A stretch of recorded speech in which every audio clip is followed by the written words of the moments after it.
Jiang Chen, let's break up. In an Apple store in Rongcheng's commercial district, Jiang Chen was carefully selecting a phone planning to give his new girlfriend Chen Yin a birthday surprise. However, the sudden breakup message on WeChat left him stunned. After a long moment of calming down, Jiang Chen typed with trembling fingers on his old cracked screen and replied, "Why? I pursued you for all 3 years of high school, yet we've been together for less than 3 days." Jiang Chen's heart was torn with mixed emotions. 3 days ago, his long-admired goddess Chen Yin had finally agreed to date him, yet before the sweet time could even last 3 days, he received the breakup message. "Because I already have a new boyfriend. What he can give me is something you could never give." This short sentence plunged Jiang Chen's heart into an ice cave. After being her simp for 3 years, was this all he got? Meanwhile, Chen Yin updated her moments with 2 freshly taken photos captioning, "Thanks, darling." The first photo was a brand new top-spec iPhone 16 Pro Max, obviously a birthday gift from Chen Yin. Ironically, Jiang Chen had worked 2 summer jobs for an entire 2 months, yet could only afford the base model of the iPhone 16 for Chen Yin. The second photo was a selfie of Chen Yin and a boy in bathrobes inside a hotel room, their expressions intimate and faces flushed, clearly having just been through an intimate encounter. Looking at the photos, Jiang Chen felt his heart bleeding. His white Moonlight that he had pursued for 3 years had been ravished by a boar, yet he had never even held her hand. Jiang Chen also recognized the man in the photo. His name was Li Jia, also a high school alumnus. His father was the owner of a moderately influential company in Rongcheng, making Li Jia a well-known rich second generation at school.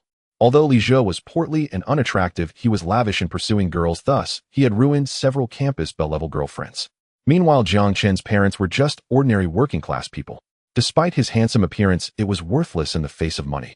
"Handsome guy, are you still going to buy this phone?" the sales assistant asked, looking at the heartbroken Jiang Chen. "Sorry, I don't." Coming back to his senses, Jiang Chen put down the base model iPhone 16 and fled the store. Rongcheng's weather in late August was still scorching, with cicadas chirping noisily on both sides of the street. Jiang Chen wandered aimlessly like a dazed clown. "If I had money, could I be with the one I love? If I had money, would I not be so sad?" Jiang Chen kept asking himself over and over, trying to find the answer he wanted. Ding! Detected that the host has a strong desire in his heart. Life without limits system has been bound to the host. Suddenly, a system notification tone rang in Jiang Chen's mind, startling him. But looking around, there was no sound except the noisy cicadas. It must be an illusion caused by his chaotic thoughts. But as Jiang Chen continued walking, the same notification tone sounded in his ears again. Detected that the host has a strong desire in his heart. Life without limits system has been bound to the host. This time Jiang Chen was sure he heard it clearly. It was definitely not an illusion. Jiang Chen usually enjoyed browsing system novels on the Zhongxi novel platform, where the underdog protagonists turned their lives around by binding with a system, making him envious. And the fictional plot in those novels had actually happened to him today. "Excuse me, what functions does this life without limits system have?" Jiang Chen held his breath and concentrated, trying to communicate with the system. When the host makes a purchase, the system will give a random multiple cashback. The system will assign tasks to the host from time to time. By completing tasks, the host can obtain various rewards. The system also has functions like talent awakening, lucky, will blossoming, romance, etc., ensuring the host enjoys a carefree life. The system's self-introduction left Jiang Chen dumbfounded. He couldn't digest it all at once, and only wanted to confirm whether the consumption cashback was real. Besides the 5,000 yuan he saved from his summer job, Jiang Chen's bank card had 1,000 yuan, which was the tuition he was about to pay for college. Jiang Chen was a recent high school graduate from Rongcheng No. 1 High School. Although his grades were average, he overperformed in the college entrance exam and was admitted to Rongcheng University, the best in the city. "If I pay the 1,000 yuan tuition, won't I be able to test the system's authenticity? And the tuition has to be paid sooner or later. Even if the system isn't real, I wouldn't lose anything." With that thought, an excited smile spread across Jiang Chen's lips. He rushed home, turned on the computer, logged into Rongcheng University's tuition payment system, filled in the details, and prepared to pay. "Heavenly spirits, earthly spirits, old man supreme, show your power." At this moment, Jiang Chen's heart was in his throat. The room was unbearably stuffy, yet his hands and feet were ice-cold from tension. Because Jiang Chen knew that if the system was real, his life would be completely rewritten. Staring intently at the screen, he steeled himself and clicked the confirm payment button. "Dear Rongcheng Bank customer, your bank card has been charged 1,000 yuan. Your current balance is 5,000 yuan. Watching the deduction message on his phone, Jiang Chen was nervous to the point of fainting. Whether he could change his fate depended on whether there was incoming money in his bank account. "Dear Rongcheng Bank customer, your bank card has received 1,000 yuan. Your current balance is 1,050,000 yuan. With the phone vibrating, Jiang Chen saw the incoming message. exactly 1,000 yuan. Detected that the host spent 1,000 yuan. The system randomly selected a cashback multiplier of 10x. The cashback of 1,000 yuan has been credited. Please check. At that moment, the system notification sounded again, but Jiang Chen sat there stunned. The system. It was actually real. His future days would be invincible. Coming back to his senses, Jiang Chen let out a sharp scream of excitement, then opened the fridge, took out an iced cola, and chugged it down. The cool sensation calmed his excited heart a little. In just 2 minutes, he had earned 1,000 yuan. And this was only the beginning. His future life would be unimaginably wonderful. Anyone would go crazy. Just then Jiang Chen's phone rang. The bright screen showed the name, Zhuang Wei. Jiang Chen answered the call, but before he could speak, Zhuang Wei's hurried voice came through. Chenzi, heard you got done. That gold digger, forget her. Let's go to the usual place for barbecue. They'll have a few drinks with you. Jiang Chen didn't have a chance to reply before the call ended with a series of beeps. Jiang Chen shook his head helplessly. His best buddy Zhuang Wei was indeed a straightforward and impatient. Zhuang Wei's mention of the old haunt actually refers to a barbecue restaurant called Laobing Xiaokao. Its exquisite flavors and affordable prices have made it a frequent destination for both Jiang Chen and Zhuang Wei. Zhuang Wei was Jiang Chen's best friend throughout high school. Although Jiang Chen was notably handsome, his academic performance and modest background rendered him inconspicuous, with only Zhuang Wei standing as his true companion. Despite his dismal academic record, Zhuang Wei managed to secure admission to a third-tier junior college in Rongqing. Fortunately, his school was very close to Jiang Chen's university in Rongqing, ensuring that their camaraderie would continue unabated. Arriving at the barbecue restaurant, Zhuang Wei had already ordered the skewers while waiting for Jiang Chen. Spotting him, he cheerfully waved over. Tall, robust, and unreserved, Zhuang Wei's presence was as bold as his character. Without delay, he hefted a case of beer and began popping open bottles with resounding clatters, exclaiming to Jiang Chen, "Chenzi, I know you've suffered a heartbreak. Tonight the meal is on me. Eat and drink to your heart's content." Zhuang Wei's generous gesture moved Jiang Chen deeply, reaffirming that while women might come and go, steadfast brotherhood endures. In times of despair, only a true brother remains by one's side. In truth, Jiang Chen longed to confess that his misfortune had turned into a blessing, the activation of his limitless life system. Yet he ultimately refrained from speaking up, for who could possibly believe such an extraordinary claim?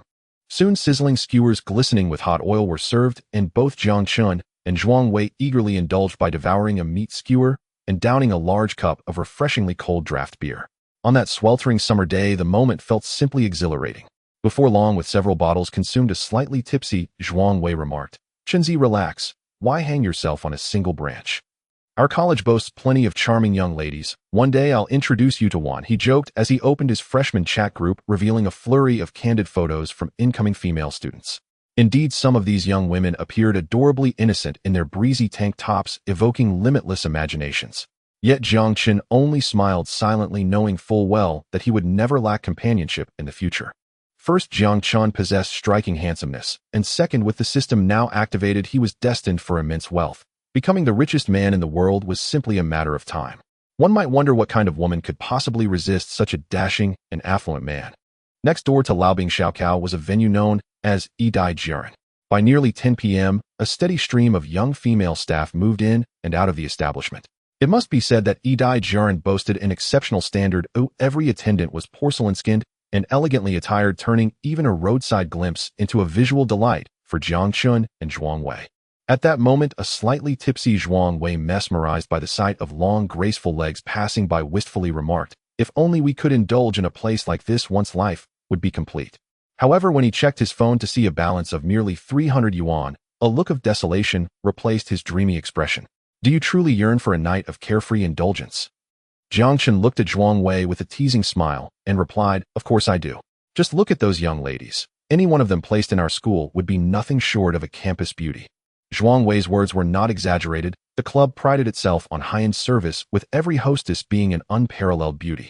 For two freshly graduated high school students like Jiang Chen and Zhuang Wei, the allure was simply irresistible. "Since you want to have fun tonight, I'll treat you to a lavish outing," declared Jiang Chen. Upon hearing Jiang Chen's words, Zhuang Wei's eyes widened in disbelief, exclaiming, "Come on, do you have any idea how exorbitant the prices are inside? With the meager wages from your summer job, it's simply not enough."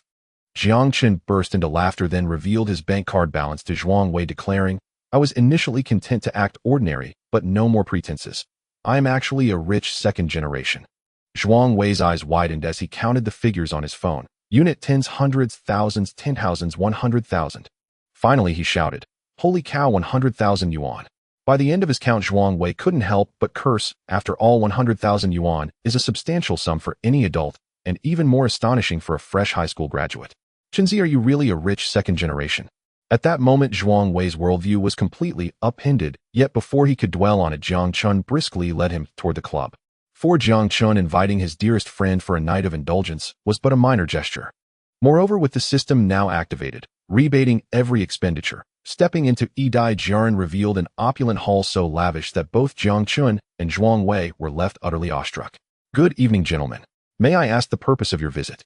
A hall manager approached Jiang Chen and Zhuang Wei. Observing their youthful, student-like appearance, the manager presumed they were more suited to a summer job interview than to being patrons. "Aren't we here to enjoy yourself?"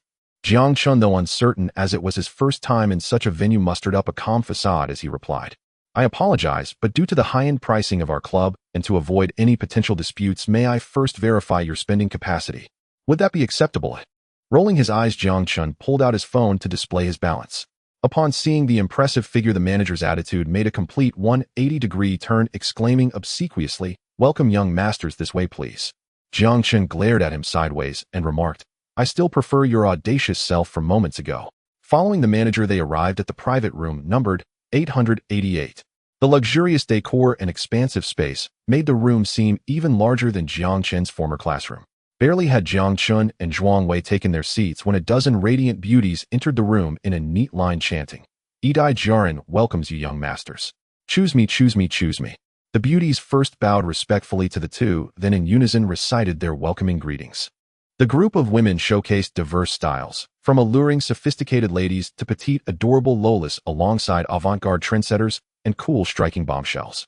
Jiang Chen and Zhuang Wei, merely fresh high school graduates, were unaccustomed to such a spectacle, their faces flushed with embarrassment, prompting coquettish giggles from the assembled beauties.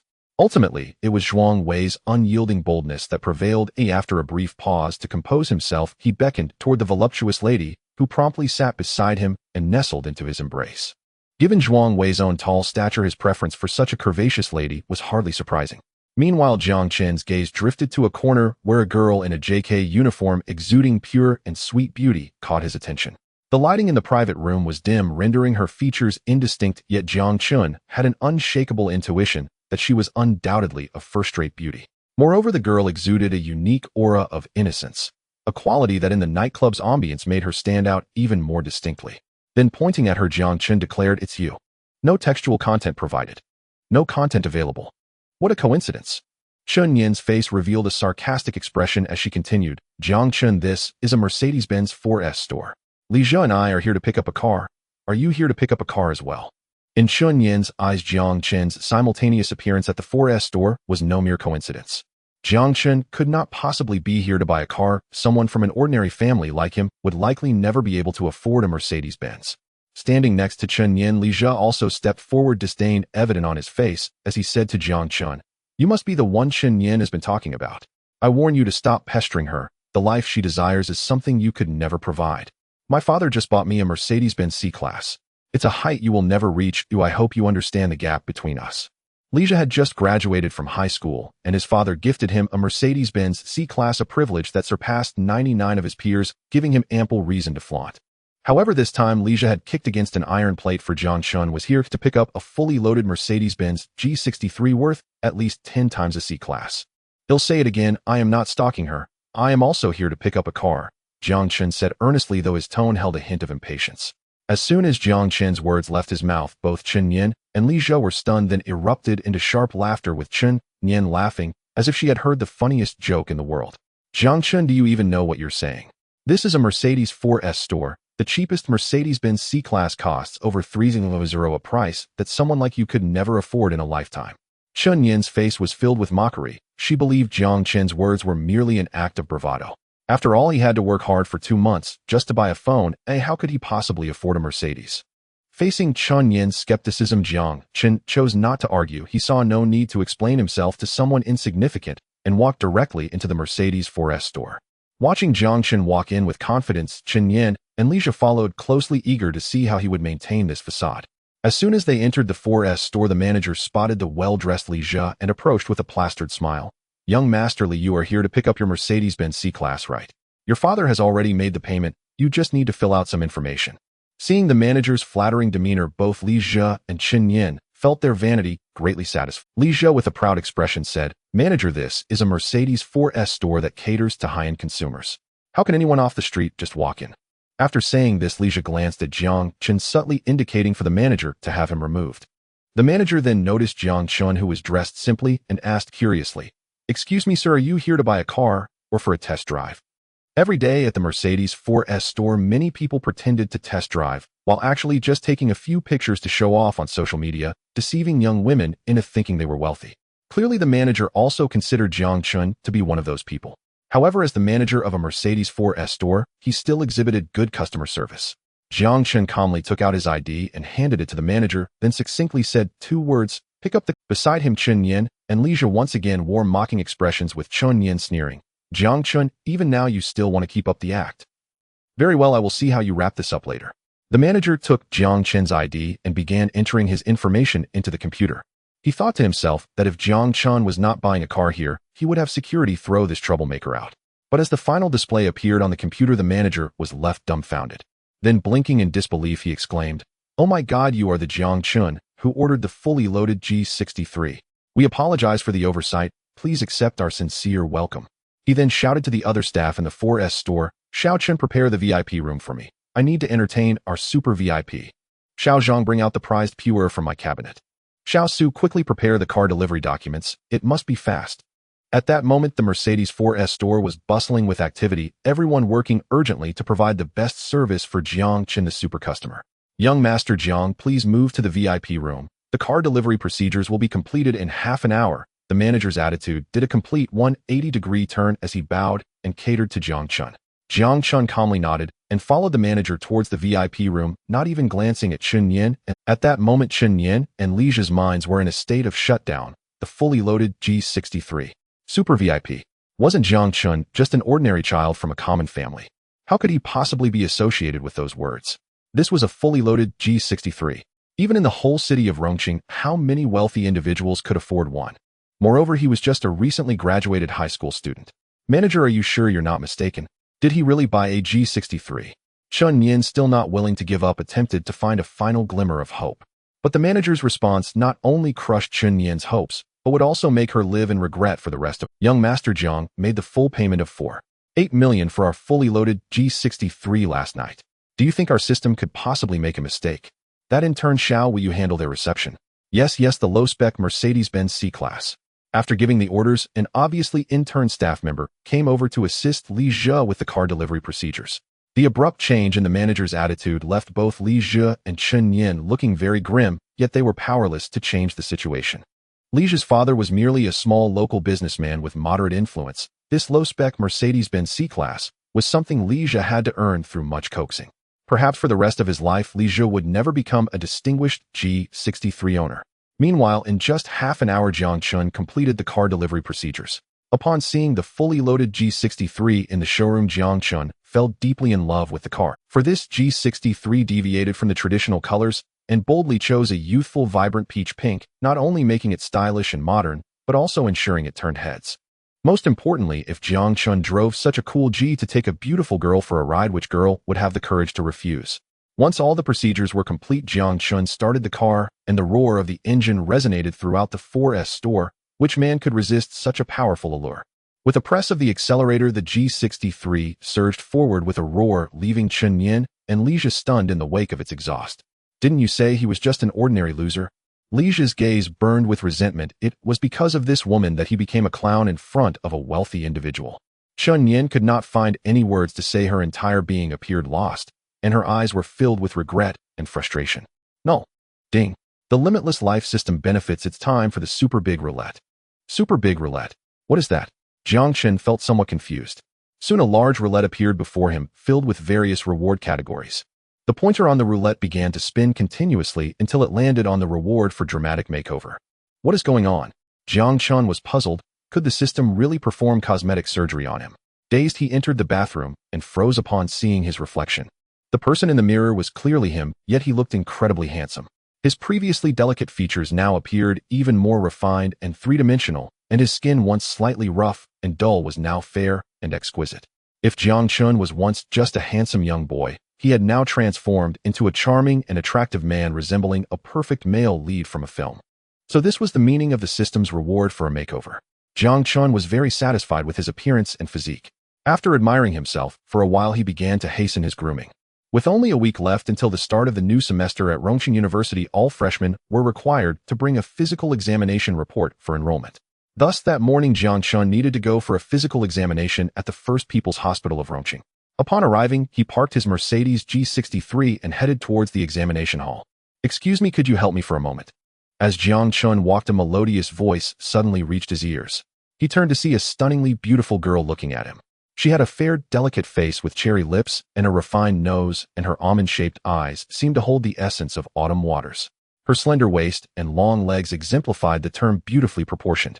Jiang Chen was captivated, mechanically responding, "Please, what can I do for you?" The moment he turned to face the girl, their eyes met, and both displayed a look of shock. This boy is really handsome, just like a leading man from a movie. However, she quickly realized her lapse in composure, her cheeks flushing as she shyly said, "I'm sorry, my reversing camera suddenly broke, and I'm not very skilled. Could you help me park my car?" At that moment, Jiang Chen noticed the cute BMW Mini parked crookedly at the entrance of the parking space, clearly having failed several attempts to reverse in. Jiang Chen generally couldn't refuse a beautiful girl's request, and given her astonishing beauty, he immediately hopped into the driver's seat, a refreshing fragrance enveloping him, captivating his senses. The interior of the car was adorned with various cute decorations, making it clear that the owner was a beautiful girl. Jiang Chen started the car and expertly parked it in the spot. Although he had just gotten his driver's license, maneuvering into a parking space was no challenge for him. "Thank you," the girl said shyly, her cheeks flushed. Perhaps it was because Jiang Chen was too handsome, she kept her head down, not daring to look at him. After saying this, she hurriedly fled, leaving behind a lingering, enchanting scent. Soon the system presented the girl's information before Jiang Chen.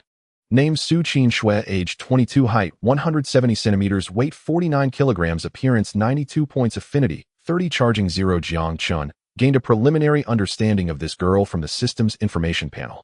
Su Qin Shui, he hadn't expected her name to be so beautiful. What surprised Jiang Chen even more was that her appearance score was an astonishing 92, matching that of Lu Yin, and her charging status also showed 0.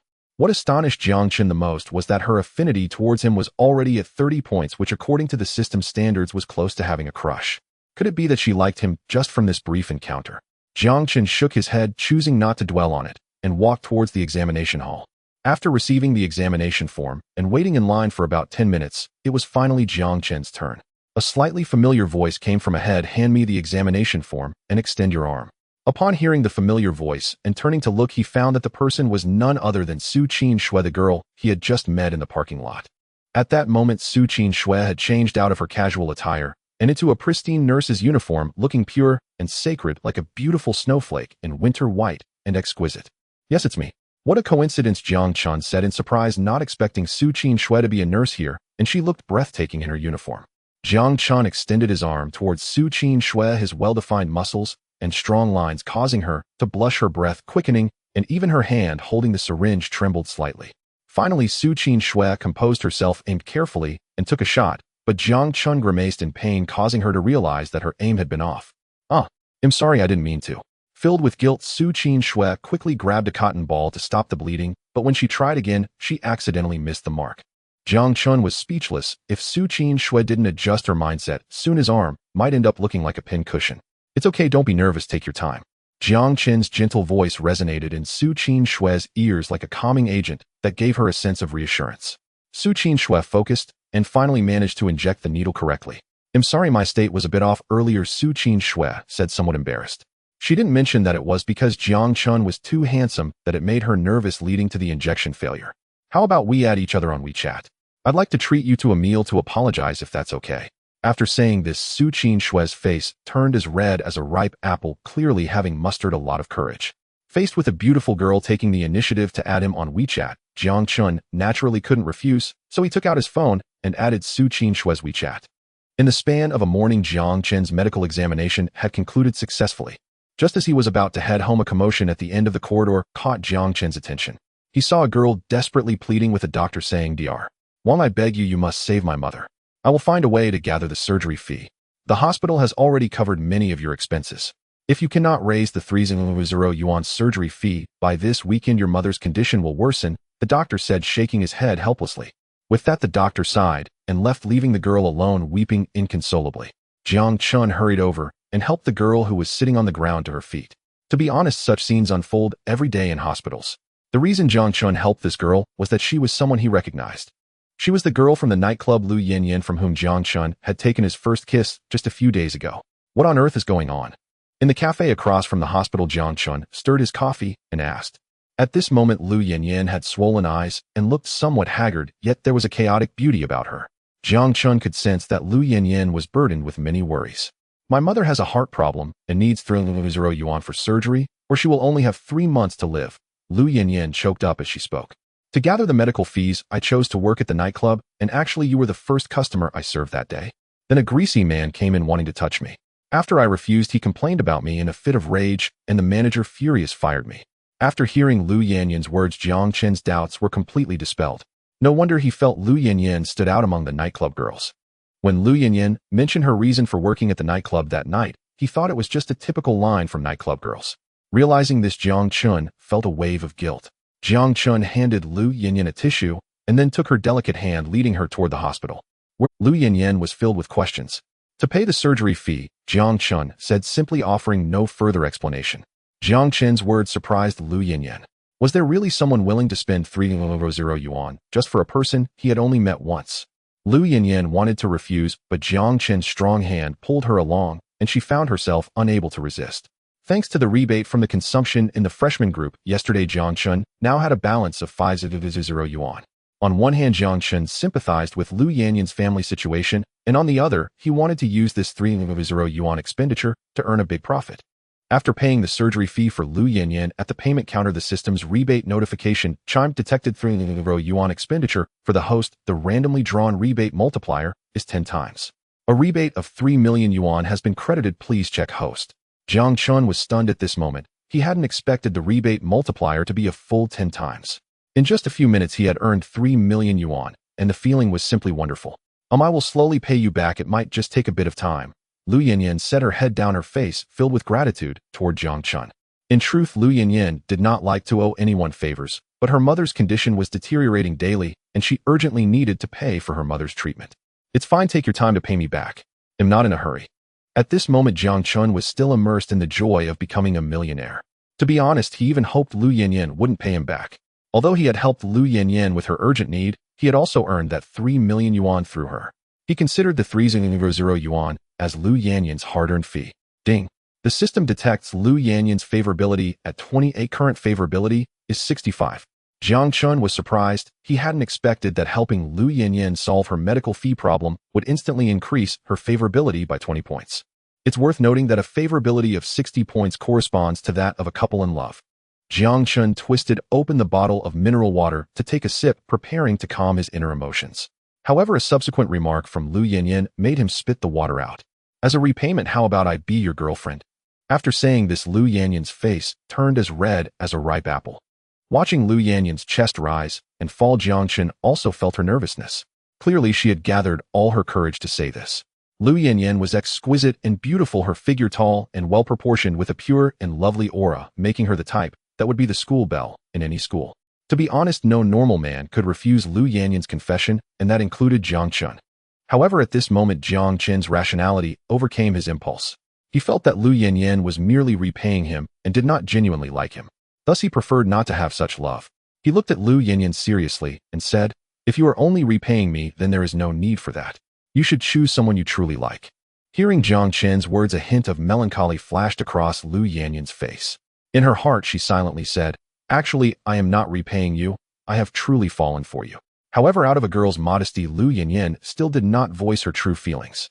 Jiang Chen was handsome and sunny, young and wealthy, with a rare kindness, so it was no wonder Lu Yanyan had fallen for him.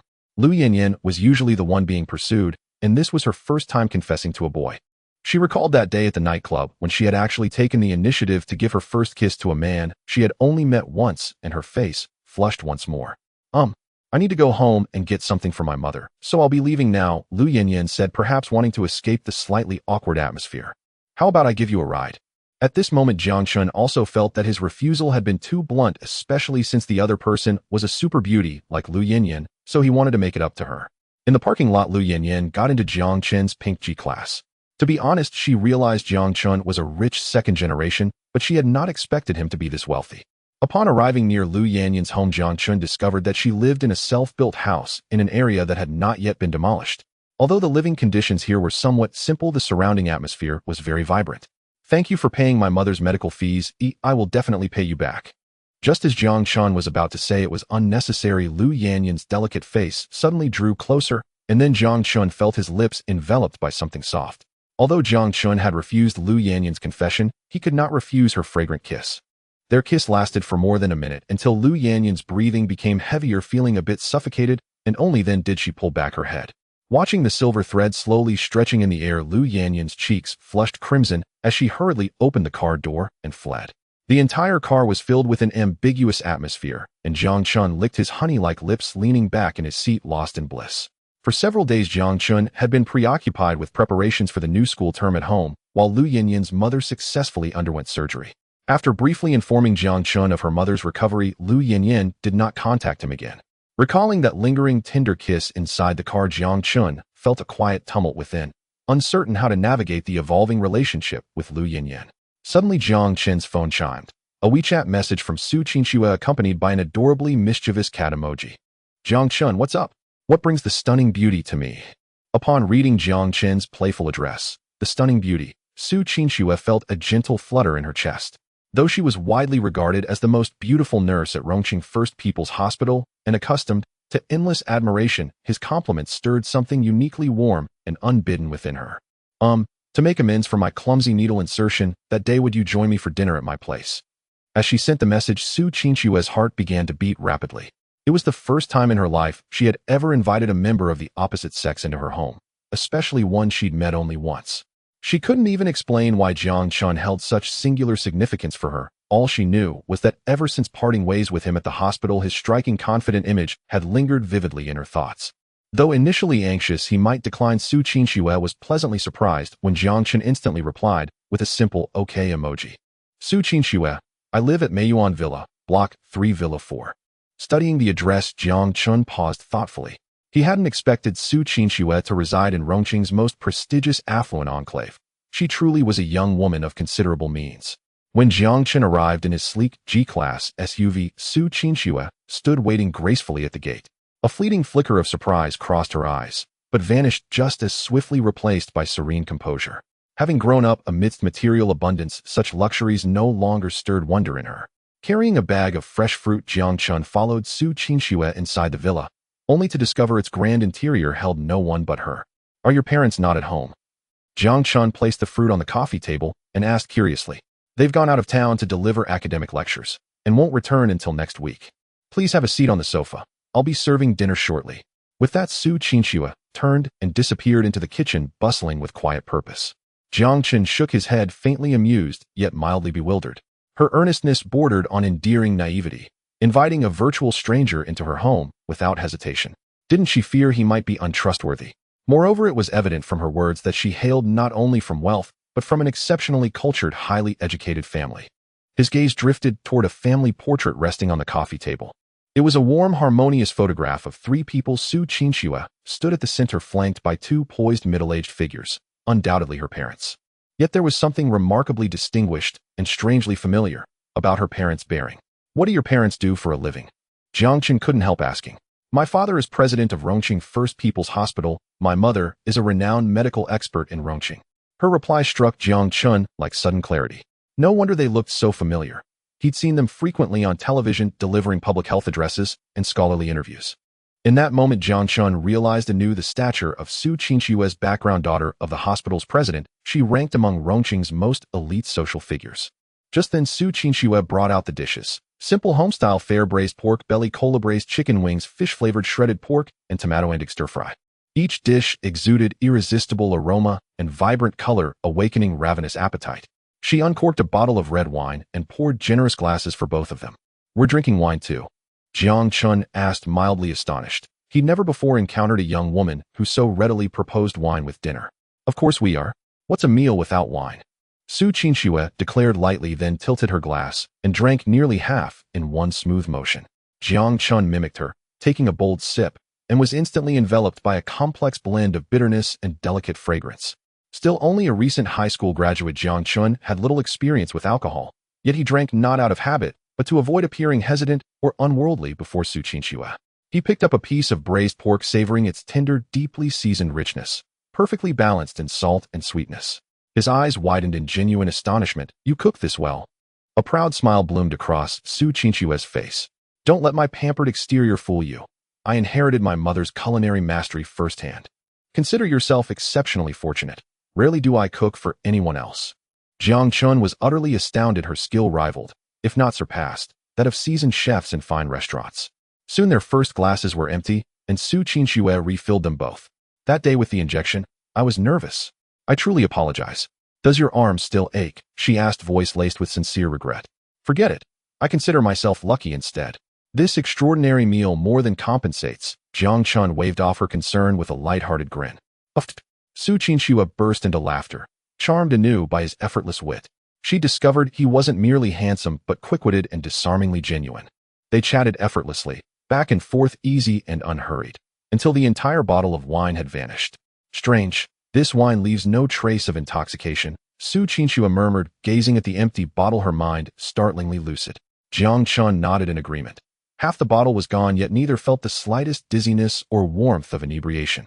"Let me show you my room. Some childhood photos await," Su Qingxue suggested, glancing at the now empty plate. Jiang Chen nodded and followed her upstairs to her bedroom. The moment he stepped inside, a soft, distinctly feminine fragrance enveloped him, fresh, subtle, and wholly intimate. "You might not believe me, but you're the first man ever to enter my private chamber," Su Qingxue whispered, lowering her gaze, her voice barely audible. Jiang Chen was taken aback and instinctively surveyed the space.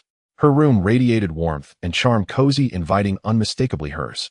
Plush stuffed animals adorned every surface. Even the laundry basket in the corner held a casual, unguarded intimacy. Worn socks, delicate lace undergarments, and charmingly whimsical lingerie. Jiang Chen swore he hadn't meant to look. Yet the sight sent a rush of heat surging upward, his pulse pounding, his nose threatening to betray him entirely. "I'll just use the restroom," he excused himself, hastily bolting for the bathroom, splashing icy water repeatedly over his face until his breathing steadied and composure returned. As Jiang Chen opened the bathroom door, he saw Su Qingxue sitting on the edge of the bed, waving at him. "Come here, quickly, I want to show you my childhood photos." Jiang Chen sat beside Su Qingxue, who was flipping through the album in her hands. "Look, this is me when this was my elementary school graduation ceremony, and this was my 10th birthday." However, Jiang Chen's attention was completely focused on Su Qingxue's face. At this moment, she was sitting right next to him, her exquisite profile leaving him mesmerized. She was truly beautiful, rivaling even Lu Yinyan. He couldn't help but wonder which lucky man would win the heart of such a stunning woman. Jiang Chen shook his head, trying to cut off his wandering thoughts, and then began to seriously look at Su Qingxue. Su Qingxue's growth from childhood to now had been well documented, and one could not deny that she had been treated like a little princess since she was young. Unlike Jiang Chen, who had looked like a dirty little beggar in his childhood. After flipping through several albums, he could only feel the effects of the half bottle of red wine he had just consumed. He felt his mind becoming hazy, his gaze unfocused, and his body temperature rising sharply as an unnamed fire within him yearned to be released. Jiang Chen looked up at Su Qingxue only to find her face equally flushed, her dazed gaze fixed on him. Sitting so close to each other, Jiang Chen could even clearly sense Su Qingxue's irregular breathing and the rapid pounding of her heart. "This isn't good. The effects of the wine are hitting me. If I don't leave now, things might get out of hand." With that thought, Jiang Chen stood up, preparing to bid farewell to Su Qingxue. However, just as Jiang Chen stood up, a pair of delicate fair hands firmly grabbed him, and with a gentle pull he found himself sitting back down on the bed. Jiang Chen looked at Su Qingxue in disbelief. He couldn't understand how such a slender girl could possess. "Jiang Chen, I like you. Though this is our second meeting, I want to boldly say it out loud. I really like you. Can we?" Su Qingxue looked at Jiang Chen with determined eyes, her charming cheeks flushed like a ripe tomato. She couldn't believe she had the courage to confess to a boy she had only just met. Perhaps it was the influence of alcohol, or perhaps it was because she truly liked Jiang Chen. Regardless, what she said to Jiang Chen was from the bottom of her heart. At this moment, gazing at the resolute Su Qingxue, Jiang Chen felt flustered. His blood surged within him, and the effects of the alcohol made his veins pulse, while facing Su Qingxue, who was actively confessing, left him at a loss for control. Just as Jiang Chen wanted to speak, he saw Su Qingxue wrapping her delicate arms around his neck, her soft, sensual lips pressing against his. At that moment, Su Qingxue cast aside her shyness, wrapping around Jiang Chen like an octopus, continuously seeking his kisses. Boys must always protect themselves when outside. With that thought flashing in his mind, the last line of defense in Jiang Chen's heart completely crumbled. He wrapped his arms around Su Qingxue's slender waist, savoring the sweetness between her lips. Ding! System talent awakened. Congratulations to the host for awakening the 7 times a night talent. The system's notification echoed in Jiang Chen's ears, leaving him speechless at the absurdity of such a talent. But soon Jiang Chen realized something was off with his body. He felt as if it were filled with primal energy waiting for him to unleash it wildly. As night deepened and silence enveloped the world, only the soft, lingering gasps echoed in Su Qingxue's room. The next morning, when the bright sunlight shone on Jiang Chen's face, he slowly awakened from his slumber. Beside him, Su Qingxue was curled up like an octopus, her beautiful eyes tightly closed, her long eyelashes slightly fluttering, clearly in deep sleep.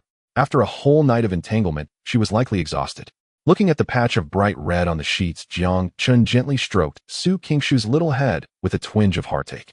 Due to Jiang Chen's movement, Su Qingxue slowly woke up. Remembering her boldness from last night, and Jiang Chen's fervor, a fresh blush crept onto her face. I didn't expect you to be quite impressive. After leaving those words near Jiang Chen's ear, Su Qingxue shyly buried her head into his strong chest. Actually, it was Jiang Chen's first time too, but the talent awakened by the system was simply too powerful. I have to go to work now, you should get up quickly too.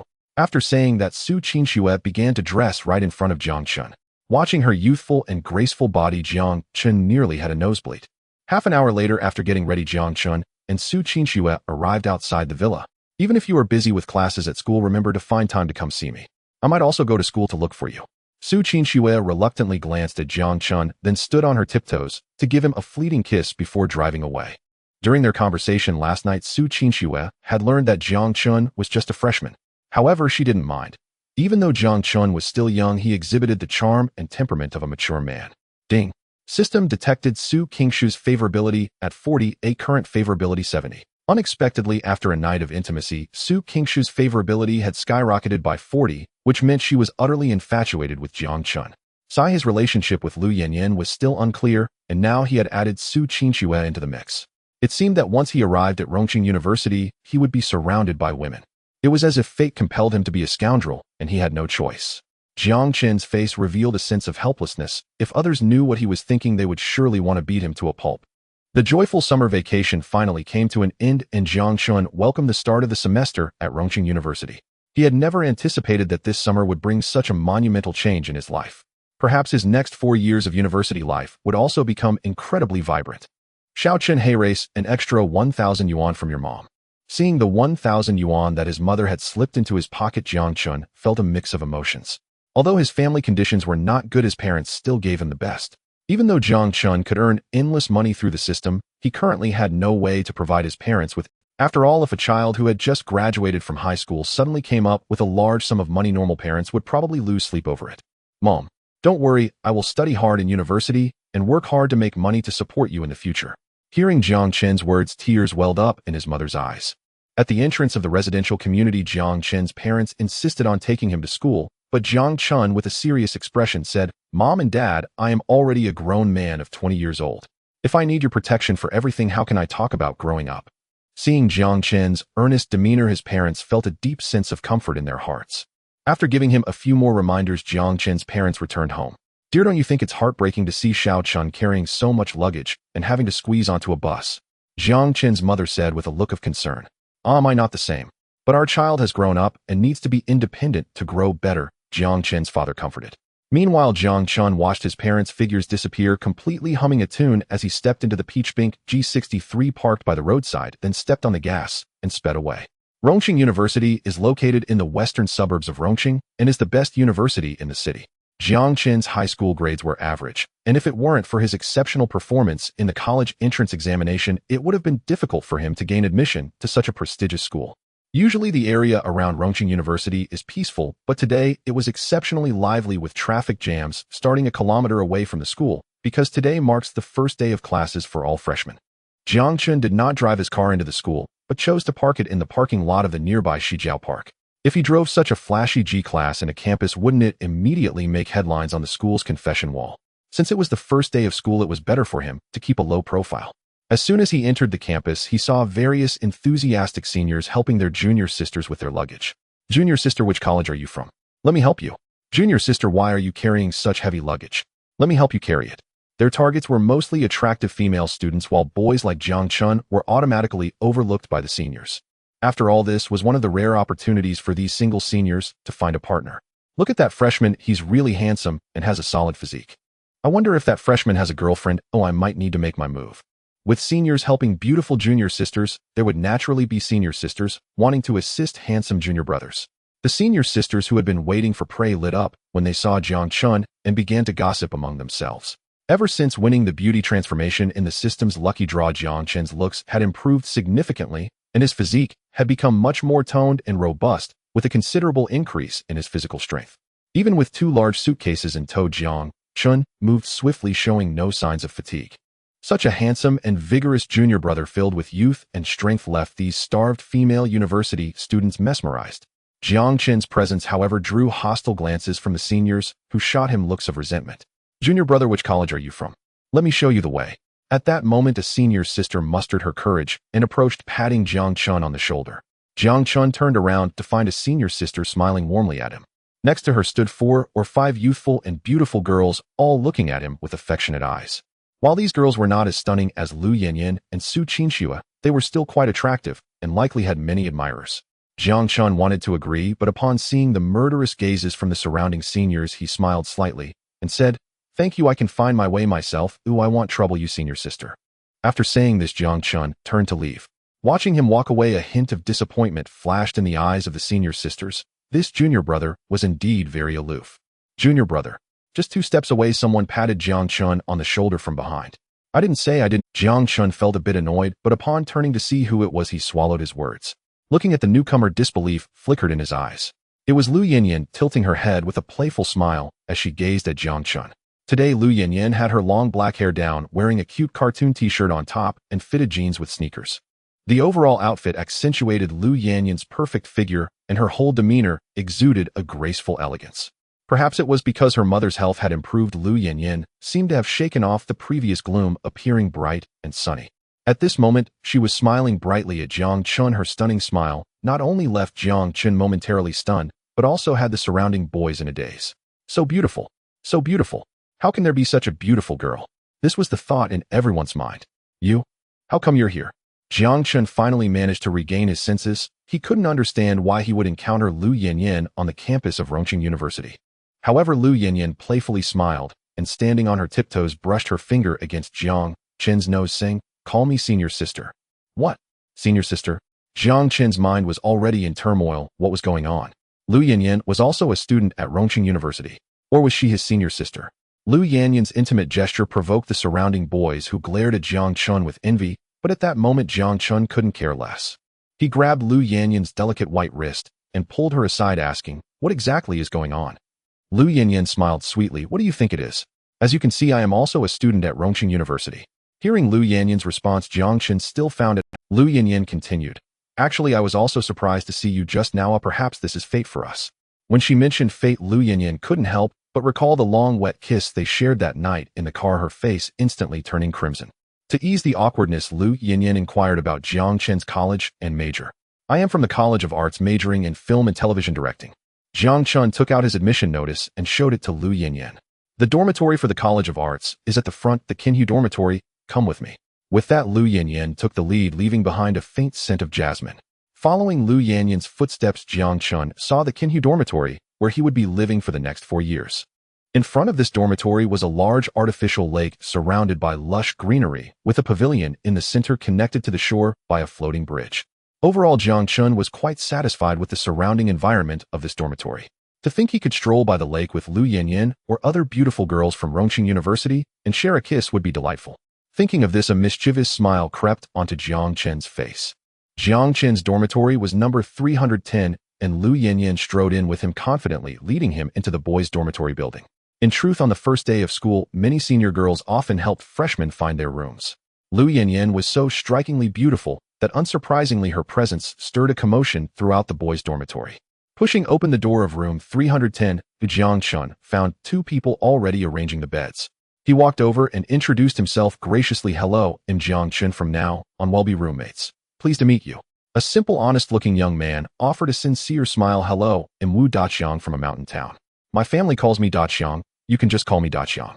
Seeing the fellow's candor, Jiang Chen felt an immediate warmth and nodded to him with a smile. The other boy wore spectacles. Behind the thick lenses, his eyes gleamed with a keen light. His manner seemed vaguely sleazy, yet there was an unmistakable shrewdness about him. Hello, I'm Qianjin from Haicheng, the bespectacled boy said as he extended his hand toward Jiang Chen. Although Qianjin's air felt a little slippery, he did not seem unfriendly, so Jiang Chen reached out to shake his hand. But when Qianjin caught sight of Lu Yanyan standing behind Jiang Chen, his outstretched hand froze midair. His mouth gaped open, speechless with astonishment. Realizing it would be awkward for Lu Yanyan to linger in the boys' dormitory, Jiang Chen turned to her and said, "Thank you for your help today, senior. He'll take care of the rest from here." Lu Yanyan, fully aware of what he was thinking, rolled her eyes at him and headed toward the doorway. Just as she reached the door, she poked her head back and waved her phone playfully and said, "Keep in touch." Her coquettish, charming gesture made even the guileless Wu Daqiang quietly blush. Qianjin, on the other hand, remained rooted in shock. Jiang Chen couldn't help waving his hand in front of Qianjin's face. "Hey, are you all right?" Only then did Qianjin recover and exclaimed to Jiang Chen in astonishment, "Dude, the senior who just brought you in was Lu Yanyan." Jiang Chen looked puzzled. "Yes. How do you know her? Is she famous?" Qianjin pressed on incredulously. "Has your family just gotten internet? Don't you ever browse the campus forums? The girl who escorted you is one of Rongqing University's so-called 4 campus beauties," Qianjin replied. Hearing that, Jiang Chen was stunned. He had not realized Lu Yanyan ranked among the 4 famous beauties. Given her appearance, it seemed plausible, yet he wondered who the other 3 might be. Perhaps sensing his curiosity, Qianjin explained the other 3 are Guomeitsun, a sophomore in the School of Arts, Shen Kursen, a junior in the law school, and Shangwan Ryue, a junior in the business school. A look of dawning comprehension crossed Jiang Chen's face, but he couldn't help asking, "Which year is Lu Yanyan in? What is her major?" Jiang Chen's question nearly floored Qianjin. "Wait, she was the one who escorted you in just now. You two don't know each other." Embarrassed, Jiang Chen scratched his head and blurted out a flustered lie. "Actually, she's my mother's colleague's cousin's niece. My mother pulled some strings so she'd look after me at school." Qianjin adopted an expression of understanding and said, "That makes sense. Oh, a campus beauty wouldn't normally bother to personally escort someone to their dorm." He continued with a proud tone, "Our Yanyan studies clinical medicine. One day shall be an angel in white who heals the sick." In Jiang Chen's mind, he whispered, "She not only personally escorted me to the dorm, she even gave me my first kiss." Still, he was a little surprised to learn she was a medical student. Imagining Lu Yanyan in a white coat caring for patients was an exquisitely pleasant picture. "By the way, how are you so familiar with school affairs?" Jiang Chen asked curiously. The fellow before him seemed like an entire intelligence network. Qianjin adjusted his spectacles and said proudly, "I'm not boasting. Back in high school, I was known as the Information King." He went on with a flourish, "I knew every stir on campus, every trivial crush. Nothing escaped me." Despite a somewhat sleazy air, Qianjin proved witty and easy to get along with. As the two continued trading boasts, the dormitory door swung open once more, and a young man entered clad in designer labels and with hair combed to perfection. "Yo, you all here at last," he announced in a thick Hooching accent. "My dad drove me in his Benz. Sorry I'm a bit late. I'm Su Chuang. My family runs a company in Hooching. Call me a little rich second generation. We'll be roommates from now on, so take care of me." Su Chuang's Hooching accent flavored his introduction. It sounded less like a greeting and more like an exercise in showy boasting. Both Qianjin and Jiang Chen were unimpressed by this flaunting of wealth. Only the guileless Wu Daqiang went over to shake his hand. Su Chuang then asked casually, "Did your fathers drive you here too? What cars do your dads have?" Su Chuang tossed his luggage onto the bed, sat down, and crossed his legs, and began to make conversation. "Heh, my family's rural. My dad only owns a 3-wheeled electric cart," Wu Daqiang replied, his honest smile. "No comment," Qianjin said with his eyes closed, clearly disliking Su Chuang's ostentation. Jiang Chen lounged back, plucked at a tooth, and remarked, "My dad drives a Junfeng. Cost 2,300. 2,300. Su Chuang's pupils dilated in disbelief. He hadn't expected that this small dorm might conceal another supposed wealthy heir. To Su Chuang's mind, a 2,300 vehicle must be a limited supercar. Knowing his own father only drove a $500,000 yuan Mercedes E-Class, he suddenly felt his chances to flaunt superiority in this dorm slipping away. "Wait, what kind of brand is Junfeng? I've never heard of it," Su Chuang asked, sensing something off. Qianjin, who had been feigning repose, couldn't help laughing out loud. "Junfeng is an electric scooter. Full price 2,300 yuan, you fool." Su Chuang's face soured into an ugly expression. "That's not funny at all," he said angrily. Despite his outward displeasure, he privately felt relieved that Jiang Chen was not truly a wealthy heir. That meant he could still pursue his plan to impress others in the dorm. Jiang Chen was indifferent to Su Chuang's annoyance. People born to boast would he believed sooner or later be shown up spectacularly. Jiang Chen surveyed the entire dormitory, finding the overall space quite spacious. There were 4 beds with the upper bunks above and a desk below, and in the center of the dormitory stood a table for 4. The dormitory was bright and clean, equipped with an independent bathroom. Pushing open the window revealed a clear, artificial lake below. Jiang Chen was quite satisfied with the environment of the dormitory, but he still planned to purchase a villa near the school. If there happened to be beautiful girls he got close to in the future, it would be nice to go to the villa together and do some indescribable things. At that moment, Jiang Chen's phone vibrated. It turned out to be a message from the class group sent by the counselor. Please gather in classroom 102 of Duxing Building. We are about to hold a class meeting. No need to reply. Received to avoid pushing my message up. Received. Received. Received. Looking at the series of received messages below, Jiang Chen couldn't help but smile wryly, not expecting his classmates to be so silly. As he walked along the road of Rongqing University, he noticed that there were indeed many beautiful women. Although there weren't any stunning beauties like Lu Yanyan, they were all enough to feast his eyes upon. Wow, look at those legs, so fair. Wow, that skin is so delicate. Wow, those black stockings are so sexy. Qianjin unabashedly displayed his lewd gaze, scanning the beautiful women passing by, provoking disdain from Jiang Chen and the others. Upon arriving at the classroom, it was nearly filled with people. Jiang Chen and his friends found empty seats in the last row and sat down. There were only about 40 people in the entire class, and since Jiang Chen had chosen the art major, there were more girls in the class, with only a handful of boys. In such a class with more girls than boys, the so-called wolf boys and more meat situation was a dream come true for many losers. Moreover, the girls in Jiang Chen's class were mostly fair and beautiful. Those who were average-looking would hardly choose an art major. When Jiang Chen just entered the classroom, it caused quite a stir among many girls. Jiang Chen was tall and handsome, comparable to the hottest stars in the entertainment industry. However, the girls were somewhat reserved and only glanced at Jiang Chen a few more times before regaining their composure. In contrast, when boys saw beautiful girls, they often did not maintain such restraint. At this moment, Jiang Chen was looking at his phone, noticing that all the boys in the class had become restless, with the thick-skinned Qianjin even whistling like a rogue. Curiously, Jiang Chen looked up only to be stunned, unable to look away. A tall girl walked into the classroom. Her hair flowed like a waterfall, her skin was like congealed fat, and she wore a floral long dress. Every smile and frown expressed her gentle charm to the fullest. Jiang Chen had never seen such a graceful woman, who just one glance made his heart race. The girl looked around for a seat, and when her gaze met Jiang Chen's, a hint of confusion flickered in his heart, and he quickly looked away.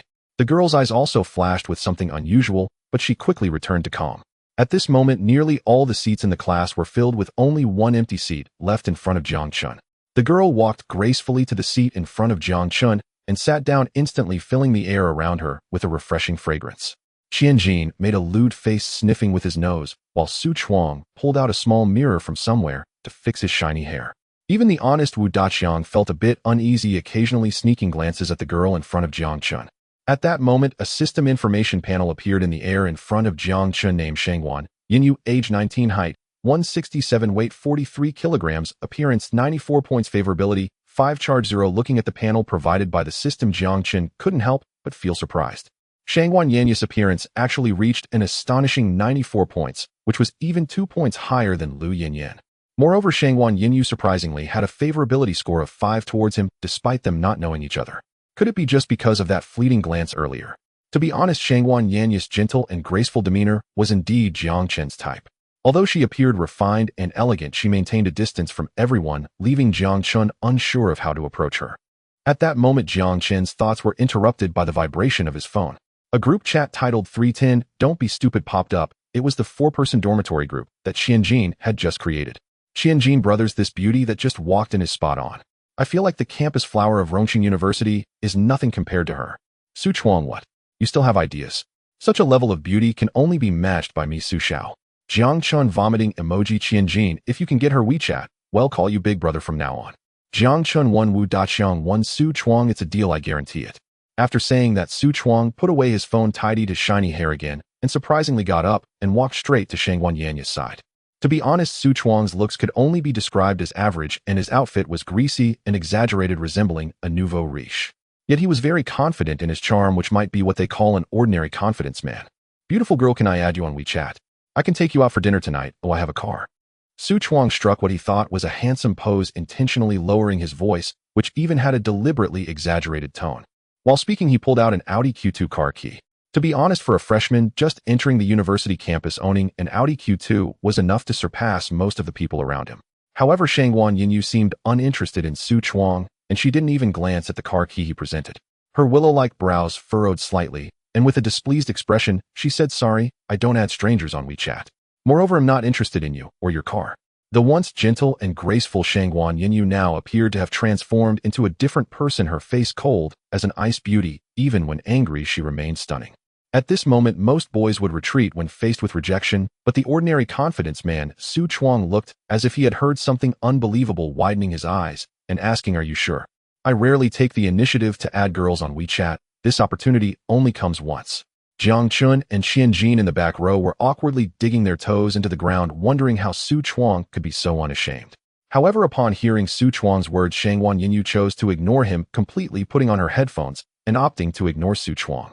At this moment, Su Chuang finally felt the embarrassment and returned to his seat dejectedly. The group chat 310 "Don't be stupid" became lively again.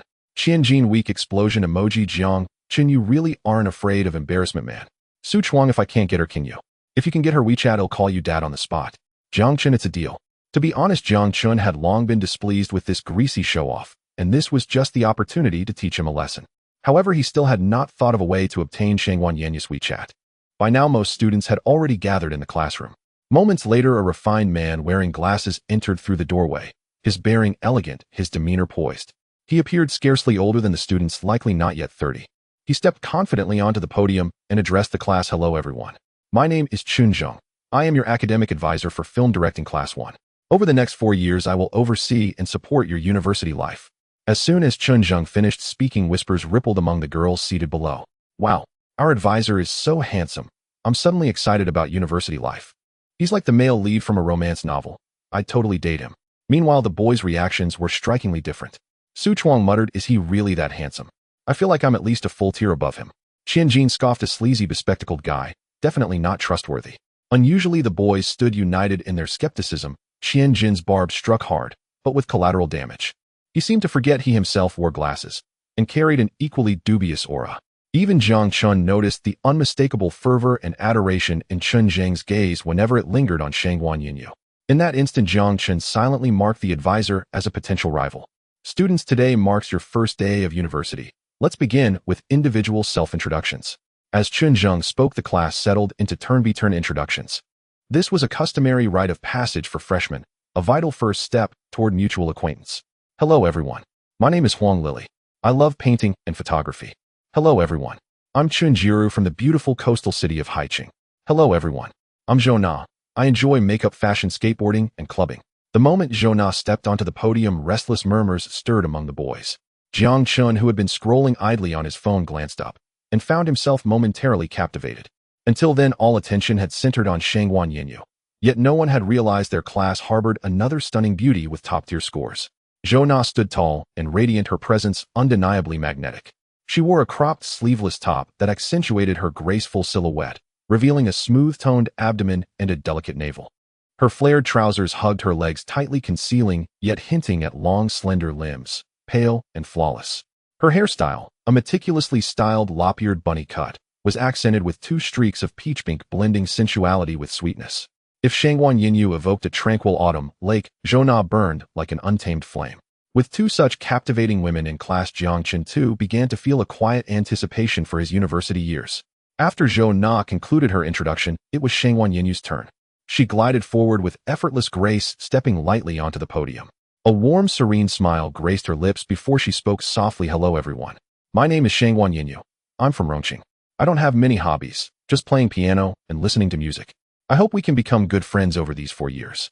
Her introduction was simple, sincere, and instantly conveyed her quiet elegance. Her voice, melodic and refined, stirred unexpected resentment among some girls. Who even does that anymore? So fake. She's not even that pretty. I bet I'm prettier. Yet Shangguan Yinyu remained utterly unruffled, hearing none of it, calm, composed, and regal as she returned to her seat. Once the girls had introduced themselves, it was the boys' turn. Su Chuang strode confidently onto the podium and struck what he believed to be an irresistibly cool pose. "Hi, I'm Su Chuang, from Shanghai. My family's fairly well off. I'd love to take the class's beauties for rides in my Audi. He then pulled out his Audi key fob from his pocket. Jiang Chen's toes curled inward with second-hand embarrassment, so fiercely he might have excavated a villa. The boys wore awkward, pained expressions, the girls reacted variously. Some rolled their eyes, others stayed impassive, while a few gazed at Su Chuang with unmistakable admiration. Qianjin Wu Daqiang and the others followed suit with their introductions, until finally, it was Jiang Chen's turn. Hello everyone. My name is Jiang Chen. I'm from Rongqing. I hope we can coexist peacefully over the next 4 years. Thank you.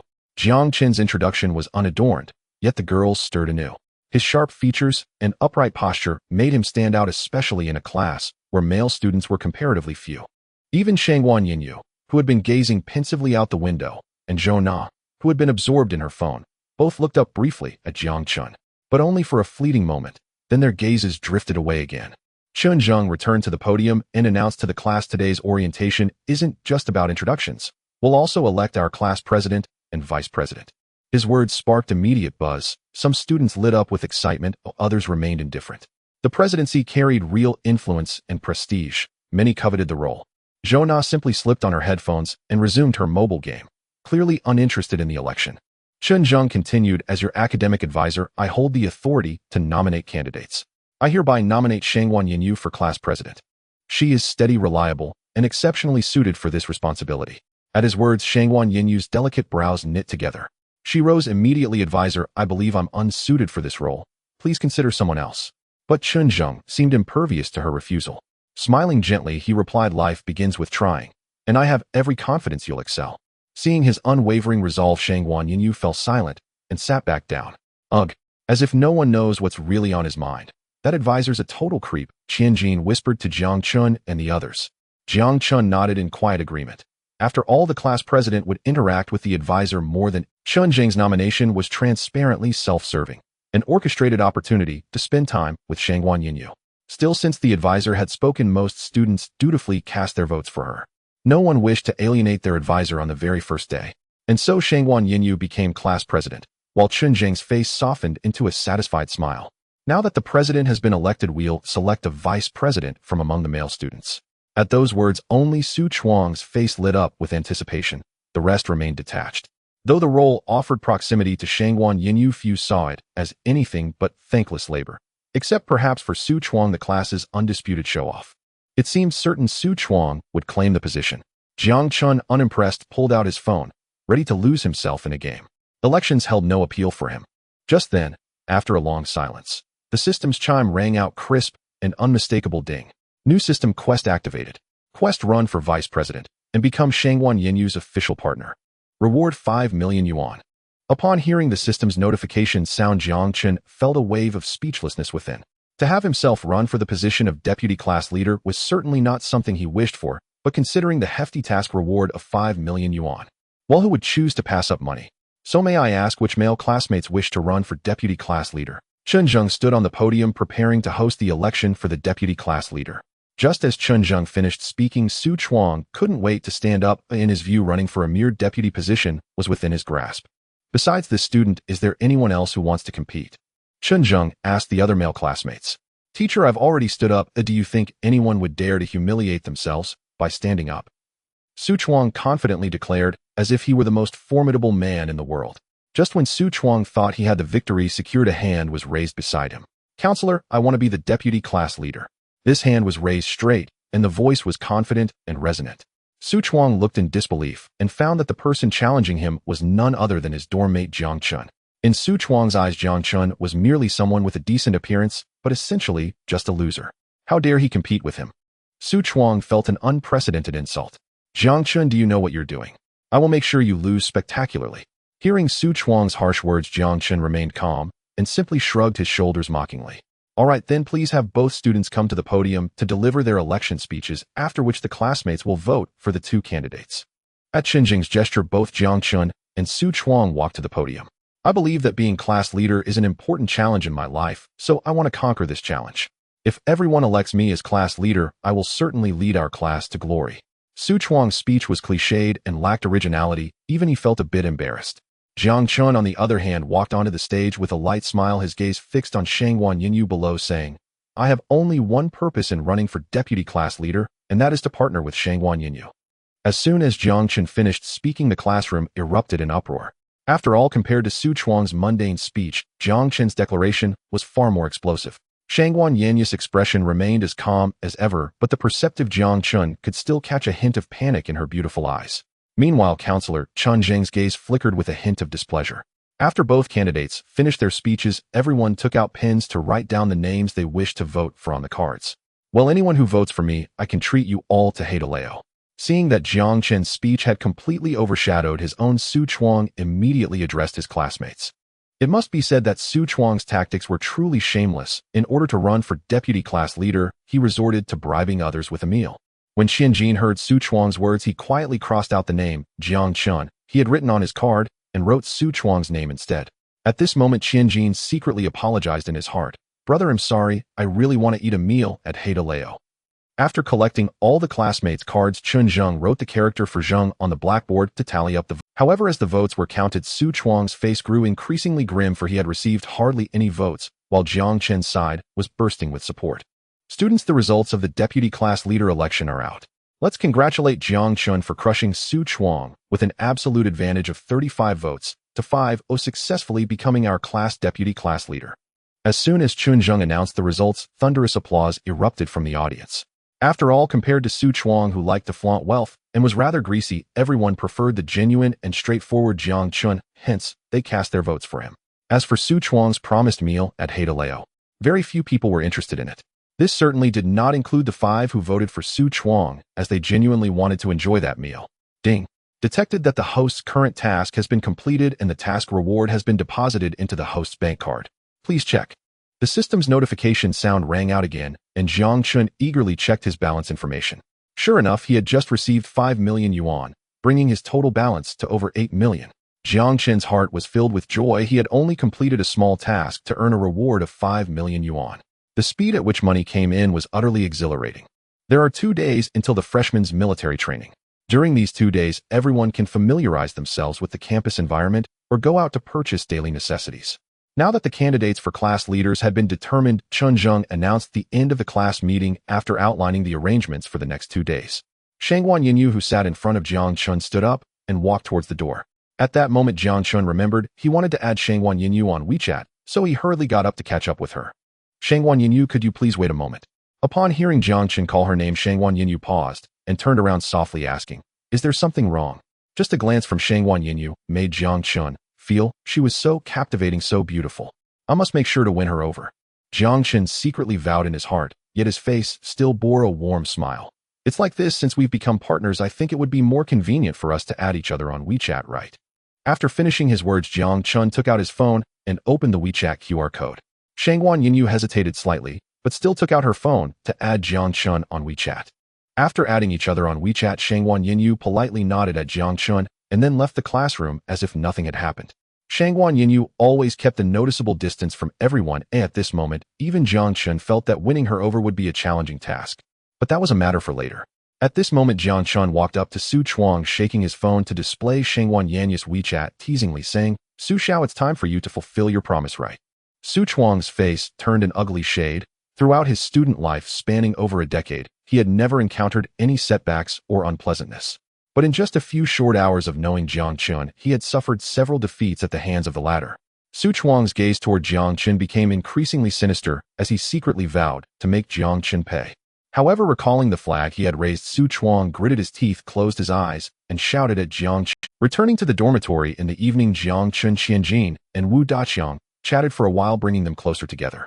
This is how boys bond, as long as they find a common topic, they can quickly become good friends. In contrast, Su Chuang was buried under the covers, clearly devastated by the events of the day.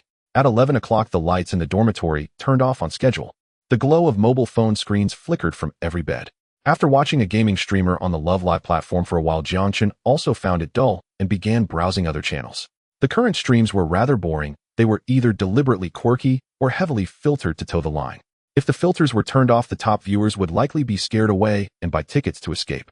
After scrolling through more than a dozen streams filled with uninteresting content, Jiang Chen was about to turn off his phone and go to sleep when a female streamer named KoXIN caught his attention. Compared to other streams with thousands or even tens of thousands of viewers, this one felt particularly desolate, with only a few dozen viewers. However, the female streamer named Xin did not seem disheartened. She earnestly replied to every comment. She had her hair styled in playful twin ponytails, looking cute and charming. Though she wore a set of pink cartoon pajamas, her curvaceous figure was still evident. Unlike other heavily made-up streamers, she not only didn't use filters, but also appeared barefaced. Her face was always adorned with a healing smile, definitely a high-scoring sweet girl. Jiang Chen couldn't help but be surprised. The barefaced Xin was so beautiful that if she were to dress up, she would surely be on par with Shangwan Yinyu in beauty. Just then, the system brought up Ku Xin's information panel name: Shun Kursin, age 22, height 170 cm, weight 45 kg, appearance 94 points, favorability 0, recharge 0. Seeing the displayed information, Jiang Chen suddenly felt that the name Shun Kursin sounded very familiar. After recalling carefully, Jiang Chen finally remembered that in the afternoon, Qian Jin mentioned that one of the 4 campus beauties at Rongqing University was Shun Kursin from the 3rd year of the law school. Was it a coincidence or just a name coincidence? Jiang Chen opened the streamer's profile and discovered that the streamer was indeed from Rongqing University, and she was within 3 kilometers of him. This clearly indicated that the sweet streamer in this live channel was indeed one of the 4 campus beauties of Rongqing University, specifically Shun Kursin from the 3rd year of the business school. However, Shun Kursin's image was still beyond Jiang Chen's expectations. Who could imagine such a sweet and healing beauty would eventually become a lawyer or even a judge? Knowing that she was a campus beauty from the same university piqued Jiang Chen's interest. JC, may I ask, beautiful streamer, can you show us your talent? Jiang Chen edited a comment and posted it on the public screen of the live stream. Seeing Jiang Chen's comment, Shun Kursin smiled cutely and replied, "It seems this JC is a new viewer in the stream, so I will perform a singing and dancing number for this new viewer." As soon as Shun Kursin finished speaking, cheerful and cute music filled the live stream. Jiang Chen recognized the song from the intro. It was AINI by the sweetheart princess, Wang Xinling. If you suddenly sneezed, it must be because I was thinking of you. If your phone wakes you up at midnight, that's because I care. As the singing began, Shun Kursin started dancing cutely to the music. She leaped and twirled, and her light figure was undeterred by her pajamas and slippers. Her movements were full of vitality, like a little deer frolicking in the woods, enjoying joy and freedom.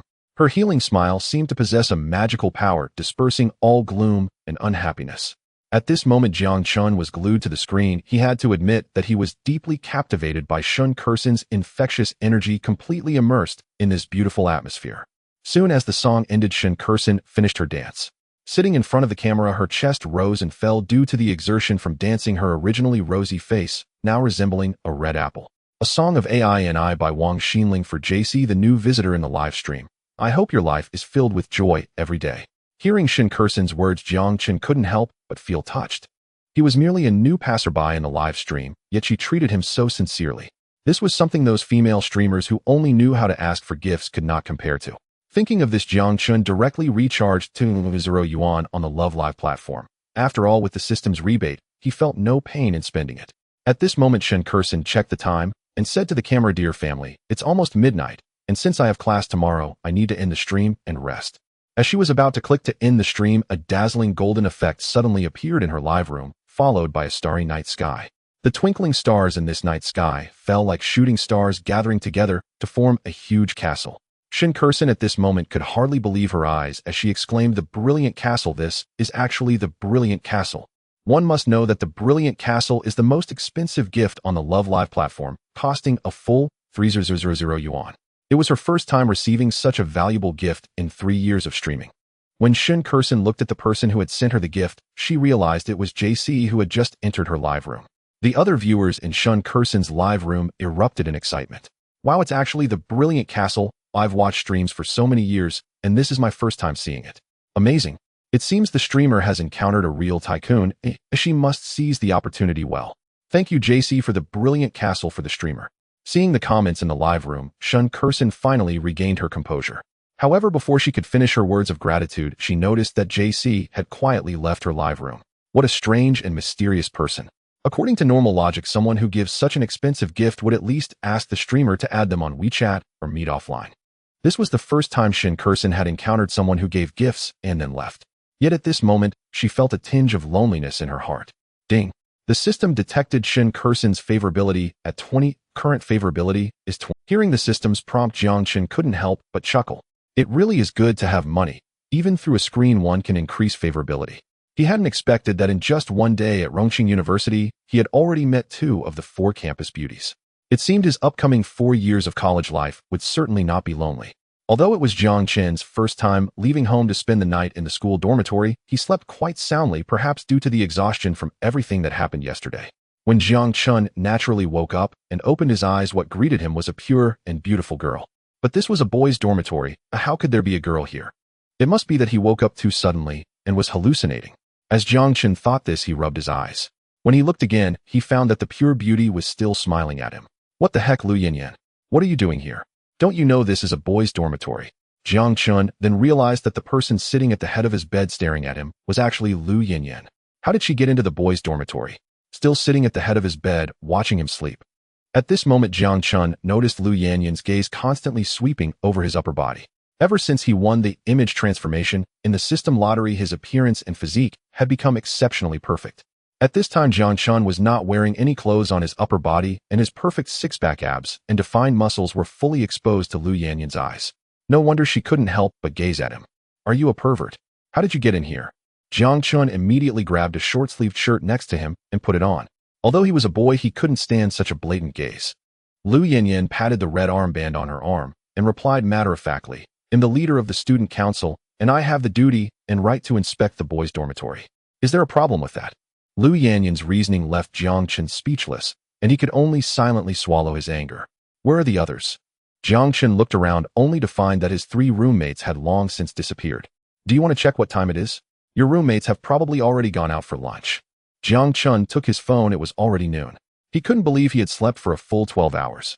Today and tomorrow were free activity days for freshmen, and many first-time university students in Rongqing chose to visit the city center or attractions, including Jiang Chen's 3 roommates. So why did you come to my dorm? Just to watch me sleep? Hearing Jiang Chen's words, Lu Yanyan couldn't help but roll her eyes, then took out an envelope and said, "This is my part-time job salary, a total of 3,000 yuan. This is all I can repay you for now, but thank you for covering my mother's medical expenses." Jiang Chen couldn't help but admire Lu Yanyan. She was willing to work hard just to keep her promise. In fact, Jiang Chen didn't want to accept Lu Yanyan's money, but he was afraid of hurting her pride. After all, girls like her were usually very proud. "Did you come to find me just to repay my money?" Jiang Chen asked as he took the envelope from Lu Yanyan's hand. "Of course not. Today I want you to accompany me shopping." Shopping? At this moment, Jiang Chen realized that Lu Yanyan had dressed up especially for today. She wore a light purple long-sleeved polo shirt, looking simple yet refreshing. On her lower half, she wore a pair of ultra-short denim shorts that perfectly showcased her long, slender legs. With a pair of black dad shoes, Lu Yanyan appeared even more fashionable and graceful. Having such a youthful and beautiful girl accompany him for shopping was something Jiang Chen couldn't have wished for more. After a quick wash-up, he went out with Lu Yanyan. The lazy afternoon sun spilled over the asphalt road in the campus as Jiang Chen and Lu Yanyan walked side by side, chatting and laughing. Jiang Chen was handsome and charming, while Lu Yanyan was pure and lovely.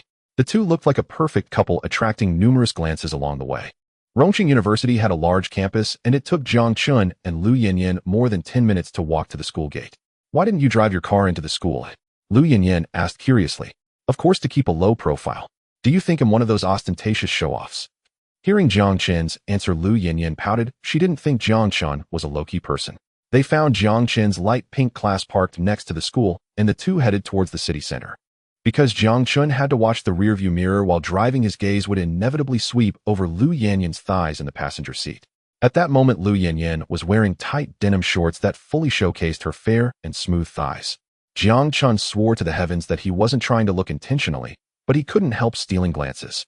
"With such long, white, and smooth legs, do you want to touch them?" Seeing Jiang Chen's lewd gaze sweeping across her thighs, Lu Yanyan teased, "What if you really wanna?"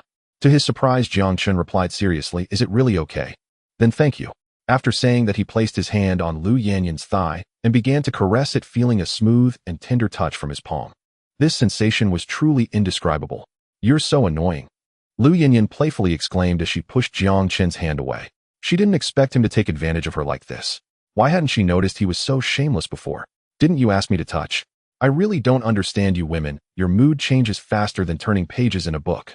Jiang Chen wore a look of grievance, as if he were the one suffering injustice. Jiang Chen parked the car in the commercial area of the city center, a place where one could shop and enjoy delicious food, making it a popular dating spot for many couples. Having slept for 12 hours, Jiang Chen's stomach was already growling with hunger. As they passed a restaurant that fused Chinese and Western cuisine, both Jiang Chen and Lu Yanyan caught a whiff of delicious food. They exchanged glances and shared a tacit smile, then both walked into the restaurant. Foodies often only need a knowing glance to understand each other. The restaurant was elegantly decorated with a warm atmosphere. Jiang Chen wanted Lu Yanyan to order, but he found that she had already started taking selfies in various poses. "You're still just a little girl." Jiang Chen shook his head helplessly and began to order for himself. He ordered a plate of pasta, 2 portions of pan-seared steak, and a vegetable salad. Not long after the exquisitely plated dishes were served, and Jiang Chen and Lu Yanyan couldn't help but dig in heartily.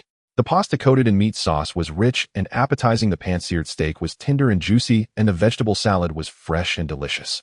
These two unbeatable foodies were so engrossed in their meal that they hardly spoke. Half an hour later, Jiang Chen slumped back in his chair, letting out a satisfied burp. Even Lu Yanyan touched her slightly protruding belly, looking quite content. The two foodies exchanged glances and smiled at each other again, resembling a couple who had been in love for a long time. After dinner, Jiang Chen took Lu Yanyan for a stroll in the commercial district. Lu Yanyan bought a few cute accessories at a jewelry store and even got Jiang Chen a delicate razor. As they reached the center of the street, Jiang Chen and Lu Yanyan noticed a crowd gathered around something. They squeezed to the front of the onlookers and discovered an event taking place. The event's notice board boldly proclaimed "You and Me Hot Kiss Competition." As young participants, both Jiang Chen and Lu Yanyan were drawn to this trendy contest. The general premise of the event was that male-female pairs would compete by engaging in a passionate kiss, with the couple that could last the longest without breaking contact declared the ultimate winners. Moreover, the prize for this competition was surprisingly set at 10,000 yuan. This contest tested not only courage, but also the lung capacity of the participants. At this moment, 7 or 8 couples had already chosen to participate, and there were only 3 minutes left until the registration deadline. In truth, Jiang Chen was quite eager to join the competition, not for the 10,000 yuan prize, but simply for the desire to kiss Lu Yanyan. However, Jiang Chen and Lu Yanyan were not yet an official couple, and their previous kisses had occurred in private, far removed from the public eye. Afraid that his sudden request might repel Lu Yanyan, Jiang Chen was troubled.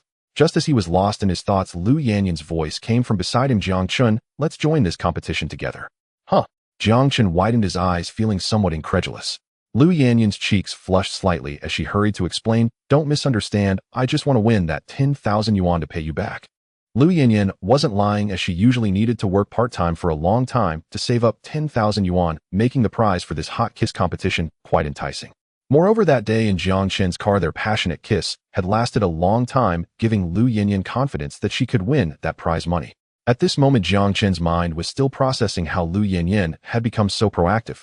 Before he could think further, Lu Yanyan had already taken his hand and was leading him toward the competition area. The sight of such a beautiful girl actively pulling a male participant into the competition, knowing she would soon kiss someone, shattered the hearts of the onlooking single men. Alright, we currently have 8 pairs of couples ready to participate, and the registration time is now closed. Let's begin the 1-minute countdown. As the host's words fell, a 1-minute countdown began on the big screen. Lu Yanyan seemed a bit nervous, her chest rising and falling rapidly. After all, kissing in such a public setting required courage. "Don't be nervous." Jiang Chen pulled 2 mints from his pocket, unwrapped one, and placed it in Lu Yanyan's. The refreshing taste of mint spread through Lu Yanyan's mouth, gradually easing her inner tension. The competition begins. With the countdown reaching 0, the host officially announced the start of the contest. Jiang Chen wrapped his arms around Lu Yanyan's slim waist, leaning down to gently kiss her delicate lips. His movements were soft, like a feather brushing through the air, calming Lu Yanyan's nervous emotions. In that moment, despite being surrounded by a noisy crowd, Jiang Chen and Lu Yanyan felt as if their world had quieted down so much so that they could only hear each other's heartbeats and breaths. In just 1 minute, 3 couples had already ended their kisses. Some had laughed while others couldn't maintain their positions due to height differences. Due to Lu Yanyan's tall stature, the height difference between her and Jiang Chen was minimal, allowing him to kiss her with just a slight lean, making their position relatively comfortable. After several minutes passed, the remaining couples ended their kisses one by one, unable to sustain their breaths. Only Jiang Chen and Lu Yanyan were still passionately kissing. "The competition is over." As the host's voice rang out, Jiang Chen reluctantly released Lu Yanyan. It was only then that Lu Yanyan realized the competition had ended. She had forgotten that she was even participating, feeling as if she and Jiang Chen were in a deserted wilderness.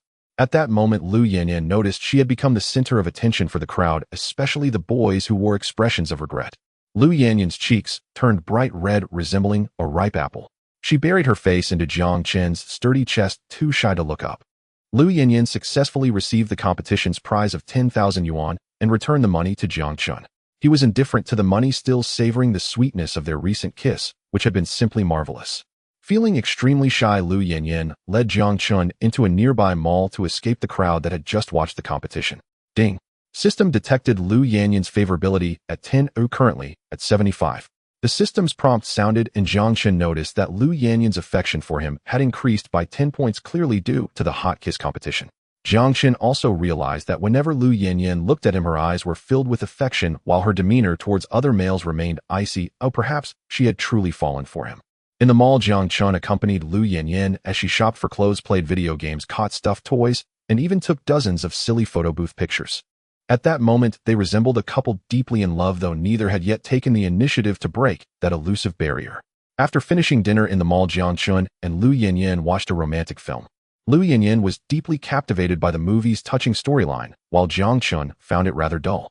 He occasionally caressed Lu Yanyan's delicate little hand, and then her long thigh.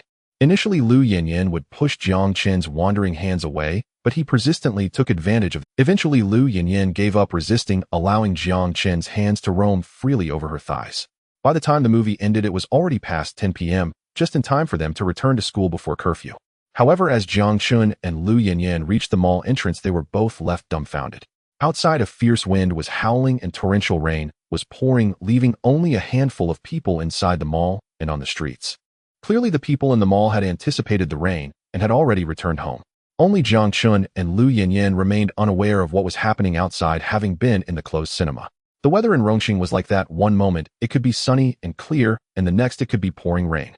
Given the current situation, it was impossible to drive back to school. Not to mention that bad weather could easily cause accidents with such heavy rain limiting driving speed. Even if they made it to school, they would miss curfew. What do we do now? Lu Yanyan's eyes were filled with confusion. Jiang Chen glanced at the raging wind and rain outside, a hint of an intriguing smile forming on his lips. There's no other choice, let's stay in a hotel. At the suggestion of staying at a hotel, a troubled expression clouded Lu Yanyan's coquettish face. Though their relationship had grown decidedly intimate, the idea of sharing a hotel still proved a barrier she could not easily cross. What are you thinking? Of course we'll book 2 rooms and sleep separately. Jiang Chen teased when he saw the hesitance on Lu Yanyan's face. Don't be ridiculous, I don't think like that. A flush of crimson stained Lu Yanyan's cheeks as she raised her delicate fist and lightly struck Jiang Chen's chest. There was a small hotel in the mall. Jiang Chen led Lu Yanyan to the reception and said to the clerk, "Excuse me, please book us 2 double rooms." The clerk nodded and began to work at the computer. Suddenly, the clerk felt something tapping his leg. When he looked down, a hand clutching 700 or 800 yuan bills was knocking against him. Jiang Chen pretended to borrow a phone charger at the desk, but from an angle Lu Yanyan could not see, he slipped the money to the clerk.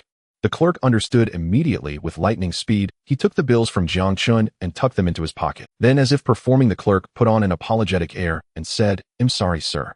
Because of tonight's heavy storm, all our rooms have been booked. Only 1 double room remains." How unlucky. Jiang Chen feigned annoyance while secretly delighting inwardly. The clerk had handled it perfectly. The money had not been wasted. If that's the case, we'll have to share 1 room and sleep separately, all right. Jiang Chen looked to Lu Yanyan for her. Lu Yanyan hesitated, but with rain pouring outside, she had little choice and nodded in agreement. The hotel's room was spacious and tidy, with a vast floor-to-ceiling window that greeted them as they entered. Outside, wind and rain battered the glass, while inside the room was warm and bright. "Shall you shower first, or shall I?" Jiang Chen asked Lu Yanyan. You go first." Whether from nerves or shyness, Lu Yanyan's voice was a faint whisper, utterly charming. Jiang Chen did not hesitate and stepped into the bathroom. Soon the room filled with the steady sound of running. Only then did Lu Yanyan notice the bathroom glass was semi-translucent. She could clearly make out the contours of Jiang Chen's well-defined body. Realizing she would soon enter the shower herself, Lu Yanyan's pretty face flushed a brilliant applard. 10 minutes later, Jiang Chen emerged in a bathrobe, towel drying his damp hair. A masculine scent seemed to waft through the room. Blushing, Lu Yanyan trotted into the bathroom. Gazing at the curves pressed against the glass, Jiang Chen was nearly overcome with desire, on the verge of a comic nosebleed. He fetched a bottle of iced water from the fridge and gulped it down, cooling the stirrings within him. 10 minutes later, the shower ceased, and Lu Yanyan stepped out, tightly wrapped in her robe. Jiang Chen lay on his side body, turned toward the place where Lu Yanyan would lie. She, deeply embarrassed, faced away and carefully positioned herself at the very edge of the bed. "Why are you so far away? Aren't you afraid you'll fall?" Jiang Chen found her nervousness quietly amusing. "I like it this way, mind your own business." Inside, Lu Yanyan's heart raced. It was her first time sharing a bed with. She was frightened and anxious, yet a small thread of anticipation twined through her feelings. The room fell into silence, broken only by the rain battering the great window. The atmosphere was slightly awkward. Jiang Chen wanted to say something to break it, but could not find the words. Then a jagged bolt of lightning split the black sky as if cleaving it in two. A thunderclap rolled through the room. "Ah!" Lu Yanyan cried out in fright and clung to Jiang Chen with all her strength. Her nightgown slipped away in the scramble, and she wrapped herself around Jiang Chen like a stripped octopus, clinging to him utterly. When the thunder finally subsided, Lu Yanyan realized she was holding Jiang Chen tightly and was instantly mortified. She tried to let go, but Jiang Chen held her fast in return. Looking into her beautiful eyes, without hesitation, Jiang Chen kissed her soft lips. Outside, the storm raged on, sheets of rain and flashes of lightning painting the night. The next morning, the storm that had raged through the night had completely cleared. Sunlight chased away the clouds and bathed the world below. Jiang Chen awoke and glanced at Lu Yanyan nestled in his arms and at the smear of crimson on the white sheets. He pressed a tender kiss to her pale forehead. Lu Yanyan woke as well, remembering the night's frenzy. Bashful, she buried her face against Jiang Chen's chest. Ding! The system detected Lu Yanyan's favorability increase by 20. Current favorability is 95. The system's voice sounded again. Unexpectedly, Lu Yanyan's favorability had jumped by 20 points. A favorability so close to 100 seemed almost extravagant. No wonder her gaze toward him had become so syrupy. System notice: achieving a favorability of 98 or above with an opposite-sex character will grant a reward of 10 million yuan. Hearing that, Jiang Chen was surprised. 10 million yuan was certainly a considerable fortune. With his thoughts aligned to the system, Jiang Chen asked aloud, "May I ask, system, will reaching 98 favorability with any opposite-sex character grant 10 million? "Yes," the system replied. Jiang Chen began to ponder. For now, only Lu Yanyan approached 98, but they had already done everything that might raise her affection. How would he gain the final 3 points? The last 3 points would be difficult. Jiang Chen needed to devise a plan. Because Lu Yanyan had classes in the afternoon, the pair quickly freshened up, grabbed a hurried breakfast at the hotel, and then rushed to campus. Jiang Chen parked near the West Suburb Park. As before, walked Lu Yanyan to the steps of her dormitory, gave her a brief embrace and a gentle kiss on the forehead, then turned and made his way back to his own dorm. It was lunchtime. Their intimate exchange had not drawn any attention.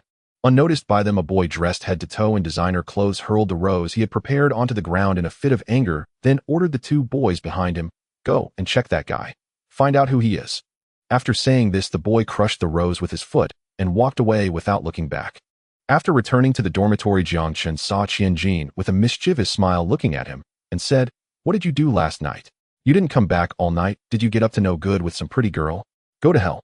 It suddenly poured rain last night, and I couldn't get back to school, so I spent the night in an internet cafe." Jiang Chen replied casually, not wanting to use Lu Yanyan's situation as bragging material.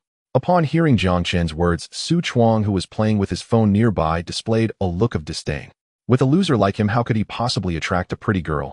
Su Chuang harbored a great deal of animosity towards Jiang Chen, evidently still not having moved on from the events of a few days prior. Jiang Chen was too lazy to engage with him and took out his phone to kill time. As soon as he opened WeChat, a flurry of messages popped up. First, it was Lu Yanyan, who had safely returned to the dormitory, sending him a message to report her safety. Jiang Chen replied with an OK sticker. Then there was Su Qinxue, whom he hadn't contacted for a long time, sending him a message in a tone tinged with complaint. "Little troublemaker, why haven't you contacted me lately? Have you found a new sweetheart since entering college?" Thinking back to that night of intimacy, Jiang Chen couldn't help but feel a twinge of guilt for not having reached out to Su Qinxue and hurriedly replied to her message. "Not at all, I've just been a bit busy since the semester started. How's your work at the hospital?" It's all right. Remember to find me when you have a break. I've bought a very sexy dress." After chatting with Su Qinxue for a couple of minutes, Jiang Chen felt a surge of blood boiling within him. He recalled Su Qingshu's perfect figure from that night, and he could barely suppress a nosebleed. She truly was a captivating little temptress. Just like that, chatting and exchanging memes with Su Qinxue, the afternoon slipped by in the blink of an eye. At this moment, Jiang Chen remembered that he had added Shangwan Yinyu on WeChat a few days ago. He opened her moments, which were filled with numerous photos and daily life shares. Upon viewing Shangwan Yanyu's photos, Jiang Chen was even more struck by her astonishing beauty, which seemed to surpass that of Lu Yanyan and Su Qinxue by several notches. He couldn't help but wonder which lucky fellow would be able to enjoy the company of such a stunning beauty in the future. As he pondered, his stomach began to growl. Due to the rush to return to school at noon, he hadn't eaten yet. "I'm going to the cafeteria for a meal. Does anyone want to join me?" Jiang Chen asked the others in the dorm. Stinky treasure, just hold on a little longer. They'll come help you catch after I finish this wave of wild monsters. Qianjin was currently engrossed in playing League of Legends with a girl and completely ignored Jiang Chen's words. I'm not very hungry, so I won't go. Wu Daqiang, who was deeply invested in a boring soap opera, declined Jiang Chen's invitation. Su Chuang, already full of grievances towards Jiang Chen, rolled his eyes and ignored him.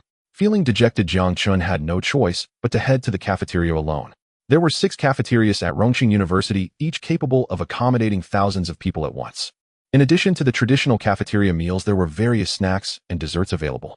Even if students didn't want to eat in the cafeteria, there was a snack street nearby, offering a wide array of cuisines from across the country. The Qinhua dormitory where Jiang Chen lived was closest to the 4th cafeteria. Upon entering, he was greeted by a medley of enticing food aromas, making his already hungry stomach yearn for a hearty meal. He ordered a dish of scrambled eggs with tomatoes and a serving of minced meat with eggplant, unable to resist diving into the feast. Though it was cafeteria food, it was still visually appealing and flavorful. Jiang Chen devoured the meals on the table as if he were a refugee from a disaster zone. After patting his belly in satisfaction, Jiang Chen spotted a somewhat familiar figure. The person was tall, with slightly wavy long hair cascading down her back and a few strands dyed pink. She wore a short top that revealed her slender fair waist and a pair of hot shorts that showcased her long straight legs. This person was Jiang Chen's classmate Zhou Na, whose beauty was not at all inferior to Shangwan Yinyu. However, while Shangwan Yinyu was gentle and charming, Zhou Na was fiery and alluring. Jiang Chen couldn't help but pull up Zhou Na's profile, eager to learn more. Name: Zhou Na, age 20, height 172 centimeters, weight 45 kilograms, beauty score 94, favorability 10, charge 1. Looking at Zhou Na's profile, Jiang Chen analyzed it while engaging in his inner thoughts. Wow, I didn't expect Zhou Na to be 172 centimeters tall. No wonder her long legs looked so tempting. Her beauty score was also a remarkable 94, on par with Shangwan Yinyu and the campus belle Shin Kursen. Wow, she even has a charge of 1. Oh, I wonder which lucky guy got that. Wait. Jiang Chen discovered a critical piece of information on the profile, and disbelief washed over his face.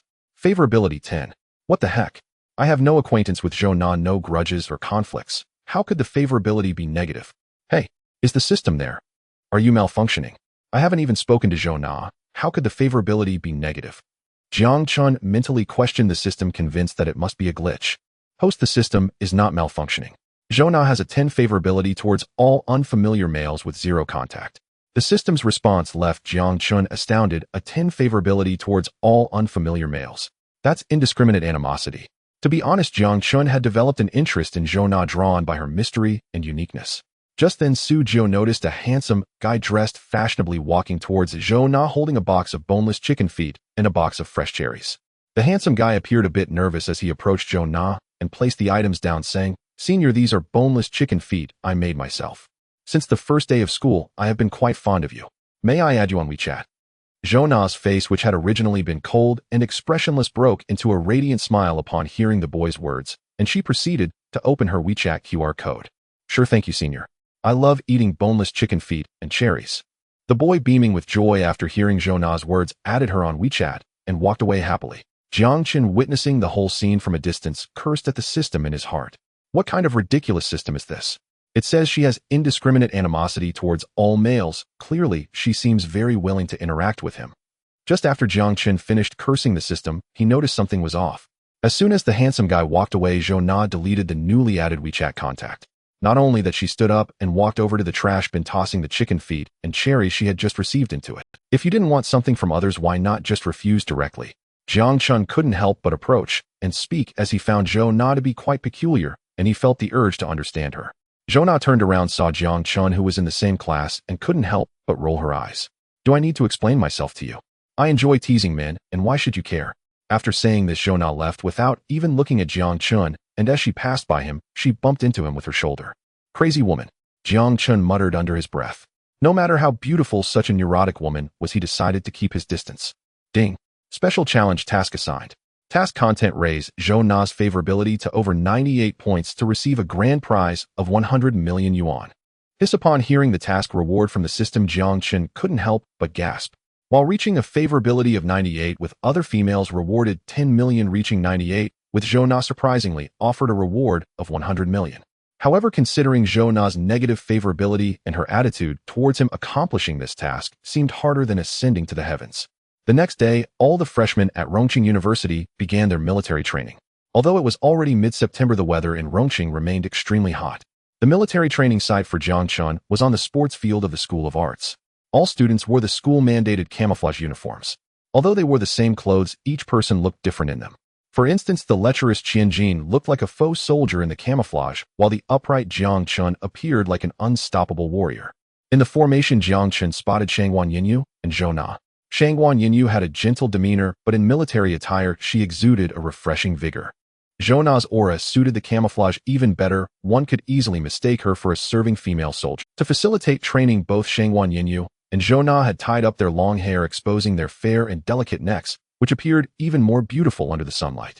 The morning's agenda mainly consisted of the military training opening ceremony and the introduction between instructors and students.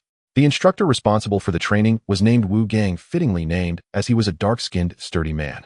His gaze was filled with determination, aligning perfectly with Jiang Chen's image of a soldier.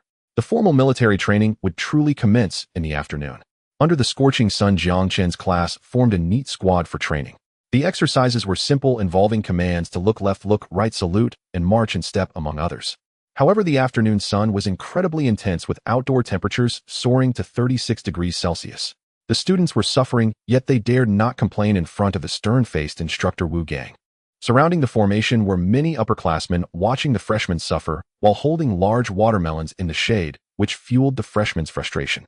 Only Jiang Chen maintained a straight posture throughout, as the system had silently enhanced his physical abilities, making this training trivial for him. Jiang Chen's resilience earned him silent admiration from instructor Wu Gang, who was surprised to find such hard-working students among a group of pampered university freshmen. After training under the blazing sun for an hour and a half, Wu Gang finally announced a half-hour break. His words were like a royal decree of mercy, bringing relief to everyone as they rushed to the shade. On this sports field, aside from Jiang Chen's Director Class 1, there were also classes for broadcasting, performing arts, music, animation, and other specialties. At this moment, Qianjin, with a lewd expression, approached Jiang Chen and whispered, "Brother, I've fallen in love." Oh, so fast. Jiang Chen felt it was unbelievable that Qianjin had found love in just a few days. "Shoo, lower your voice. It's just a crush just now." A blush unexpectedly appeared on Qianjin's lecherous face as he gazed in the direction he was looking, and Jiang Chen saw a girl from the neighboring class. The girl wasn't particularly beautiful, but she appeared fair and elegant, likely a well-behaved girl. Not bad, not bad. Since you like her, you should seize the opportunity. I wish you success." Jiang Chen sincerely offered his blessings. Although Qianjin had a somewhat lewd demeanor, he was not malicious and was still worth forming a deeper friendship with. Hearing Jiang Chen's words, Qianjin beamed with joy. "Brother, I wish you find love soon as well. University life is short, you must seize the opportunity. If you have any questions about pursuing girls, feel free to ask me." Before Qianjin could finish his sentence, his gaze froze, staring ahead. Ahead walked a beautiful girl, her long hair flowing and her steps light, exuding vitality. She wore a French collegiate-style shirt paired with a plaid mini-skirt, and her white knee-high socks and sneakers accentuated her youthful exuberance. Most importantly, the girl had a sweet face and delicate features reminiscent of a youthful heroine stepping out of a... These military training students were merely fresh graduates from high school, and upon seeing such a stunning beauty, they all stood frozen, hearts filled with infatuation. Qianjin recognized the girl and murmured, "It's actually Lu Yinyan, one of the 4 campus flowers, and she is walking towards us." Indeed, the beautiful girl was Lu Yinyan, holding a plate of chilled watermelon slices, smiling brightly as she approached the resting area of Director Class 1. At this moment, the average guy Su Chuang exclaimed in excitement, "There are only a few of us guys here. She must be here to deliver watermelon to me." After saying this, Su Chuang stood up and walked towards Lu Yinyan. "Hello, beautiful, thank you for the water." As Su Chuang approached Lu Yinyan, he reached out to take the watermelon from her hand. However, before he could finish the word melon, he noticed that Lu Yinyan didn't even glance at him and walked straight past. Su Chuang's hands froze in midair, and the situation became extremely awkward. After passing Su Chuang, Lu Yinyan jogged a couple of steps to Jiang Chen's side and said with concern, "You must be suffering in this heat. You've worked hard." After saying that, she gently fanned Jiang Chen's head with her delicate hand and fed him a large piece of chilled watermelon with a fork. Jiang Chen thoroughly enjoyed the watermelon Lu Yinyan fed him, then affectionately pinched her soft little face and said, "With such a strong sun, you shouldn't come over. I would feel sorry if you got tanned." Lu Yinyan took out a fragrant tissue from her pocket, wiped away the fine beads of sweat on Jiang Chen's forehead, and pouted, saying, "You don't need to worry about me. I'm happy to do this." Jiang Chen and Lu Yinyan displayed an intimacy that was characteristic of a young couple in love. The onlookers witnessing their playful banter wore a variety of expressions. First was Su Chuang with his hands still suspended in the air, whose expression transformed from disbelief to jealousy and distortion. Sitting beside Jiang Chen, Qianjin observed everything with an expression of admiration and respect. Shangguan Yinyu appeared calm, but a hint of complex emotion flickered in her eyes. Meanwhile, Zhou Na rolled her eyes dramatically and spat on the ground. Not far from Jiang Chen's class, a boy in the broadcasting department was observing everything with a venom. This boy was the same one who had been waiting beneath Lu Yanyan's dormitory yesterday, only to crush the roses in it. Seeing his crush flirting with a stranger, the boy could no longer contain his fury and clenched his fists as he approached Lu Yanyan and Jiang Chen. "Yanyan, what is going on? Who is this guy?" the boy asked as he reached Lu Yanyan, his voice trembling with intense anger. "Chun Zihao, why are you at Rongqing University? Weren't you supposed to study abroad?" Lu Yanyan exclaimed, her face displaying surprise upon seeing the boy. "Yanyan, I gave up my chance to study abroad for you. I came to Rongqing University just for you. Please, will you be my—" Upon hearing Chun Zihao's words, Lu Yanyan wore an expression of exasperation. However, she still tried to remain calm and seriously told Chun Zihao, "Chun Zihao, I've always regarded you as just a regular friend. Please stop pursuing me so obsessively, okay? You should have gone abroad for further studies, but instead you came to Rongqing University for me. This will only serve to endear yourself to you while increasing my aversion to you. And let me introduce you, this is my boyfriend Jiang Chen." As she spoke, Lu Yanyan pulled Jiang Chen closer, holding his hand affectionately. At this moment, even Jiang Chen, no matter how foolish he might seem, understood the situation. Oh, a rival. It seemed this young man was indeed a lovesick fool, giving up his chance for further studies to come to Lu Yanyan's school, yet Lu Yanyan clearly had no feelings for him. Though feeling a bit awkward, Jiang Chen still greeted Chun Zihao. Chun Zihao's expression twisted with rage as he pointed a finger at Jiang Chen's head, throwing down a harsh warning. "Kid, you better watch out. I'll make you regret competing with me for a woman." Lu Yanyan found it strange. Jiang Chen drove a top-tier G class. How could he be just a poor loser? However, she had completely fallen for Jiang Chen and didn't care about his background. "Even if he sleeps on the streets every day, I would still want to be with him for life.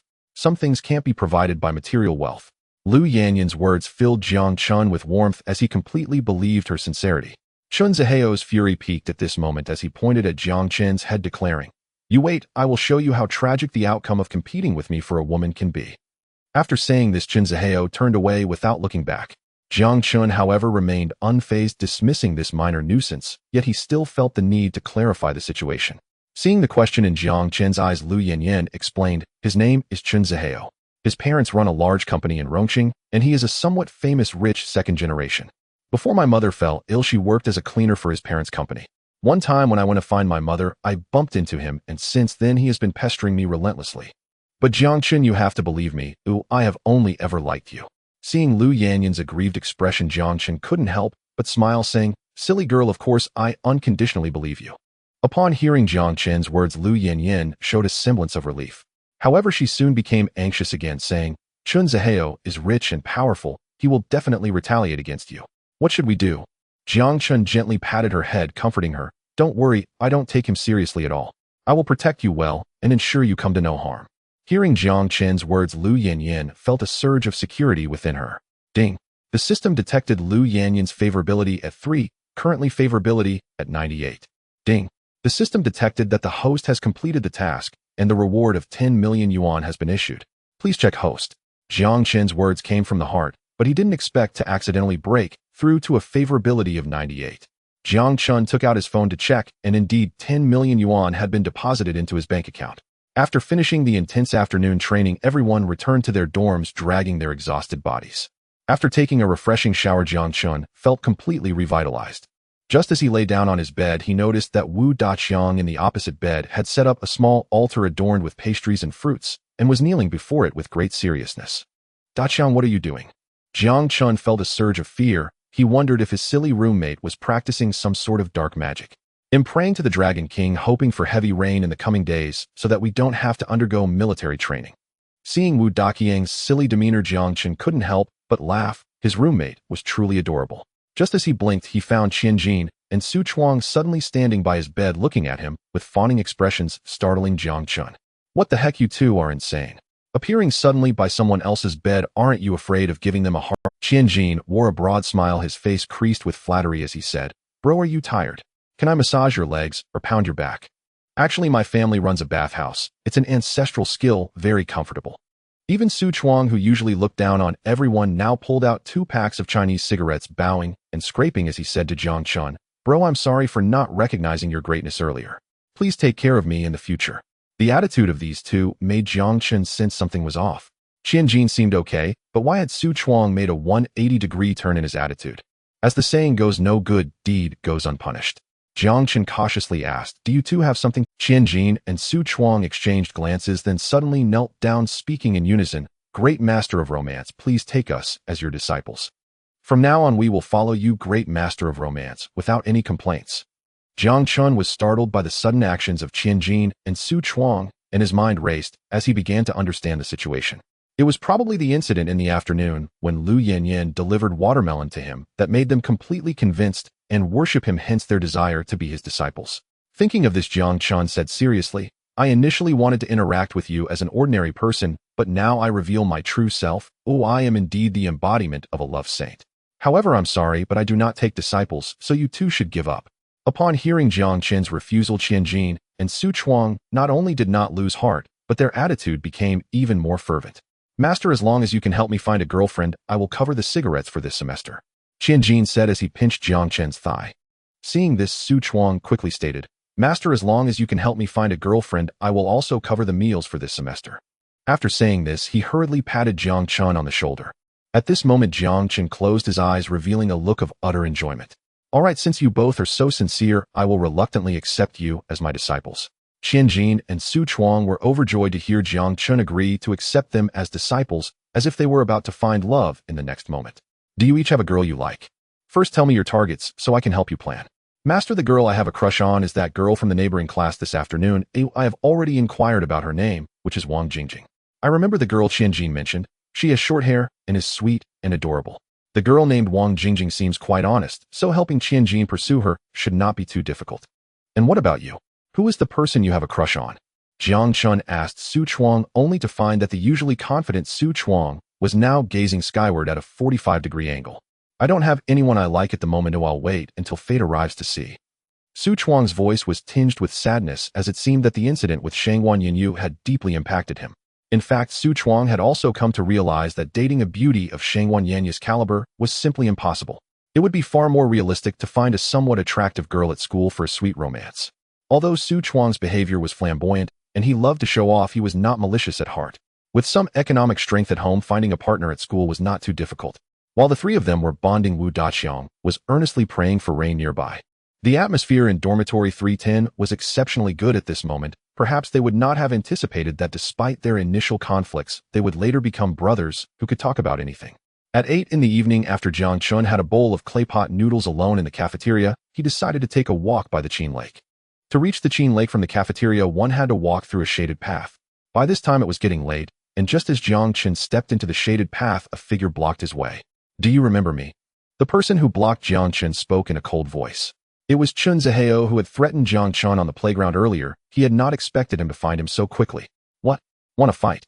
I don't see you as my opponent, though." Chun Zihao was slender and shorter than Jiang Chen by half a head, and with the help of the system, Jiang Chen's body was muscular. Even two Chun Zihaos would not stand a chance against him. However, as soon as Jiang Chen finished speaking, 8 or 9 students suddenly emerged from the surrounding woods, encircling Jiang Chen. These 8 or 9 students were all tall and clearly brought in by Chun Zihao specifically to teach Jiang Chen's face showed a look of despair. He was confident in handling one Chun Zihao, but against this group, he would probably only end up taking a beating.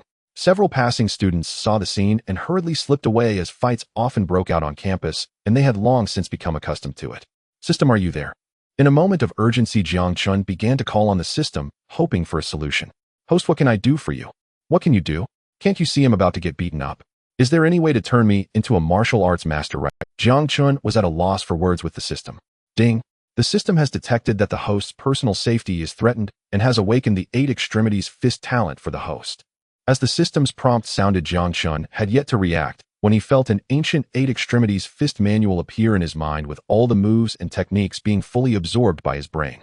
Moreover, he felt his limbs filled with strength, eager to unleash a full set of 8 extremities fist to vent this power. "Kid, dare to compete with our boss for women. Brothers, let's take him down," one of the students said to Jiang Chen, then charged at him like a human tank, standing almost 185 centimeters tall. This student was very confident, believing that he alone could thoroughly teach Jiang Chen a lesson. However, Jiang Chen remained completely unfazed. Although the opponent was charging fast in Jiang Chen's eyes, it was still too slow. Just as the student raised his fist to strike Jiang Chen cleverly bent down his hands, maneuvering past the opponent's raised fist, stepping forward to push and executed the Iron Mountain lean from the 8 extremities fist seamlessly. Jiang Chen actually used only 30% of his strength, yet the student was sent flying like a kite, with its string cut crashing 4 or 5 meters away and lying on the ground wailing. In just a few seconds, Jiang Chen had severely defeated one of the main fighters brought by Chen Zihao. The other little brothers looked at Chen Zihao in confusion, as they had not been informed that the opponent was a martial artist. Chen Zihao's eyes were filled with horror, but he quickly steadied himself and encouraged his little brothers. He may know some skills, but 2 fists can't defeat 4 hands. Let's all attack together. Hearing Chen Zihao's words, the little brothers felt it made sense and simultaneously surrounded Jiang Chen, launching their assault. Jiang Chen took a stance, parrying a punch with a hammer-like block. The opponent clutched his fist, letting out a scream akin to a pig being slaughtered, clearly in great pain. Jiang Chen then dodged another punch and knocked down one person on his right, with a heavenly palm, following up with a whip kick to strike another on his left. Although the opponents were numerous, their attacks were chaotic and slow in Jiang Chen's eyes. In just a few exchanges, all 8 or 9 of the thugs summoned by Chen Zihao were knocked down by Jiang Chen. The shaded footpath was already crowded with curious students. Unwilling to draw excessive attention, Jiang Chen hurried away. Impressive technique. You must have trained in Baji Quan for at least 17 or 18 years. Just as Jiang Chen stepped out of the tree-lined path, a figure emerged from the shadows and addressed him directly. Jiang Chen looked closely. It was Wu Gang, the military training instructor for his class. Wu Gang wore civilian clothes, yet his explosive musculature remained unmistakable. "Good morning, Instructor Wu," Jiang Chen greeted him promptly. "I saw you run into trouble just now and was about to intervene, only to find you had already subdued them effortlessly." Hearing Wu Gang's words, Jiang Chen scratched his head sheepishly. "Ha. As a child, I trained for a few years under a master. Just basic fundamentals, nothing extraordinary. Instructor, I need to head back and rest. Goodbye." Using that as an excuse, Jiang Chen slipped away, while behind him Wu Gang wore an expression of profound admiration. Thanks to Chen Zihao's provocation, Jiang Chen had awakened his latent talent for Baji Quan, a skill invaluable both for self-defense and for heroic intervention. Back in his dormitory, Jiang Chen scrolled idly through his phone before drifting into a deeply restful sleep. At dawn the next day, he was jolted awake by Wu Daqiang's sudden ear-splitting shout. "Damn it, Daqiang. What the hell are you doing? We're still trying to sleep." Jiang Chen mumbled groggily, eyes half closed. "It's raining outside. Actually raining. My rain-summoning prayer actually worked." Wu Daqiang pointed exuberantly out the window, dancing with glee. Jiang Chen and Qian Jin likewise glanced outside. Wind-howled rain lashed down in torrents. Clearly, military training would be cancelled for the day. At that moment, class monitor Shangwan Yinyu sent a group announcement instructing everyone to remain in their dormitories. Jiang Chen and his roommates raised thumbs in silent praise toward Wu Daqiang, then collapsed back onto their beds, drowsy once more. Not until 11 o'clock that morning did Jiang Chen finally rise, stretching luxuriously before washing up. Outside, the downpour showed no sign of relenting. Su Chuang and Qian Jin were locked in fierce combat within the Summoner's Rift, while Wu Daqiang cradled his laptop, absorbed in a tedious soap opera. Rain hammered against the windows with rhythmic percussion, an atmosphere both soothing and immersive. Jiang Chen picked up his phone and opened the streaming app AI Live. The first live stream displayed was that of Ku Xin. Today, Shen Ku Xin wore a collegiate-style knitted jacket paired with a pink lace-trimmed skirt, radiating the effortless charm of a perfect sweet girl. Yet her expression was distinctly subdued. 2 unshed tears glistened at the corners of her eyes, evidence of recent sorrow. Only upon spotting JC entering her stream did she force a faint, fragile smile. "Welcome, top supporter. JC has joined my live stream." Having gifted Shen Ku Xin a dazzling castle worth 30,000 yuan during their last interaction, Jiang Chen remained firmly seated at number 1 on the support leaderboard, even days later. What happened just now? Jiang Chen couldn't resist sending a comment into the chat. The appearance of their top supporter electrified the other dozen or so viewers, who erupted into a chorus of fragmented explanations in the comment feed. Though disjointed, their accounts collectively painted a clear picture. Shen Ku Xin had just lost a live stream duel to another female host, who then demanded the loser submit to a blunt truth interrogation. When Shen Ku Xin lost, her opponent asked how many men she'd been intimate with. Shen Ku Xin truthfully replied she hadn't been with anyone, prompting immediate verbal assault and slander. Her rival hurled insults branding Shun Ko-xin a hypocritical fraud, pretending innocence while allegedly sleeping with countless men. Viewers from the rival stream flooded in hurling vulgar, degrading slurs, driving Shun Ko-xin to tears of wounded pride. Jiang Chen knew without doubt that Shun Ko-xin told the truth. The system clearly registered zero-charge credits under her name. He understood therefore precisely how deeply she had been wronged. Challenge her again. I'll help you reclaim your dignity. This single comment ignited the entire stream like wildfire. Empowered by their top supporters backing the audience, surged with renewed confidence. Though Shun Ko-xin had initially wished to let the matter drop, the overwhelming enthusiasm of her viewers left her no choice but to initiate another connection. Jiang Chen's screen now displayed a second live stream titled Sister Yun. The host wore heavy makeup and extreme digital beautification, 10 levels deep. Clad in a low-cut nightgown, her exaggerated bust swayed distractingly. Clearly this was a host who skirted platform boundaries, earning income from older male patrons through suggestive performance. A sheltered university student like Shun Ko-xin stood little chance against such a seasoned provocateur. Jiang Chen pulled up Sister Yun's profile panel. Name Lu Yun. Age 40. Height 158 centimeters. Weight 60 kilograms. Appearance score 30,100. Favorability 0. Charge credits 21. Studying the data, Jiang Chen felt a flicker of puzzlement. Lu Yun was 40 years old, and judging by her height and weight, clearly built like a tank. Her appearance score of 30 confirmed it. Yet on-screen Sister Yun appeared as a striking, curvaceous woman in her prime. Jiang Chen instantly grasped the truth. She was a master of digital enhancement. Turn off the filters, and even her top supporter might flee in terror before dawn. Seeing Shun Ko-xin initiate the connection, Sister Yun reacted with incredulous mockery. Oh, it's the little flirt who lies after losing a duel. I despise dishonesty above all. Shun Ko-xin's face paled with indignation, until she noticed JC's comment glowing across the public chat. JC, don't be upset. I'm here. JC challenged her to another duel. If she loses, she must disable all beauty filters. Reading those words, Shun Ko-xin felt a wave of quiet reassurance rise within her. She turned to Sister Yun and said firmly, "Dare you duel me once more? If you lose, you shut off every beauty filter in your stream." Sister Yun burst into raucous laughter. She and Shun Ko-xin had dueled many times, and each time victory had been hers. She saw no reason to believe this round would differ. Moreover, another duel meant fresh opportunities to solicit gifts from her loyal viewers, an outcome she welcomed without hesitation. In truth, Sister Yun's audience consisted largely of middle-aged men with disposable income, whereas Shun Ko-xin's followers were mostly young university students. Naturally, Sister Yun received far more gifts. "No problem, I'll indulge you one more time. But if you lose this round, you'll crawl 3 full laps around your room, on all fours, barking like a dog." Hearing Sister Yun's words, Shun Ko-xin couldn't help but hesitate, as lying on the ground and barking like a dog was indeed too degrading.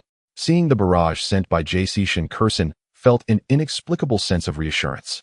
"Bring it on, who's afraid of who?" she said defiantly to Sister Yun. As Shun Ko-xin sent the PK invitation to Sister Yun, they officially entered the PK interface. At the top of the interface was a long health bar with the left side in blue representing Shun Ko-xin. The right side of the health bar was red representing Sister Yun. The side with more gifts would naturally have a longer health bar, and the one with the longer health bar at the end of the PK would be the winner. "Everyone, we must win this PK, so give me all your little gifts." With Sister Yun's shout, the PK officially began. The big shots in Sister Yun's live stream began showering gifts. Sister Yun's #1 fan, Mr. Zhu, directly sent 10 rockets in a row. Just half a minute into the PK, Sister Yun's red health bar suddenly grew longer, pushing Shun Ko-xin's blue health bar down to a very short length. "Haha, now you've seen my strength, get ready to bark like a little dog." Sister Yun couldn't help but mock Shun Ko-xin as her health bar continued to grow. "Thank you to my #1 fan, Mr. Zhu, for the 10 rockets. Little Yun will always love you, moi."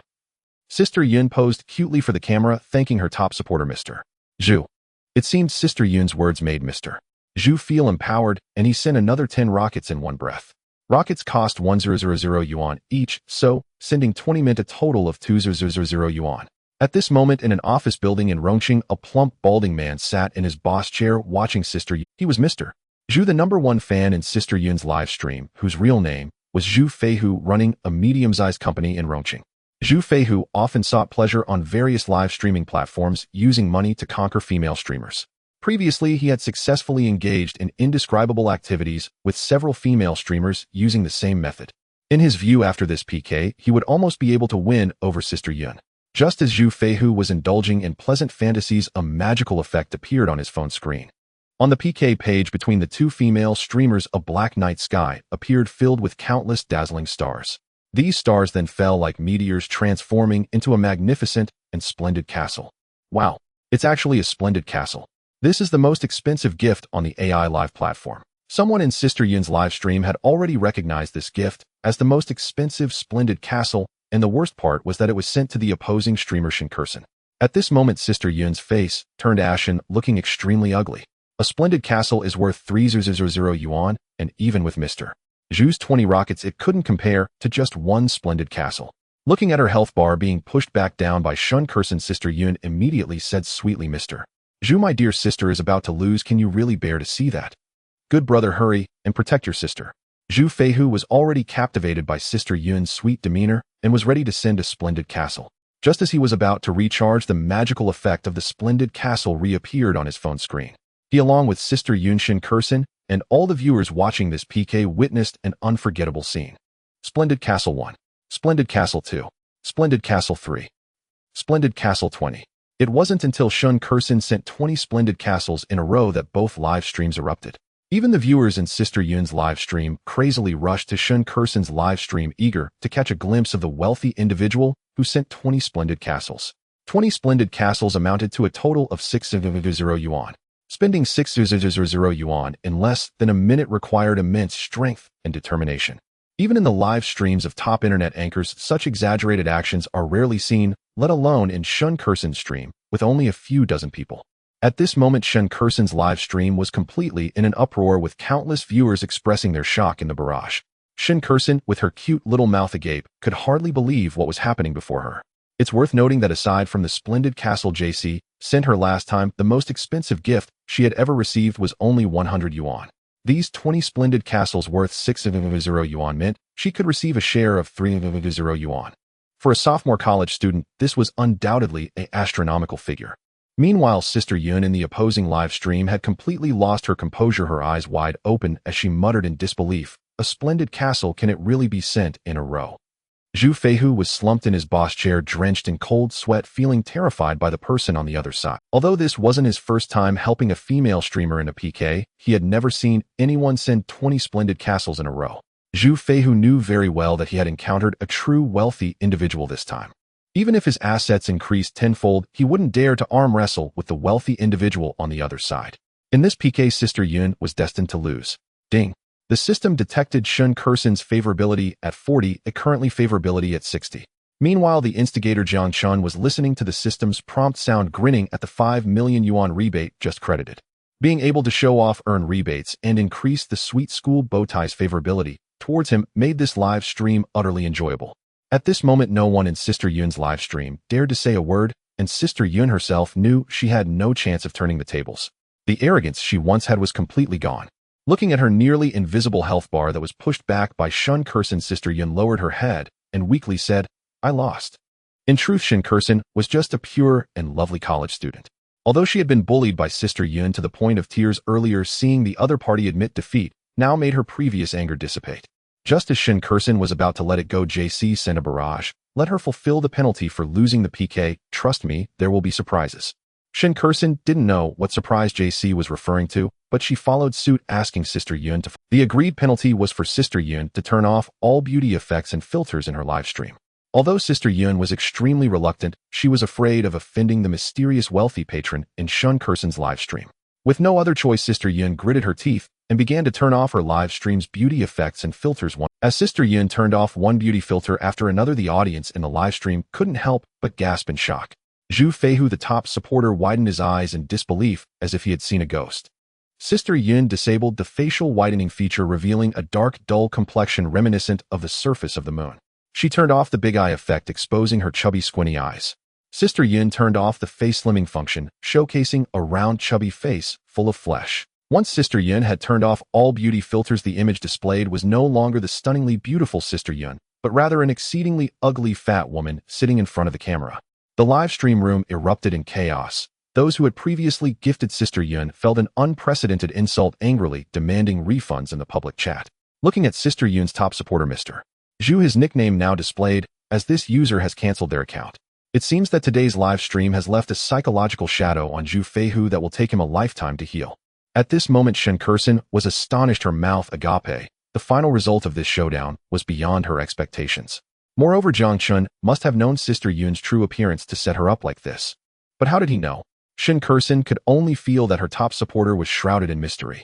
Furthermore, this JC had gifted her 6,000 yuan, without even asking for her contact information, not even a greeting, which was truly strange. However, Shen Kursen still felt she should take the initiative to contact her top supporter. After all, he had given her so much money, and according to the custom, she should at least treat him to a meal. Since JC's account information indicated that he was also in Rongqing, Shen Kursen could easily arrange to meet him in person to express her gratitude. But Shen Kursen's heart was still filled with doubts. What if he was a greasy, middle-aged man? What if he was a lewd, perverted creep? After thinking it over, Shen Kursen decided to send JC a private message. After all, someone had gifted her so many dazzling castles, not acknowledging it would definitely be inappropriate. Can we add each other on WeChat? I would like to meet you in person for a meal to express my gratitude. After sending the message, Shen Kursen nervously awaited a response. In the past, Shen Kursen would have ignored the numerous messages from suitors on WeChat, but this was the first time she anxiously awaited a reply from an opposite sex. Okay. JC simply replied with an okay and sent over his WeChat ID. Shen Kursen quickly searched. The profile picture and name of the other party looked like those of a young person, which made her feel somewhat reassured. Looking through JC's moments, Shen Kursen couldn't help but widen her eyes. She saw images of Qinhuai from Rongqing University and various delicious foods from the 4th cafeteria. Since Qinhuai dormitory housed only first-year students, Shen Kursen could entirely deduce that he was a first-year student living in Qinhuai dormitory at Rongqing University. Are you a first-year student at Rongqing University? Shen Kursen asked, taking a chance. Yes, senior sister, hello. Jiang Chen was not surprised that Shen Kursen knew his identity. He probably guessed that Shen Kursen had browsed his moments. Seeing Jiang Chen's reply, Shen Kursen felt a mix of amusement and exasperation. To think that her top supporter was attending the same school as her, and now he was sweetly calling her senior sister. Shen Kursen found it utterly disorienting. Thank you for gifting me so many presents. I would like to invite you for a meal in person. Would an hour later at the commercial street, near the school, be okay? No problem. At this moment, the rain outside had stopped and Jiang Chen changed into casual clothing and headed toward the commercial street. After all, this was his first meeting with Shen Kursen. He couldn't keep the school beauty waiting. Master, are you going out now that the rain has just stopped? Qianjin, noticing Jiang Chen getting ready to leave, couldn't help but ask. It's just a small matter. Jiang Chen waved his hand and walked out of the dormitory without looking back. Inside the dormitory, Qianjin and Su Chuang exchanged glances and then quietly followed behind. After the heavy rain, the air was filled with a refreshing scent. Sunlight streamed through the gaps in the clouds, making the weather perfect for a couple's meeting. Jiang Chen and Shen Kursen arranged to meet at the entrance of a Western restaurant. Since Shen Kursen hadn't arrived yet, Jiang Chen had to wait on a chair at the entrance. Just a few minutes later, Jiang Chen spotted a sweet and lovely girl in the commercial street. The girl wore a light yellow lace puff-sleeve dress that revealed her delicate collarbone and long fair legs, paired with white long socks and white sneakers. Her long hair cascaded down like seaweed tied with a light yellow hairband. Her face was adorned with a cute rabbit-themed makeup that was not too heavy yet complemented her delicate and charming face beautifully. As the girl walked down the commercial street, she exuded a sweet and charming aura. The surrounding girls were filled with jealousy while the boys looked on with admiration. At a glance, Jiang Chen recognized this girl as Shen Kursen, who had just been live streaming. However, Jiang Chen did not expect Shen Kursen to be even more adorable in person than in the live stream, almost like a walking peach, which made him a little nervous. At the same time, Shen Kursen was also searching for the figure of her top supporter, as she had no idea what JC looked like and could only guess and look around. Could he be that greasy man smoking over there? Shen Kursen spotted a rugged-looking greasy man near the Western restaurant and felt a twinge of worry. Could he be that disgusting pervert? She then saw a lewd-looking man nearby staring at her thighs, which made her feel like she could die from the embarrassment. Could he be that handsome guy? Shen Kursen spotted a strikingly handsome man with an impressive demeanor. However, Shen Kursen quickly dismissed her thoughts. Such a handsome guy would probably already have a girlfriend at Rongqing University, so how could he be the one wildly gifting castles in her live stream? According to the rules of the live streaming industry, the top supporter in the live stream room could never be a handsome guy. Shen Kursen lowered her head and opened her phone, preparing to contact JC on WeChat. Just then, a delicate long hand patted Shen Kursen on the shoulder. She looked up to see a handsome face smile. It was the handsome guy she had just seen. At that moment, Shen Kursen was still trying to process what was happening and asked in confusion, "Excuse me, is there something you need?" Upon hearing the handsome man's words, Shen Kursen exclaimed in disbelief, Are you JC? Looking at Shen Kursen's shocked expression, Jiang Chen smiled and said, After sending you so many dazzling castles, are you just planning to let me enjoy the breeze on the street? At this moment, Shen Kursen realized, blushing as she brought Jiang Chen into the Western restaurant. I haven't introduced myself yet. I'm a freshman in the fine arts department, and my name is Jiang Chen. In a window-side seat of the restaurant, Jiang Chen looked at Shen Kursen across from him and smiled. Although it was their first meeting, he was deeply captivated by her sweetness. She had a sweet and charming smile almost all the time, making her a walking peach of immortality. My name is Shen Kursen, and I'm a junior in the law school. Shen Kursen's face turned slightly red. She didn't expect her top supporter from her live stream to be neither a rough, greasy man nor a lecherous creep, but such a young and handsome guy. At this moment, the soft sunshine after the rain streamed through the window, illuminating Jiang Chen's handsome face, making him look like a charming male lead from a romance novel, causing Shen Kursen to blush furiously. Ding! The system detected that Shen Kursen's favorability has reached 10. Current favorability is 70. Jiang Chen thought narcissistically that this 10 points of favorability must be due to his handsome looks. Looks like I'll have to refer to you as senior sister when I see you at school in the future, Jiang Chen joked. It's hard to believe that Shen Kursen is actually a law student, or Jiang Chen could hardly imagine her as a prosecutor or lawyer in the future. Such a sweet girl arguing in court would surely charm the opposing lawyer, right? Don't call me senior sister, that makes me sound old. Shen Kursen pouted her cute little mouth and said. However, she curiously asked, you're just a freshman. How could you afford to send so many dazzling castles? Regarding Shen Kursen's question, Jiang Chen couldn't possibly tell the truth, so he just laughed and said, actually, I'm a rich second generation. Those 20 dazzling castles are just my living expenses for a day. Shen Kursen nodded thoughtfully, realizing that her top supporter was indeed a wealthy second generation. It turned out that poverty really limited her imagination. Then why are you sending gifts to me? I'm not a famous streamer or anything. Shen Kursen, like a curious baby, kept throwing questions at Jiang Chen. That's because you're cute and pretty and I really like you. Perhaps not expecting Jiang Chen to be so straightforward, Shen Kursen's face flushed instantly, and even Jiang Chen sitting across from her could hear her heart pounding. Will you chase me? Shen Kursen blinked her cute big eyes, looking seriously at Jiang Chen. Ahem ahem. This time Jiang Chen was caught off guard. He coughed violently after just taking a sip of water due to Shen Kursen's sudden question. I. Jiang Chen found himself stuttering, unsure of how to respond to Shen Kursen's question. Haha, I was joking with you. But if you really like me, I could give you a chance to pursue me. Others don't even have this opportunity. Shen Kursen's words were always unexpected. Every sentence was beyond Jiang Chen's expectations.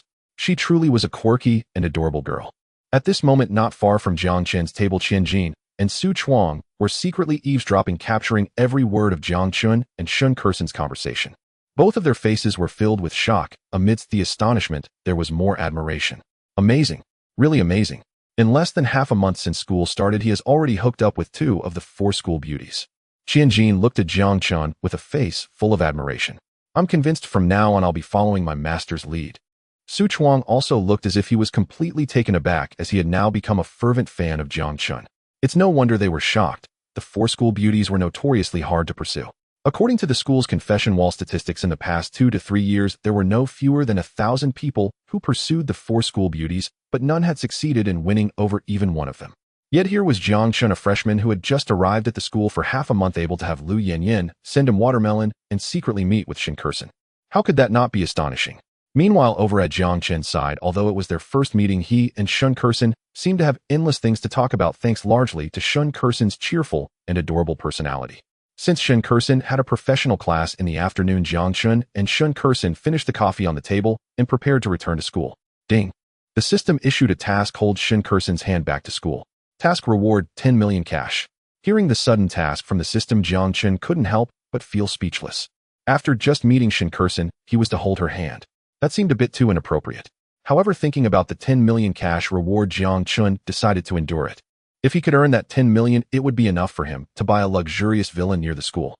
What's wrong? Do you have something on your mind? Shen Kursen asked, looking at the pensive Jiang Chen. I was thinking about how to hold your hand. It's really puzzling.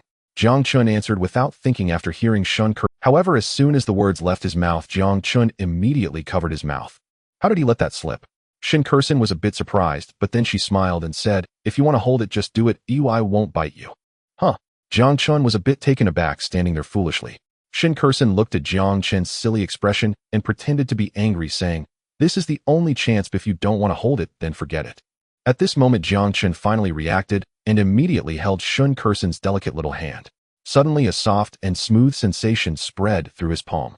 I must say Shun Kursen's little hand is really comfortable, even softer than those of Lu Yanyan and Su Qi. As Shun Kursen's little hand was held by Jiang Chen, a blush appeared on her beautiful face, as it was her first time having her hand held by a boy. The two strolled hand in hand through the beautiful campus, resembling a pair of young lovers in love. The students in the campus cast surprised glances. Isn't this Shun Kursen, one of the 4 school beauties? How could she be holding hands with a boy? Does she have a boyfriend now? Meanwhile, Jiang Chen heard a pleasant voice in his ear. Ding. The system detected that the host has completed the task, and the 10 million reward has been successfully issued. Ding. The system detected that Shun Kursen's favorability has reached 20. Current favorability is 90. As Jiang Chen returned to his dormitory, he found Qianjin and Su Chuang looking at him with a hint of ambiguity. Master, you are truly impressive. Yesterday, Lu Yanyan delivered watermelons to you, and today you are holding hands with Shun Kursen. Qianjin and Su Chuang began to massage and knee Jiang Chen's legs, acting overly flattering. How did you know? Were you following me? Jiang Chen couldn't help but ask. Do we need to follow you? Master, just check the school's confession wall. Upon hearing Qianjin's words, Jiang Chen couldn't help but open the school's confession wall, but the first post that caught his eye nearly made him spit blood. The school beauty Shun Kursen is seen holding hands with a male student suspected of dating a freshman. Accompanying it were several photos of Jiang Chen holding Shun Kursen's hand strolling around the school. The replies under this post sent a chill down Jiang Chen's spine. Who dares to steal my Kursen? I, Zhang Hu, the president of the judo club, will surely strip him alive. Zhang Hu, get lost. I have been pursuing Kursen for 3 years without saying a word, and this kid is already dating the president of the boxing club, Zhou Wei. Jiang Chen was speechless. It seemed that if he wanted to date at school in the future, he must act discreetly to avoid unnecessary troubles. Fortunately, the photos were taken from a distance, so his appearance was not clear. Probably only his dorm mates Qianjin and Su Chuang recognized him. The second post on the confession wall also caught Jiang Chen's attention. The school has revealed an ancient martial arts master who can easily defeat 10 opponents alone. Jiang Chen clicked to see that it was a video of him beating up Chun Jiahao and his minions that day. He wondered which kind soul secretly recorded it and uploaded it to the confession wall. Thankfully, since it was late, his face was also blurry in the video, and no one could guess that the protagonists of these 2 posts were the same person. The replies under this post were filled with girls going wild. Is this a freshman? I want to date him. His skills are so impressive. I wonder how good he is in other aspects. Just as Jiang Chen closed his phone, rubbing his aching temples, it rang again. It was a call from Lu Yanyan. What is your relationship with Shun Kursen? Why are you holding hands on campus? Am I prettier, or is she prettier? Answer me immediately. As soon as Jiang Chen answered, Lu Yanyan's barrage of questions came through the phone. This, that. Jiang Chen was momentarily at a loss for words, unsure how to respond to Lu Yanyan. Forget it, I won't let her take you away. After saying that, Lu Yanyan hung up. Just when Jiang Chen thought he could have a moment of peace, his phone rang again. It was another call from Su Qinxue. Hello. Jiang Chen's tone was somewhat guilty, as he had a hunch about why Su Qinxue was calling. Hey, little troublemaker, looks like you are enjoying school life. You held the school bowtie's hand just a few days after classes started. Hey, aren't you from our school? Why are you so interested in our school's news? Jiang Chen was also speechless at Su Qinxue. What? Are you tired of me? You don't come looking for me when I ask you to, but I can't even check the confession wall. Not only that, but in a few days I will personally come to your school to find you. After finishing, Su Qinxue hung up, leaving Jiang Chen alone with a headache. Having too many admirers around can sometimes be a real hassle. After the rainy weather ended, the school resumed its military training process. Although the students complained, they did not dare to say anything in front of the instructor's stern face. The heavy rain was refreshing at first, but the high temperatures afterward were unbearable. The scorching sun evaporated the rainwater on the ground, making the students on the playground feel like frogs in warm water. Students, due to the extreme heat this afternoon, we will suspend training and move to a shaded area for a talent show. Instructor Wu Gang's words made the students on the playground cheer with joy. Although they were still outside, it was much more enjoyable to watch a performance in the shade than to be exposed to the blazing sun. If a beautiful girl could come and perform a hot dance, it would definitely ignite the atmosphere. The performance was conducted in a game of passing the flower while drumming, where everyone formed a circle, one person holding a flower and another responsible for drumming.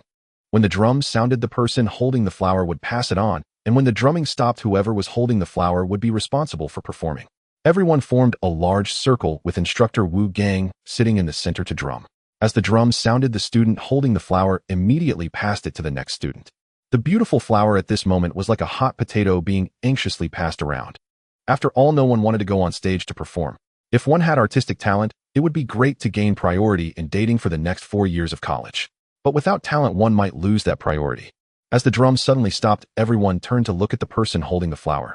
To their surprise, it was the cold. At this moment, Jonah looked at the flower in her hand, unable to help but roll her eyes. However, she did not hesitate to say 2 words, dance. As soon as Jonah finished speaking, the boys immediately cheered. After all, Jonah had a hot figure and was a total cool girl, but watching her dance would be a visual feast. Wu Gang somehow produced a large speaker, and after Jonah selected a song, an energetic dance track, Jonah threw off her military training hat, untied her belt, and her thick curly hair cascaded down her shoulders like a waterfall, the dyed pink strands shining brilliantly in the sunlight. Jonah then removed her military training uniform, revealing the white, tight-fitting tank top underneath, perfectly outlining her upper body curves. She tied the bottom of her tank top into a bow just enough to reveal her alluring little belly button. This display left all the boys in the audience mesmerized. Even Jiang Chen, who was surrounded by beauties, couldn't help but swallow hard. Following the rhythm of the music, Jonah began to sway her delicate and sexy waist, her long hair flowing like seaweed with her movements, giving her an air of strength. Jonah's movements were light, yet full, like a mermaid swimming freely in the sea, each sway perfectly synchronized with the beat of the dance music. Especially during this hot dance, various enticing moves amplified Jonah's already unparalleled seductive charm. Unable to look away, Jiang Chen couldn't help but swallow hard and exclaimed, "Jonah, truly a natural-born dance goddess." By the time Jonah's passionate dance came to an end, the boys from other classes had already surrounded the area in layers. Jonah, as if unaffected, casually flicked her seaweed-like long hair, put on her military training jacket, and returned to her seat. The boys watching cast envious glances at Jiang Chen and Qianjin. After all, who wouldn't want to be in the same class as such a hot girl? The game of passing the flower continued, with several classmates taking the stage to perform, but they either danced clumsily or sang off-key. The atmosphere, which had just been stirred by Jonah's dance, quickly began to fall flat. With a tight rhythm of drums, a new round of the game began. The person who received the flower quickly passed it to the next person, afraid of embarrassing themselves on stage. Even Jiang Chen felt extremely anxious at this moment, as he had no musical talent and was tone-deaf since childhood. If he had to perform, it would surely become a black mark on his college life. However, the worst fear of Jiang Chen came true. When the instructor Wu Gang stopped his actions and the drumming ceased, Qianjin, who received the flower, quickly tossed it to the next person like it was a hot potato. When the drumming finally stopped, the flower landed squarely in Jiang Chen's hands. What the hell? Jiang Chen shot a murderous glare at Qianjin. Qianjin could only shrug, looking as if there was nothing he could do. Wu Gang saw the flower in Jiang Chen's hand and, suppressing a laugh, said, "Please come up to the stage, the student who received the flower, and showcase your best talent." All right. Qianjin and Su Chuang, eager to stir up chaos, clapped enthusiastically, and the other classmates joined in the ruckus. Jiang Chen, with a grim expression, walked to the center of the crowd. Wu Gang, with a smirk, asked, "This student, what talent will you be performing?" A bead of sweat dripped down Jiang Chen's forehead as he stammered, I. All eyes were focused on Jiang Chen, filled with mockery, schadenfreude, anticipation, and sympathy. Jiang Chen felt like a clown in a circus being watched by everyone, and it was an awful feeling. He couldn't sing, couldn't dance. Did he have to perform a self-introduction or recite a poem? "System, are you there? Can you unlock some artistic talent for me, so I can perform without embarrassing myself?" In this desperate moment, Jiang Chen thought of the alpowerful system. Ding! The system detected the host's strong desire. The host has awakened the talent of a singing god and mastered guitar at a master level. As the system's prompt faded, Jiang Chen felt a flood of techniques regarding singing, as well as professional knowledge about playing the guitar, flooding into his mind. Even Jiang Chen's dantian and throat felt a warm current flow through them, as if an indescribable power had awakened. At that moment, Jiang Chen was no longer lost and confused, but instead appeared calm and confident. Jiang Chen glanced around and spotted a handsome sunny boy walking across the playground with a guitar, seemingly a senior from another grade. Jiang Chen jogged over and politely said, "Hello, senior, may I borrow your guitar? We're doing a class performance, and I want to play and sing a song." The senior, impressed by Jiang Chen's politeness, took the guitar off his back and handed it to him, saying, "Of course, I want to see how a freshman's guitar skills are." Jiang Chen arrived in the center of the crowd, took out the guitar, and addressed everyone. "This is a song called..." As soon as Jiang Chen finished speaking, enthusiastic applause erupted around him. After all, no matter the occasion, guitar performances are always popular. Jiang Chen's right hand glided over the strings, producing a beautiful melody, and then his deep, sexy voice resonated across the playground. "I once dreamed of wandering the world with a sword, to see the splendor of the world. The youthful heart is always a bit reckless. Now you roam the seas and lands. Jiang Chen's voice was deep and emotional. Although he was right in front of everyone, it felt as if his voice came from an old-fashioned CD player. Though only in his early 20s, Jiang Chen's voice carried the weight of a middle-aged man, filled with stories having seen the ups and downs of life, free and unrestrained. The audience couldn't help but close their eyes, letting his voice transport them into boundless wilderness. After the chorus, Jiang Chen's fingers danced on the strings, starting to play an impromptu solo. The other classmates were unaware of the value of this impromptu solo, thinking that anyone with some skill could do it, so they focused more on Jiang Chen's singing. However, the sunny senior who lent Jiang Chen the guitar widened his eyes. He understood the value of this impromptu solo, which tested not only the performer's basic skills, but also their musical talent. At least for him, who had been playing guitar for 3 years and had won numerous youth guitar competitions, it was still a challenge to reach such a level. After a long moment of astonishment, the senior finally sighed in relief and murmured, "This year's freshmen are truly interesting. Let's raise a toast. A good man's heart is as vast as the sea, having experienced the warmth and coldness of life. This smile is warm and pure." Only when Jiang Chen finished singing the entire song did everyone open their eyes. Wu Gang secretly wiped his wet eyes, not expecting that this kid's singing would stir the tender feelings within his tough exterior. Even Shangwan Yinyu and Zhou Na, who had always ignored others, looked at Jiang Chen, their expressions changing. Ding. The system detects Shangwan Yanyu's favorability at 10, currently at 10. Ding. The system detects Zhou Na's favorability at 10, currently at 0. Hearing the system's prompt, Jiang Chen couldn't help but feel astonished. He never expected that singing a song would earn him the favor of 2 beautiful girls. Shangwan Yinyu was fine, but Zhou Na had increased from a base of 10 to 20. Although it had barely risen to 0 favorability, it was still a qualitative breakthrough. After all, Zhou Na was a challenging task, and if her favorability could reach 98, it would earn him a reward of 100 million. Jiang Chen returned the guitar to the sunny senior he borrowed it from and thanked him politely. The senior said nothing further, but gave Jiang Chen a meaningful glance before leaving. After playing a few more rounds of passing the flower, as the sun set, the afternoon training came to an end. But from that afternoon on, Zhou Na's dance and Jiang Chen's song became the legend of this year's freshman. In the cafeteria of Rongqing University, the campus belle Lu Yanyan was sharing a bowl of spicy hot pot with a boy who was none other than Jiang Chen. "I heard you perform guitar on the playground this afternoon and made it onto the school's confession wall. You must have many beautiful girls chasing after you now, right?" Lu Yanyan pouted adorably, a hint of anger in her tone. Jiang Chen, noticing her displeasure, quickly chuckled. "I was forced to perform. It was truly out of necessity. If you want to hear me sing, I can do that any time for you." "Really?" Lu Yanyan's expression softened upon hearing Jiang Chen's words. "I mean it." With a playful smile, Lu Yanyan picked up a piece of fish tofu from the bowl and fed it to Jiang Chen. Jiang Chen immediately felt the piercing gazes of many around him. After finishing dinner, he and Lu Yanyan strolled hand in hand around the campus before returning to the dormitory. As soon as he entered the dormitory, Jiang Chen noticed someone sitting in the seat beneath his bed. Upon closer inspection, he realized it was the senior who lent him a guitar earlier that afternoon. "Hello, senior." Although Jiang Chen was unsure why the other person was in his dorm, he greeted him warmly. Though Jiang Chen and the senior had only met once before, he felt a certain amiability from him that made him. The senior, noticing Jiang Chen returning from outside, stepped forward and said, "You must be Jiang Chen, right? I haven't introduced myself yet. I'm Yang Xiao, a student from the 3rd year of the business school." Hearing his name called directly made Jiang Chen's mind race. The other party clearly knew his name, which meant he must have inquired about him. But what was the purpose of his inquiry and his visit to the dorm?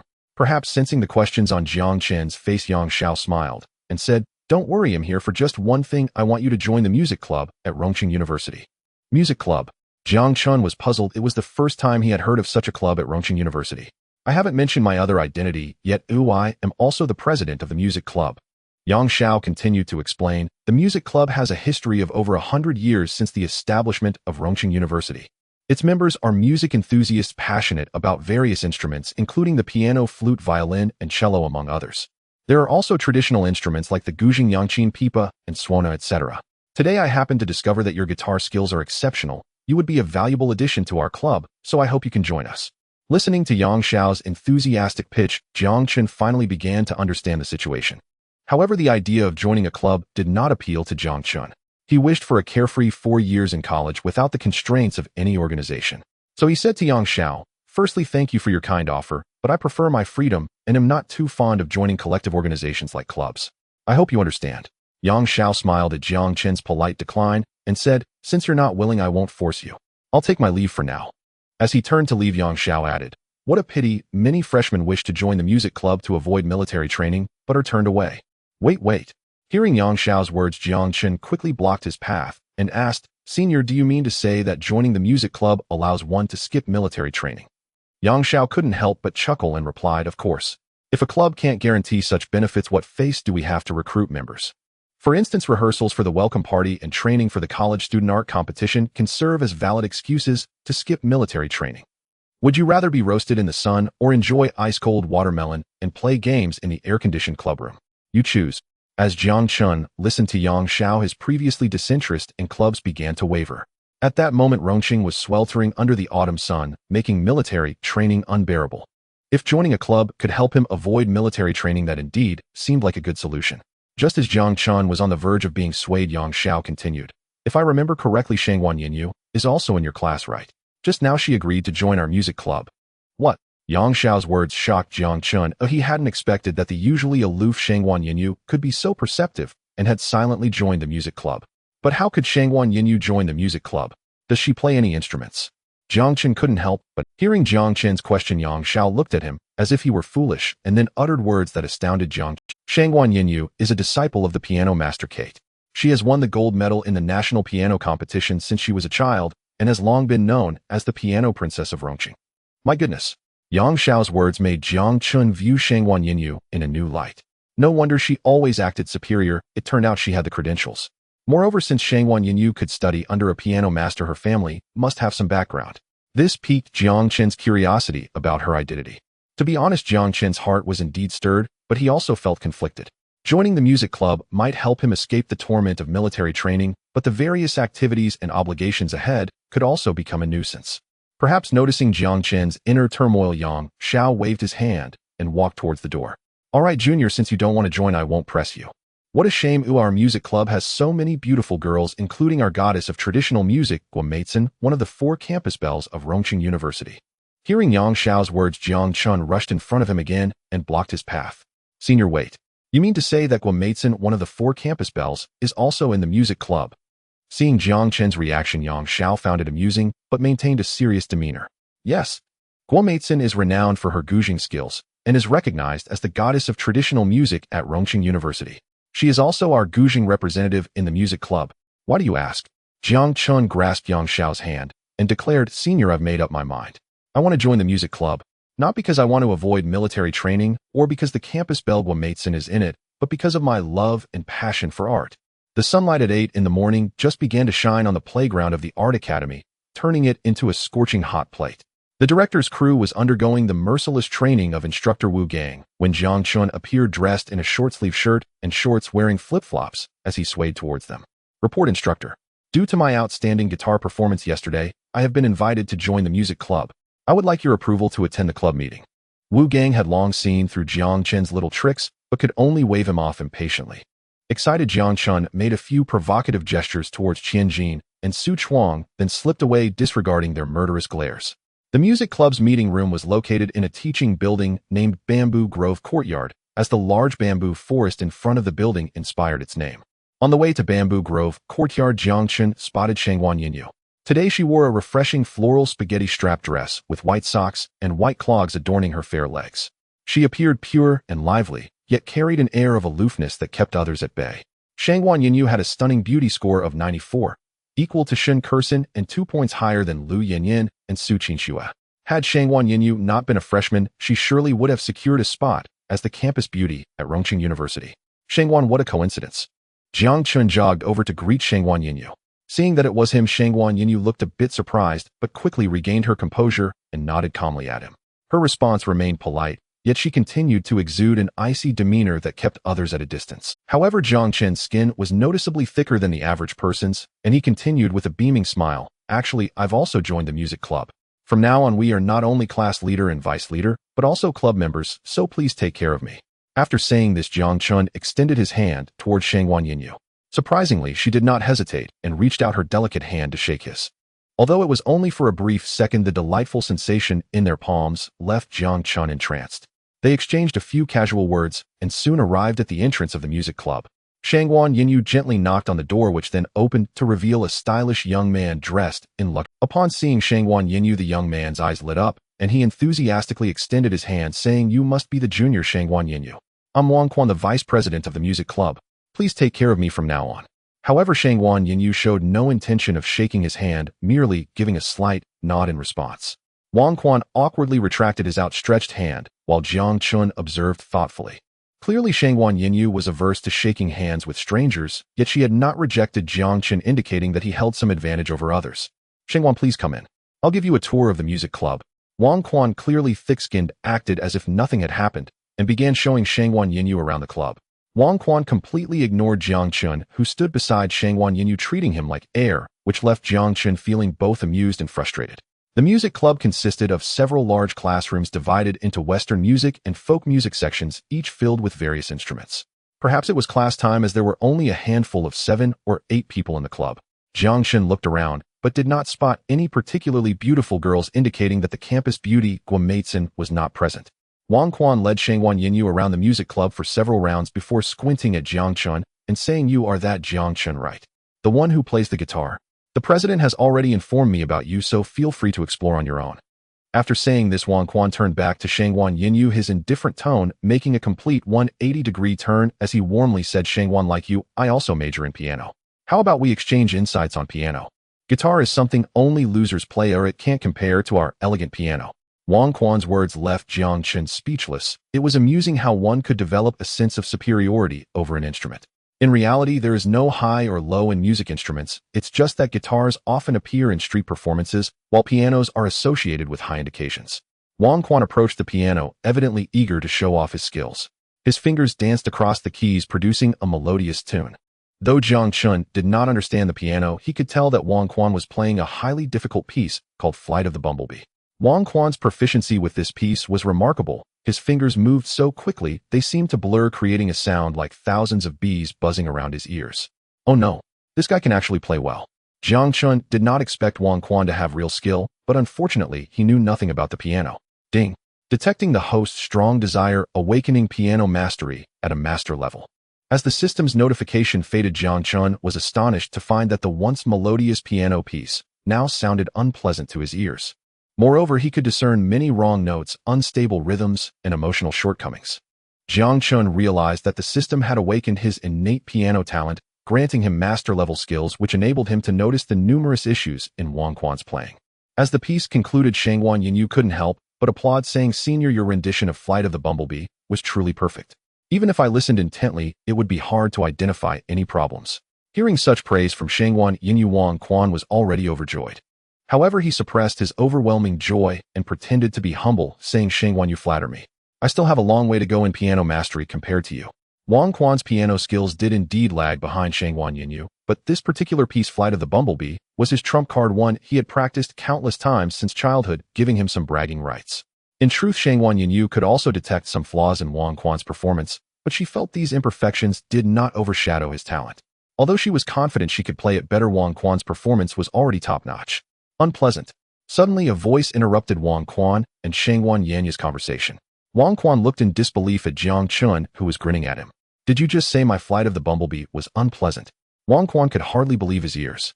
Jiang Chen maintained his calm smile and replied, "I didn't say your piece was unpleasant. I meant your playing sounded like noise polluting my ears. In other words, you simply can't play the piano." "What? What did you say?" Wang Quan's eyes were bloodshot, his fists clenched tightly, staring at Jiang Chen with a face full of rage. It should be known that Wang Quan had begun learning the piano at the age of 3. Although his skills were not as good as Shangguan Yinyu's, he had still won numerous awards in various piano competitions. Now being crazily mocked by this person in front of him, who could only play the guitar, and even having his performance compared to noise, how could he accept that? Even Shangguan Yinyu showed an unhappy expression upon hearing Jiang Chen's words. Although Wang Quan's performance had its flaws, it shouldn't be as worthless as Jiang Chen claimed, right? In Shangguan Yinyu's eyes, Jiang Chen, who had spoken provocatively, resembled a petty clown merely jealous of Wang Quan's piano talent. However, Jiang Chen smirked and continued, "You played the wrong note on the 4th beat of the 2nd measure in Chapter 1. In Chapter 2, your emotion is not full enough. In Chapter 3, your tempo is quite unstable."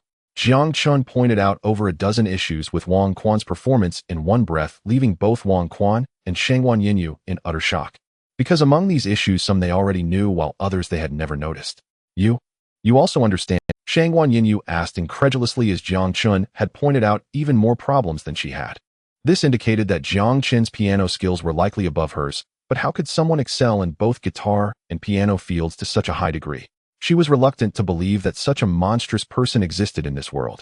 Meanwhile, Jiang Chen sat back in his chair, casually crossing his legs, and said, "Piano. I can play a little bit." Seeing Jiang Chen's pretentious demeanor in front of Shangguan Yinyu, Wang Quan finally couldn't hold back and roared, "You're just a stinky loser who plays guitar. What are you pretending for? If you have the ability, play the piece I just played again and see who plays it better. All right, then I'll show you what real skill looks like." After saying that, Jiang Chen sat down at the piano. Yet he still maintained a casual and lazy posture with his legs crossed. He looked nothing like someone who could play the piano, but more like a punk pulling levers in an arcade. Shangguan Yinyu wore a puzzled expression, unable to discern whether Jiang Chen could actually play the piano. Wang Quan's face was filled with mockery as he had already concluded that Jiang Chen was just a pretentious fool. However, when Jiang Chen's fingertips traced an arc through the air and landed on the black and white piano keys, the course of events changed uncontrollably. Jiang Chen's 10 fingers danced across the keys, soaring like a swarm of bees happily buzzing in a field. The melodious notes filled the entire classroom like lively spirits entering everyone's ears. The sound of Jiang Chen's playing was sometimes deep and heavy, sometimes cheerful and powerful, immersing the listeners in the experience. Jiang Chen's emotional injection into the piece was perfectly executed, making people feel as if they were in an open field surrounded by a flurry of bees. Within this exquisite and flawless performance, the flow of time seemed to be frozen. Everyone present was unaware of when Jiang Chen finished playing the piece. By the time they regained their senses, he was already sitting aside sipping tea. Wang Quan's face turned extremely ugly, for in comparison to Jiang Chen's performance, his own sounded like mere noise. His piano skills, when compared to Jiang Chen's, truly could not even be considered as knowing how to play the piano. At this moment, Wang Quan's Dao heart was shattered. After practicing piano for 20 years, he thought he had no rivals among his peers, yet in this small classroom, he was mercilessly crushed. How could he accept that? Shangguan Yanyu's face also showed shock, and her gaze towards Jiang Chen had undergone a tremendous change. Jiang Chen's piano skills were not just a few times higher than hers. Even her world-class piano master, Kate, would have to take a back seat. Yet her master had devoted half a lifetime to this, while Jiang Chen was only 20 years old. This indicated that Jiang Chen's level was not something that could be achieved through hard work alone. He must also possess exceptional piano talent. Ironically, Jiang Chen remained so low-key, unlike herself, who was always flaunting her title as the piano princess. Thinking of this made Shangguan Yinyu blush. Ding! The system detected Shangguan Yanyu's favorability at 20, now it is 30. As the system's notification sounded, Jiang Chen did not expect that the usually distant Shangguan Yinyu had actually increased her favorability towards him by 20 points. Clap, clap, clap. Just then a round of applause came from outside the door. Everyone looked over and found it was the president of the Music Society, Yang Xiao. Yang Xiao had just listened to Jiang Chen's performance outside the door. To be honest, Jiang Chen had left a strong impression on him, and his gaze could not hide his admiration for Jiang Chen. "Jiang Chen, I didn't expect you to play the guitar so well, and your piano skills are so outstanding too." Yang Xiao patted Jiang Chen on the shoulder, unable to hide his excitement. To be honest, compared to a few years ago, the overall level of the Music Society had declined significantly. In the past, there were many masters of various instruments in the club, but now there were only the Guzheng goddess Guomeizen and Wang Quan on piano acting as the facade. Although Yang Xiao himself played guitar, his overall skills were not top-notch. He was revered as president because of his talent in integrating the club. But now, with the addition of the piano princess Shangguan Yinyu and Jiang Chen, who excels in both guitar and piano, Yang Xiao was quite confident in revitalizing the glory of the Music Society. "Jiang Chen, Shangguan Yinyu, I have an idea. For this year's welcome party, you two will perform a four-hand piano piece on behalf of our Music Society." Yang Xiao looked at Jiang Chen and Shangguan Yinyu assigning the task, but as soon as Jiang Chen heard it, he immediately shook his head to refuse. "President, didn't we agree that joining the club would mean no responsibilities for me? How can I have a task just one day in? Besides, with so many experienced seniors in the club, we newcomers shouldn't be needed on stage, right?" Jiang Chen was absolutely unwilling to participate in any welcome party. The reason he joined the club was to seek peace. Yang Xiao smiled and said, "New members representing the Music Society at the welcome party is a long-standing tradition. I'm not targeting you." Just as Jiang Chen was about to refuse again, a gentle voice spoke up. "Jiang Chen, I want to perform with you. Is that okay?"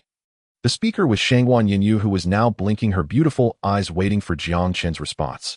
With such a beautiful girl inviting you to perform together, no man could refuse, including Jiang Chen. Thinking about sitting side by side with Shangguan Yinyu at the piano to perform, that would definitely be a very romantic thing. Jiang Chen looked into Shangwan Yanya's beautiful eyes and slowly said, I agree to your request. In truth, Shangwan Yanyu wanted to participate in the welcome party performance with Jiang Chen largely because she was captivated by his piano skills.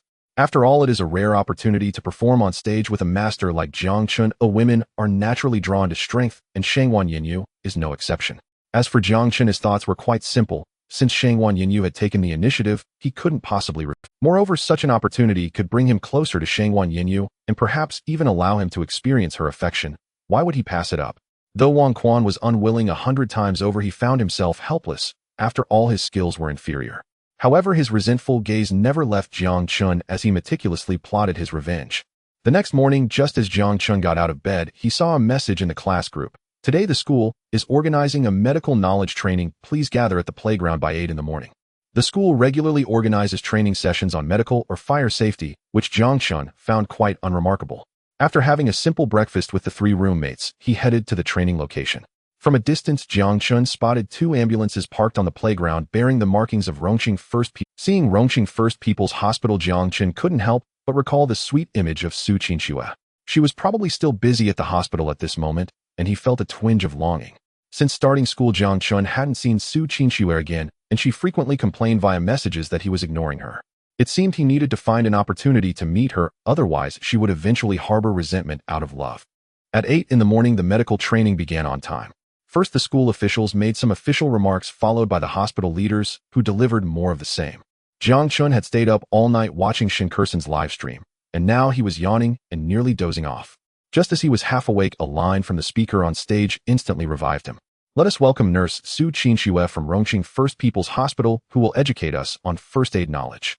Jiang Chen widened his eyes in disbelief as he saw Su Qinxue slowly walk onto the stage in her pristine nurse uniform. Her skin was as smooth as jade and her features were exquisite. Even without makeup, she outshone all others. At that moment, dressed in her white nurse attire, she appeared as a pure angel descended to earth. As soon as Su Qinxue appeared, the male students in the audience erupted with excitement. Although Rongqing University was filled with beautiful women, a girl as stunning as Su Qinxue was truly a rare find. The only boy in the entire audience who remained unfazed was Jiang Chen, who buried his head in his hands, fearing that Su Qinxue would spot him. Su Qinxue began by explaining some basic medical knowledge, her smile warm and gentle. Even the most tedious medical facts captivated the boys in the audience. After covering the basic medical knowledge, Su Qinxue smiled and said, Next, I will select a student from the audience to come up here to assist me in simulating a first aid scenario. As soon as Su Qinxue finished her sentence, the boys in the audience erupted in excitement, as this was a golden opportunity for close contact with their goddess. If someone could also perform mouth-to-mouth resuscitation, it would truly be without regrets. The boys eagerly raised their hands, shouting, Me. The atmosphere in the venue peaked in an instant, but Jiang Chen alone kept his head down, afraid that Su Qinxue. Thank you all for your enthusiasm. Now let's invite that boy in the 5th row who has been keeping his head down to come up on. As soon as Su Qinxue's words fell, the once noisy venue fell into silence, with everyone following her gaze to a single spot. Jiang Chen helplessly raised his head, surrounded by piercing stares. He looked up at Su Qinxue on stage, who was now looking at him with a face full of pride. In fact, Su Qinxue had spotted Jiang Chen the moment she stepped on stage. Even if he buried his head underground, she could pull him out. Reluctantly, Jiang Chen walked up to the stage, hoping that Su Qinxue wouldn't humiliate him in front of everyone. Classmates, I will now demonstrate the method of cardiopulmonary resuscitation. Please lie down and cooperate with me. Su Qinxue said to Jiang Chen with a smiling face. He lay flat on the ground as she began explaining the method of CPR, her hands stacked as she started pressing down on his chest. However, unlike normal CPR, Su Qinxue clearly applied extra force in her presses, each push nearly making Jiang Chen vomit the breakfast he had just eaten. In a voice that others couldn't hear, Su Qinxue whispered to Jiang Chen from an unseen angle, This is what you get for not coming to find me, and for flirting with girls at school. Oh, just wait and see how I deal with you today. After saying this, Su Qinxue silently increased the pressure of her hands while Jiang Chen wore a mask of pain. By the end of the CPR demonstration, he was clutching his chest in agony. Our master is truly fortunate. He can encounter such good fortune wherever he goes. Qianjin said with a lewd gaze at Su Qinxue, then turned to Jiang Chen with envy. Wait a minute, he should be happy to be in physical contact with such a beautiful nurse. Why does he look so pained? Su Chuang, noticing the discrepancy, asked with a puzzled expression. Well, he must be overwhelmed by happiness. Qianjin replied, thoughtfully providing an accurate analysis. Su Qingxue on stage watched Jiang Chen, who was constantly rubbing his chest with a strange smile on her face. She addressed the students in the audience. Having finished teaching CPR, I will now teach everyone how to perform mouth-to-mouth resuscitation. As soon as Su Qingshu's words were spoken, the boys in the audience began to wail. My goddess is going to give someone mouth-to-mouth right in front of me. In an instant, Jiang Chen felt countless malicious gazes directed at him. Damn it, that guy is too despicable. After the training, let's beat him up. Who's in? Count me in. Ooh, I've practiced martial arts. Count me in. Ooh, I've done boxing. Watching the increasingly frantic boys in the audience, Jiang Chen finally understood Su Qingshu's intentions for mouth-to-mouth resuscitation. This tactic of using someone else's weapon to kill is truly brilliant. Helpless though the gazes from the audience could kill him 1,000 times over, Jiang Chen still lay down to cooperate with Su Qingshu's teaching of mouth-to-mouth resuscitation. Although it was called mouth-to-mouth resuscitation, it was merely a rough demonstration. Su Qingshu's cherry lips were far from Jiang Chen, yet the audience remained furious, shouting that they wanted to tear him to shreds. In the parking lot of the West Suburban Park adjacent to Rongqing University, Jiang Chen sat in his peach-pink G-class, panting heavily. Just after the medical training conference, he had been chased around half the campus by those furious boys. Fortunately, his current physical fitness was exceptional. Otherwise, if they had caught up with him, he would surely have faced a beating. Master, there are crowds at the dormitory entrance. I think you should avoid the spotlight for a while.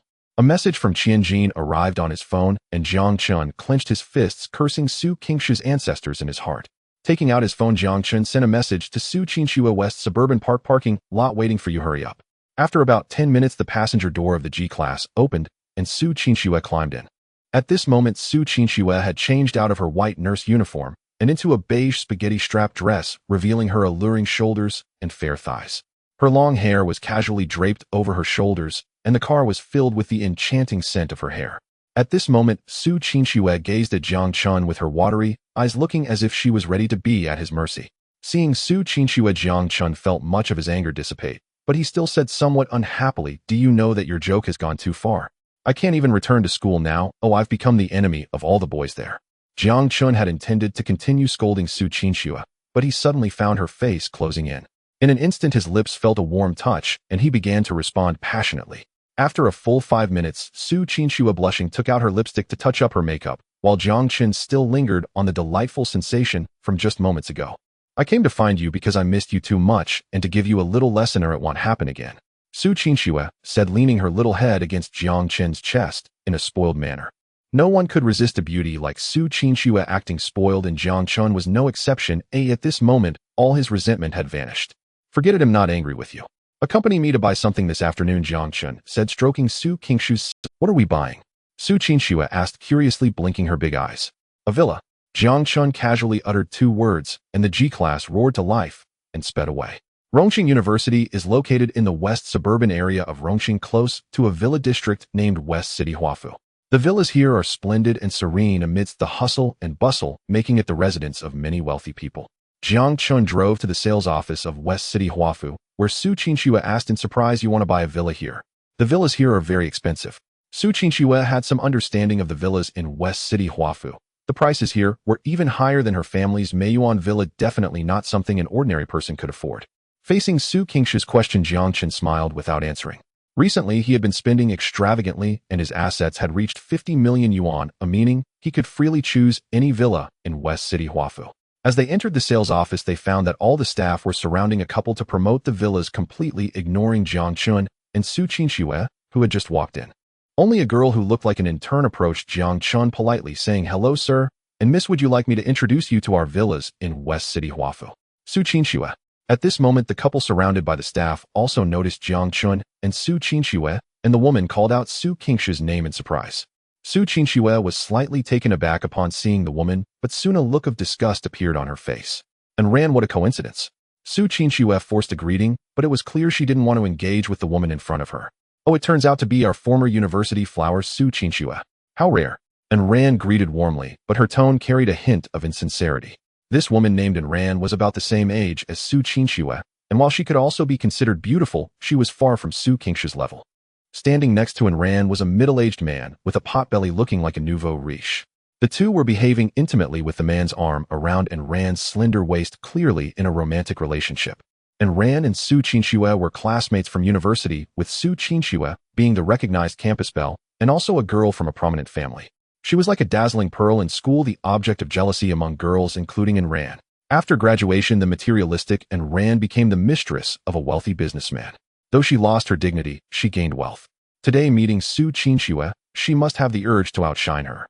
By the way, this is my boyfriend Lu Wei, chairman of Weiliang Medical Equipment Company, a major taxpayer, and Ran emphasized the words major taxpayer to express that her boyfriend was an impressive, wealthy man. At this moment, Lu Wei finally noticed Su Qingshu's beauty and her pure aura, becoming captivated. He had not expected that Ran had such a beautiful university classmate. Lu Wei secretly planned to win over Su Qingshu once he grew tired of Ran.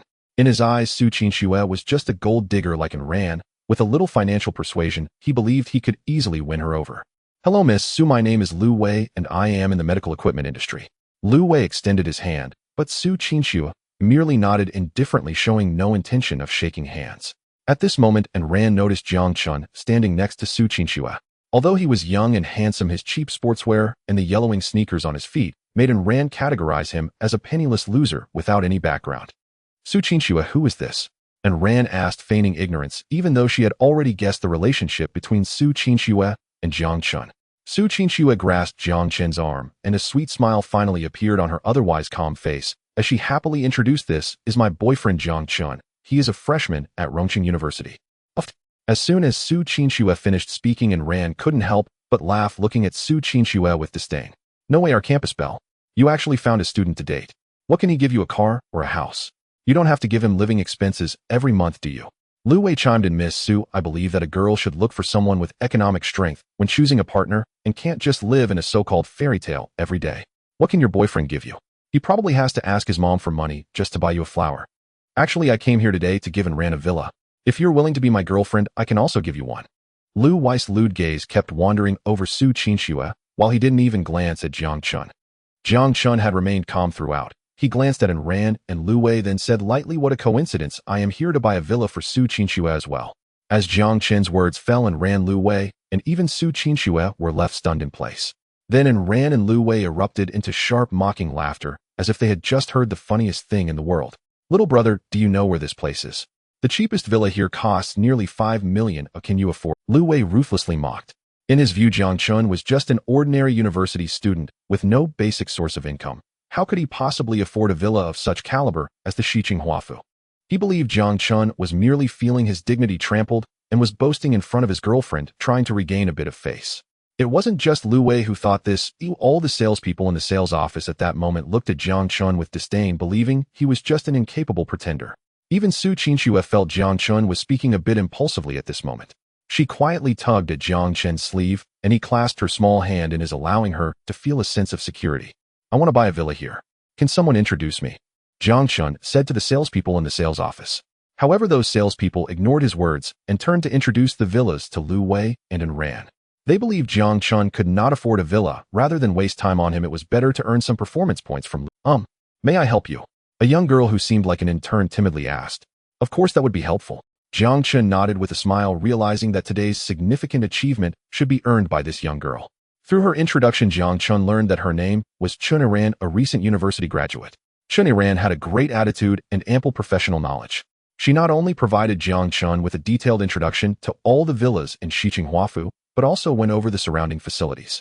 Though Shiqing Huafu was near the western suburbs, it had convenient transportation with only a 15-minute drive to the city center. Moreover, the area was quiet, making it a great place to live. The villas in Shiqing Huafu were also categorized by price range, with the lowest starting around 5 million, along with different tiers of villas. However, Jiang Chen discovered a particularly unique villa located in the center of the villa complex, surrounded by a circular garden that kept it distanced from the other villas. This central villa was even more grand and beautiful, featuring a large green lawn and swimming pool, exquisite courtyard designs with precious greenery, and a delicate gravel path that ran through the front and backyards.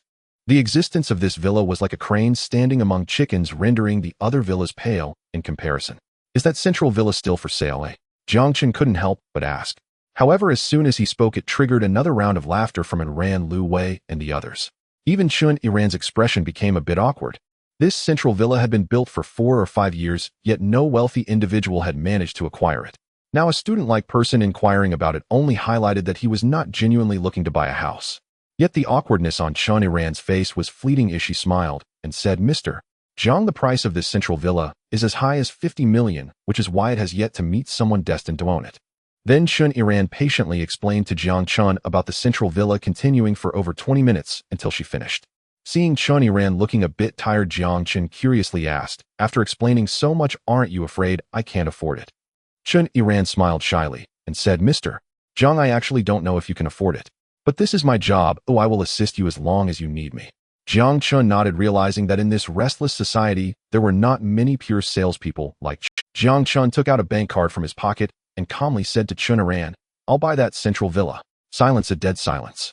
As soon as Jiang Chen's words fell, the entire sales hall fell into a silence, where even a pin drop could be heard, and everyone stared at Jiang Chen in shock. After a long while, Lu Wei and Ran, who were the first to regain their senses, burst into sharp laughter, and the other salespeople were also laughing so hard they couldn't stand up. "I told you, you have got addicted to pretending, right? What are you studying at Rongqing University?" "Filmmaking." Lu Wei couldn't help but mock Jiang Chen. "How did you know I was in the filmmaking department?"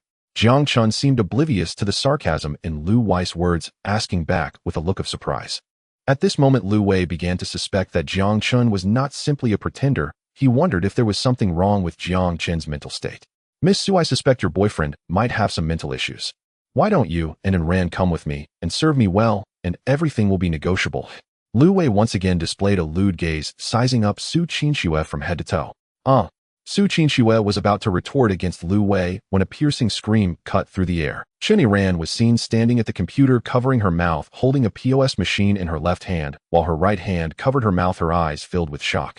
"Chen Yiran, what are you screaming about over there?" A manager-like figure scolded her fiercely. However, Chen Yiran remained in shock, muttering, "The card was successfully processed, 50 million. Her words made everyone present gasp in disbelief, and the manager rushed over to check, only to freeze in place like Chen Yiran.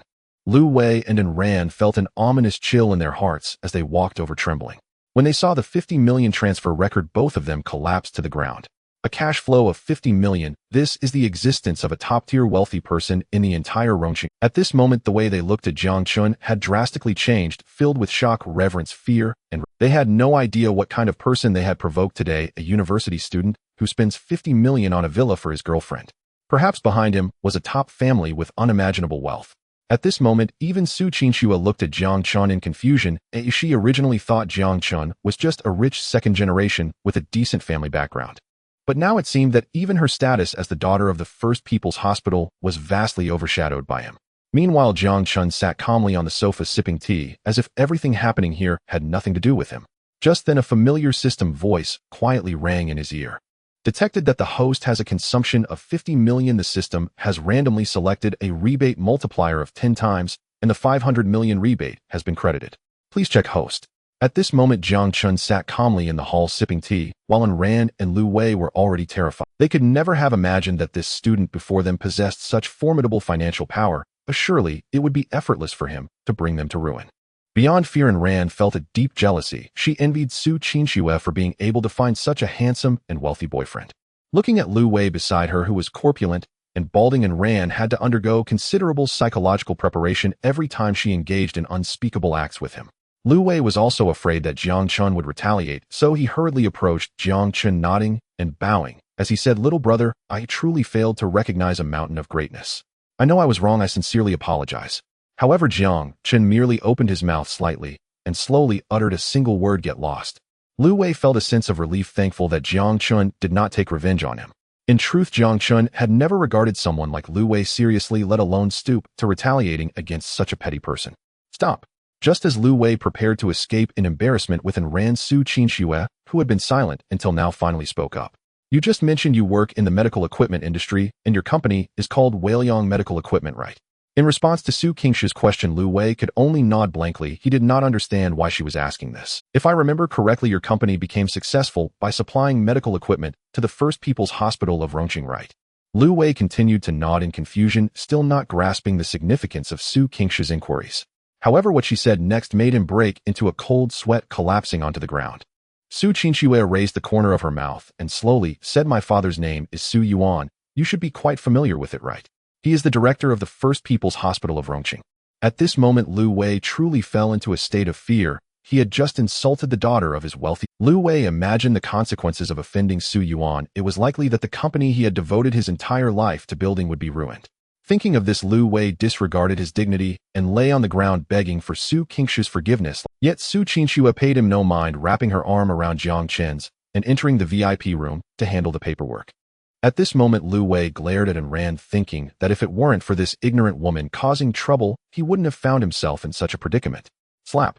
A crisp sound rang out as the enraged Lu Wei slapped and ran across the face instantly, leaving 5 bright red marks on her delicate cheek. You ungrateful wretch, you've made me suffer terribly. After saying this, Lu Wei continued to slap and Ran's face over and over. In truth, this was not entirely Ran's fault. During their school days, Su Qingshu had maintained a low profile, and Ran only knew that Su Qingshu came from a well-off family, but she never imagined that Su Qingshu was the daughter of the director of the First People's Hospital of Rongqing. Watching Lu Wei mercilessly beat her, and Ran revealed her true nature and started fighting back, cursing Lu Wei as she did. You old man toothpick boy who still needs 3 minutes after taking medicine, and you dare to hit me. To tell you the truth, I've already secretly put 5 or 6 green hats on you. The two of them were cursing and hitting each other in the sales hall, creating a scene reminiscent of dogs biting each other. The previously dismissive salespeople were now shocked, secretly vowing never to look down on others again. Jiang Chen and Su Qingshu were not interested in the commotion outside. They found it unsurprising that people like Lu Wei and Ran would create such a spectacle. Under the guidance of Chen Yiran, Jiang Chen and Su Qingshu stepped into the central villa. As they looked around, the villa was both opulent and elegantly refined. The spacious courtyard was filled with lush greenery and the air was fresh. Inside, the villa was even more luxurious and classical, exuding an indescribable unique charm. After helping Jiang Chen and Su Qingshu register their fingerprints, Chen Yiran tactfully left first. It should be noted that the commission from selling this central villa could allow the recently graduated Chen Yiran to skip 10 years of hard work. But this was also the reward she deserved. Su Qingshu wandered around the spacious villa resembling Lu Laolao, entering the Grand View Garden for the first time. Although Su Qingshu came from a privileged background and lived in a villa herself, she had never seen such a magnificent and grand super villa. Moreover, this villa was a gift from Jiang Chen. Su Qingshu felt as if everything was like a dream. So what do you think? Are you satisfied? This will be our home from now on, Jiang Chen said with a beaming smile. Yes, I'm very satisfied, Su Qingshu replied, rising on her tiptoes to place a fragrant kiss on Jiang Chen's face. Though Su Qingshu was not a materialistic woman, any woman receiving such an extravagant gift would surely be thrilled. She opened the refrigerator and found it packed with various exquisite ingredients. Although this central villa had never been sold, the property management would regularly replace the supplies and food inside to always be ready for the villa's owner. You rest for a bit. I'll prepare dinner for you, Su Qingshu said with a smile, then walked into the kitchen to begin her bustling activity. Jiang Chen lay on the luxurious imported bed, the soft mattress of special material lulling him to sleep, and he soon fell into a deep slumber. It was unclear how long he had slept when a rich aroma of meat wafted into Jiang Chen's nose. He slowly awoke to see Su Qingshu gazing at him with tender affection. You're awake. Dinner is ready, Su Qingshu said, gently, resembling a wife waiting for her husband to awaken. Jiang Chen entered the dining room and discovered that Su Qingshu had prepared 2 plates of enticing pan-seared steak. The steak gleamed under the warm glow of the chandelier, and its rich aroma filled the entire room. Su Qingshu took a bottle of fine red wine from the wine cabinet and poured an entire bottle into the decanter, instantly releasing an inviting fragrance. Here we go again. Jiang Chen recalled the last time he had been intoxicated at Su Qingshu's house, and he felt a little apprehensive. What's wrong? Are you scared? Su Qingshu giggled, covering her mouth. What is there for me to be afraid of? Jiang Chen replied, defiantly, pouring a glass for both himself and Su Qingshu. As the wine flowed down his throat, Jiang Chen cut a small piece of steak and placed it in his mouth. He chewed repeatedly, savoring the rich flavor for a long time. The two of them ate and chatted, and before they knew it, the entire bottle of red wine was finished. At that moment, Su Qingshu's face was flushed, her awareness hazy as she staggered into the bathroom, followed by the sound of the shower. Meanwhile, Jiang Chen began to stretch and prepare for his workout. It seemed that tonight they would once again face a monumental battle. As the morning sunlight streamed through the floor-to-ceiling windows illuminating the spacious bedroom, Jiang Chen slowly opened his eyes. Beside him, Su Qingshu was wrapped in a thin layer of space blanket, tightly entangling Jiang Chen like an octopus. Su Qingshu's snow-white delicate skin was exposed to the air, which involuntarily reminded Jiang Chen of the earth-shattering battle from the previous night. Uncontrollably, blood surged within Jiang Chen, and a small tent sprang up. Feeling something unusual, Su Qingshu opened her beautiful eyes that had been tightly shut. Jiang Chen smirked lewdly and said to Su Qingshu, a wonderful day begins with some morning exercise. An hour later, Jiang Chen and Su Qinxue walked out of the villa. This villa was a gift from Jiang Chen to Su Qinxue, allowing her to return anytime to stay. It would also become the place for Jiang Chen and Su Qingshue's future dates and battles. Since Su Qinxue had to work today, Jiang Chen dropped her off at the entrance of the First People's Hospital of Rongqing, then drove back to school. According to a tip from Qianjin, those people who had been clamoring to deal with Jiang Chen had already dispersed, allowing him to return to school with peace of mind. Jiang Chen still parked his car near the school by the West Suburban Park, but as soon as he got out of the car, he saw Qianjin Su Chuang and Wu Daqiang not far away. What the hell? Master? Qianjin looked at Jiang Chen and the pink G63 behind him with incredulity. Is this your car? The three dorm mates asked in unison. This was a Mercedes G63. Even someone in society driving such a car would be impressive, let alone Jiang Chen, who was just a freshman. Jiang Chen also did not expect to coincidentally run into the three dorm mates, but since they had already bumped into each other, he did not plan to hide it. I originally wanted to interact with you as an ordinary person, but I have to come clean. I am actually a rich second generation. Well, you kid, you hit it deep enough. The dorm mates did not feel jealous of Jiang Chen. Instead, they were genuinely happy. After all, having a good friend who was a super rich second generation was something worth bragging about. Master, can I try the feeling of driving the G? This is every man's dream. Qianjin voiced his inner thoughts, and Su Chuang looked eagerly. Of course, no problem, Jiang Chen said as he tossed the car keys to Qianjin. He wouldn't mind lending it to them. Even giving it to them wouldn't cause him any regret. After all, these three would become his best friends at Rongqing University, and he would not only have this one vehicle, he would possess top-tier supercars like Ferrari, Lamborghini, Bugatti Veyron, and so on. The group, having received Jiang Chen's approval, was overjoyed and eagerly climbed into the GS driver's seat. Qianjin and Su Chuang took turns enjoying the thrill of driving, while Wu Daqiang, due to his average background and lack of a driver's license, could only sit in the back seat and enjoy the scenery. By the way, how come you guys are at West Suburban Park? Jiang Chen asked curiously. This afternoon there will be a closing ceremony for military training, so we had nothing to do this morning and just wandered around, Qianjin explained. Jiang Chen then realized that the half-month military training was nearing its end. Starting tomorrow, the school will have a week off followed by a welcome party, and then we will officially start classes. Wu Daqiang mentioned the upcoming arrangements to Jiang Chen. At that moment, Jiang Chen remembered the welcome party and the performance he was to do with Shangwan Yinyu. It seemed like he could use this week to rehearse the performance with Shangwan Yinyu, and perhaps they could spark a romance. Thinking of this, a lewd smile appeared on Jiang Chen's face. Jiang Chen also attended the military training closing ceremony in the afternoon. To be honest, although he had only spent a short half-month with the instructor Wu Gang, everyone felt a bit sad about the impending separation. Students, I have enjoyed my time with you. Although I may have been a bit strict with you at times, I actually like you all very much. After making his final farewell to everyone, Wu Gang turned and left without looking back. However, before leaving, he deliberately glanced at Jiang Chen. Perhaps Jiang Chen's 8 Extremes fist had left a deep impression on him. After Jiang Chen and his group returned to the dormitory, they all sat on their beds, staring blankly at each other. Suddenly, after the intense military training had ended, they found themselves unsure of what to do. Qianjin didn't want to play games anymore, and Wu Daqiang wasn't interested in watching soap operas. Everyone felt incredibly bored. How about we go out and have some fun? Qianjin suddenly suggested. His proposal brightened everyone's eyes, and it was clear that they all agreed. After all, the four had known each other for more than half a month, but had yet to have a good time together. They agreed to pack up simply, and then set off. Jiang Chen drove with his 3 dorm mates, and on the way he called his buddy Zhuang Wei. Hey Zhuang, have you finished military training? What are you doing now? I just finished military training this morning, and am bored in the dormitory right now, came Zhuang Wei's languid voice from the phone, clearly suffering from boredom and loneliness. You need to go to the school gate right now, and wait for me. They'll be there in 10 minutes. With that, Jiang Chen hung up the phone. Master, who were you just calling? Qianjin asked curiously. My high school buddy, he is a freshman at a nearby vocational college, and I thought I would introduce you to him. Sounds good. Master's good friend is our good friend. Qianjin and Su Chuang were exceptionally excited.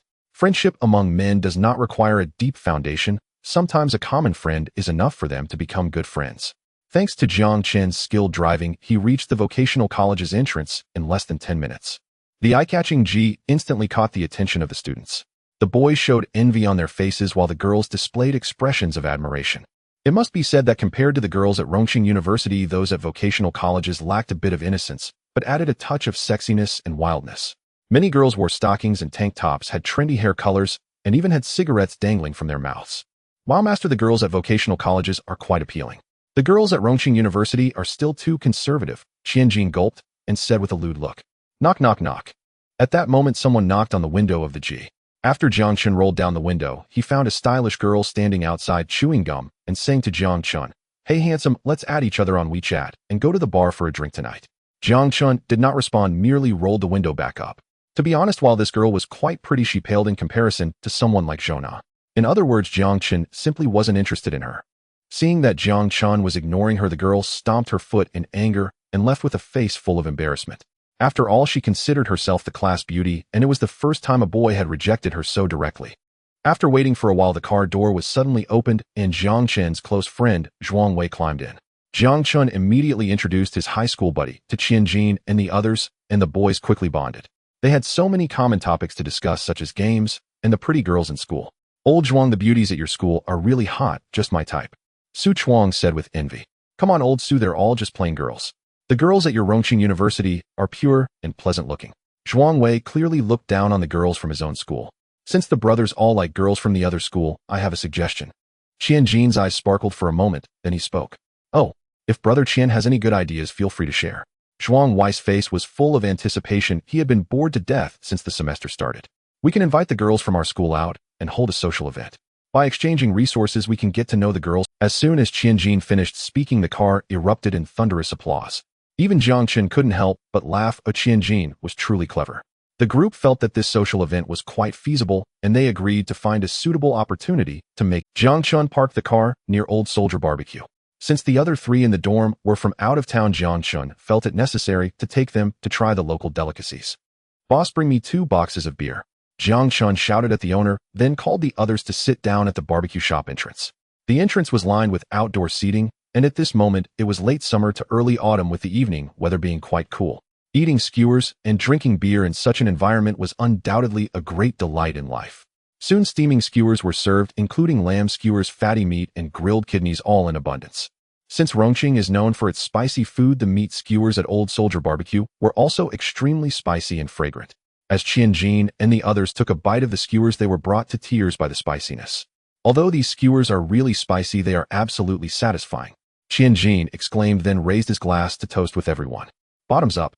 The few of them finished their beers in one go, and it was evident that their drinking capacity was quite. The boys continued to eat skewers and drink beer, chatting about everything from their childhood to now, almost covering every story they could share.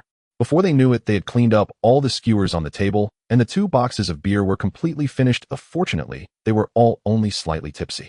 It was nearly 10 o'clock at night, and the adjacent One Generation Beauty karaoke bar had once again lit up its enchanting neon lights.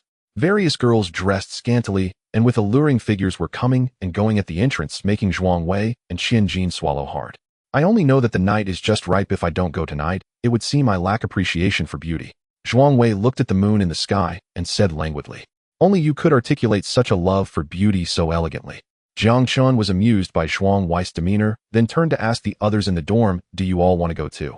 The dorm mates nodded in agreement, including the usually reserved Wu Daqiang, who also firmly nodded. Goodness, it turned out that his dorm was filled with a bunch of lecherous guys. "All right then, since you all want to go, tonight's expenses will be on me, Jiang Xiao." Upon hearing Jiang Chen's words, Zhuang Wei, Qianjin, and the others all spoke in unison, "If you don't mind, I would like to be your sworn brother." After speaking, they couldn't help but burst into laughter, and the joyful atmosphere enveloped the entire Old Soldier Barbecue. Just from one night of interaction, the friendship among these boys continued to deepen, and they became close brothers who could talk about anything. Jiang Chen led the group into One Generation Beauty, and the manager greeted him from afar as soon as he saw him. However, this time he was no longer arrogant, but instead wore a respectful demeanor. "Jiang Xiao, we've finally been waiting for you. Feel free to have fun tonight. They'll give you an 88 discount." One must say that those who work in nightlife know how to handle things. Just a few short sentences gave Jiang Chen plenty of face. Jiang Chen was quite pleased and said to the manager, "Book me the largest private room.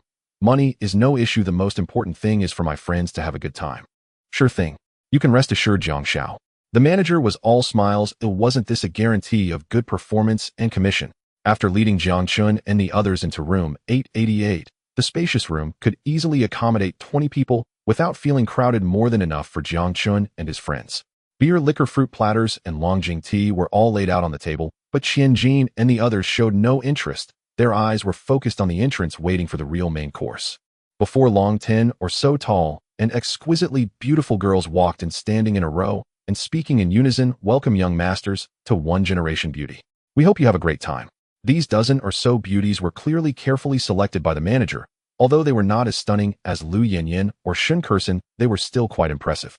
Brothers, don't be shy, just choose whoever you like, Jiang Chen said to the others. Qianjin and the others were indeed not shy, each picking their favorite girl. Zhuang Wei still preferred mature women, while Qianjin and Su Chuang chose two hot girls. In contrast, the shy Wu Daqiang fidgeted for a long time, unable to muster the courage to make a decision. Seeing Wu Daqiang's nervousness and hesitation, Jiang Chen said, Daqiang, since it looks like you're struggling, let me help you pick one. Wu Daqiang cast a grateful glance at Jiang Chen. Having come from a rural background, he had never experienced such. Fortunately, Jiang Chen, who was emotionally intelligent, helped him out of his awkwardness. Jiang Chen looked around at the remaining girls, and a girl in a light yellow short skirt with a well-proportioned figure caught his attention. This girl looked young and pure, quite suitable for Wu Daqiang. Jiang Chen called the girl over to Wu Daqiang, while he casually picked someone he deemed acceptable. Currently, Jiang Chen had no shortage of beautiful women around him. Lu Yanyan, Su Qinxue, and Shun Kursen could each outshine everyone present. Therefore, his focus tonight was to take good care of his brothers. As for himself, having someone to drink and chat with was sufficient. As for looks, Jiang Chen didn't care at all. A few people arrived with a slight drunkenness, quickly immersing themselves in the atmosphere of the dimly lit Zhuang Wei and the young woman whispered in a corner, while Su Chuang played a dice game with the girl beside him. Qianjin and the person next to him sang love songs hand in hand, occasionally sharing cups of wine. Looking at Wu Daqiang, he appeared nervous, not daring to speak to the girl beside him. Meanwhile, the girl next to Wu Daqiang seemed reluctant to face this bumpkin engrossed in her phone. This won't do, as spending money on trivialities is minor, but I can't let my brother be unhappy. Jiang Chen walked over to the girl, gently patting her shoulder, signaling her to step outside with him. Outside the private room, the girl looked at Jiang Chen with curiosity. Beautiful lady, what do you go by? Jiang Chen asked first. My name is Fei Fei, is there something you need? In the bright lights outside the room, Jiang Chen noticed that this girl was, hey, race the thing, it's my friend's first time in such a setting, and I hope you can be a bit more proactive. Jiang Chen said to Fei Fei. Oh, understood. Fei Fei replied reluctantly, clearly not taking this group of student-like boys seriously. In that case, show me your payment code. Jiang Chen saw through the essence of these nightlife girls. It seemed he needed to use some cash. After Fei Fei opened her payment code, Jiang Chen directly transferred 3,000 yuan to her. With the system giving him rebates, Jiang Chen felt no pain in spending money. Fei Fei looked at the 3,000 yuan that had been credited, her beautiful eyes revealing delight. Her attitude did a complete 180-degree turn, quickly assuring Jiang Chen that she would ensure Wu Daqiang had a great time. Back in the private room, Fei Fei seemed like a different person, wrapping her arm around Wu Daqiang's and whispering in his ear, handsome, you're so shy and cute. What's your name? Fei Fei breathed sweetly, a fragrant aroma wafting into Wu Daqiang's nostrils, causing his face to flush as he stammered, My name is Wu Daqiang. Wu Daqiang was naturally shy and had hardly spoken more than 2 sentences to girls throughout his life. Now, with such a stunning beauty whispering sweetly in his ear, how could he handle it? This was akin to encountering a top-tier succubus right after leaving the novice village. Fei Fei was amused by Wu Daqiang's name, thinking how outdated it was in this day and age. Changge, let's have a drink together. Fei Fei filled Wu Daqiang's glass to the brim, while she herself only took a small sip, yet Wu Daqiang downed it in one go. Changge, what's that handsome guy's name over there? He looks like he has a lot of money. Fei Fei pointed toward Jiang Chen and leaned closer to Wu Daqiang's ear. At that moment, Wu Daqiang was about 70% drunk, speaking with a slight slur. That's Jiang Chen, he's a good brother from my dorm. Let me tell you, he's super rich. The car he drives, whatever big G something, is said to be nearly 5 million. Fei Fei's eyes sparkled as she continued chatting with Wu Daqiang, but the topic always circled back to Jiang Chen. The honest Wu Daqiang was oblivious, happily thinking Fei wanted to chat with him. Meanwhile, Jiang Chen was unaware of what was happening. He only saw Wu Daqiang and Fei happily chatting, their faces glowing with excitement, which reassured him. Handsome, let's have a drink. The girl beside Jiang Chen wrapped her arm around his, leaning close to his ear. Her name was Xin, and after years of mingling in nightlife, she could tell at a glance that Jiang Chen was the backbone of this group, and the one handling the bills, so she was particularly attentive to him. She even pulled up her short skirt slightly. Her long legs brushed against Jiang Chen's intentionally or unintentionally, but he seemed completely uninterested, making Xin doubt her own charm. Jiang Chen clinked glasses with Xin and downed the drink in one go. He had consumed quite a bit of alcohol tonight, causing a slight ache in his temples. By the way, can you give massages? Jiang Chen asked Xin. Of course. I used to be a professional technician at a head therapy shop. Xin flexed her fingers, appearing quite professional. Then please give me a massage, my temples are a bit... Alright. Saying this, Xin began to massage Jiang Chen's temples. I must say her technique was professional and the pressure was just right, making Jiang Chen feel very comfortable. Meanwhile, on the other side of the private room, a bald man with an exposed upper body walked into the hall. The man was covered in tattoos, reeked of alcohol, and was followed by two brash-looking lackeys, clearly a thug. The hall manager immediately approached the man with a smile, saying, "Brother Long, what brings you here? Tonight, I will make sure to treat you well." The man's name was Zhang Long, known as Brother Long in the underground. He was a notorious thug in the Xiqing area, often lending money to students around the university town, making a living off shady dealings. Such characters are vicious and difficult to deal with, so the hall manager treated him with utmost caution, fearing to offend him in any way. Brother Long sat on the sofa, and a lackey immediately handed him a cigarette while another lit it for him. Brother Long sat on the sofa, puffing out smoke, looking quite pleased. "Last time I was with that girl, what was her name?" "Fei Fei. Call her over to keep me company. I didn't have enough fun last time, and this time I want to relax properly." Brother Long's request put the manager in a difficult position, as Fei Fei was already in room 888 accompanying guests. How could he call her back to entertain Brother Long? Brother Long was someone he couldn't afford to offend, but the extravagant Jiang Xiao in room 888 was likely a wealthy second generation. Offending either side would be troublesome, putting the manager in a quandary. "Damn it, are you deaf? I'm talking to you, and you can't hear me yet." Brother Long, seeing the manager standing there, couldn't help but explode with anger. "Brother Long, please calm down. Fei Fei is currently with another guest. How about I find someone even prettier than Fei Fei for you?" The manager, frightened by Brother Long, could only tell him the truth. "Oh, who is Fei Fei accompanying? What kind of background do they have?" Although Brother Long was a thug, he wasn't brainless. While he had money and power, there were many more powerful figures. Therefore, Brother Long needed to clarify the identity and background of the other party to avoid hitting a brick wall. The other party probably doesn't have much background. They are just a few somewhat wealthy college students. Students? Hearing this, Brother Long's face broke into a sinister smile. What does Brother Long do? He is involved in student loans. Countless students have suffered because of him. He is least afraid of students. Brothers, teach these students a good lesson and bring Fei Fei over to me. With Brother Long's command, the two lackeys behind him also revealed sinister smiles. In the private room 888, Jiang Chen and others were unaware of the impending danger, still immersed in a lively atmosphere of song and dance. Xianjin lewdly placed his hand on his female companion's thigh, rubbing it back and forth, to which she playfully complained, "Ah, the stockings I just bought are getting all pilled up because of you." Suddenly, a loud crash sounded as the door to the private room was kicked open, startling Jiang Chen and the others. Three men walked in, the leader bare-chested, revealing a large array of tattoos. The two henchmen behind him also looked fierce and menacing, clearly not good characters. One of Long Guest's underlings turned off the blaring speakers, instantly silencing the once boisterous room. "Well, what do you want?" Zhuang Wei asked, trembling a bit. Although there were only three of them, it was evident they were troublemakers. Zhuang Wei and his friends were still college students and immediately felt their momentum crushed. "You have 1 minute to leave the girl behind, and the rest of you get out of the room." Long Guest's gaze was fierce, his voice dark as he spoke. "Why should we give the room to you? We were here first." Jiang Chen had already recognized that they were trying to pick a fight, but he remained calm and composed. "You're looking for death." One of Long Guest's underlings smashed a wine bottle on the ground, shattering it instantly. Everyone except Jiang Chen changed their expressions. Wait. At that moment, the manager rushed in and addressed Jiang Chen and the others. "Young Master Jiang, how about we do this? I'll waive your expenses for tonight. Oh, just let us have the room." This is Long Gu from the West City, known for providing campus loans around the university area. Many students have suffered at their hands. You can't afford to provoke them. The manager's words made Zhuang Wei and Qianjin's faces turn pale. As contemporary college students, they were certainly aware of campus loans. Many students have suffered from violent debt collection due to campus loans, and many pretty girls have even sold their bodies because of it. Such rogues were not to be trifled with.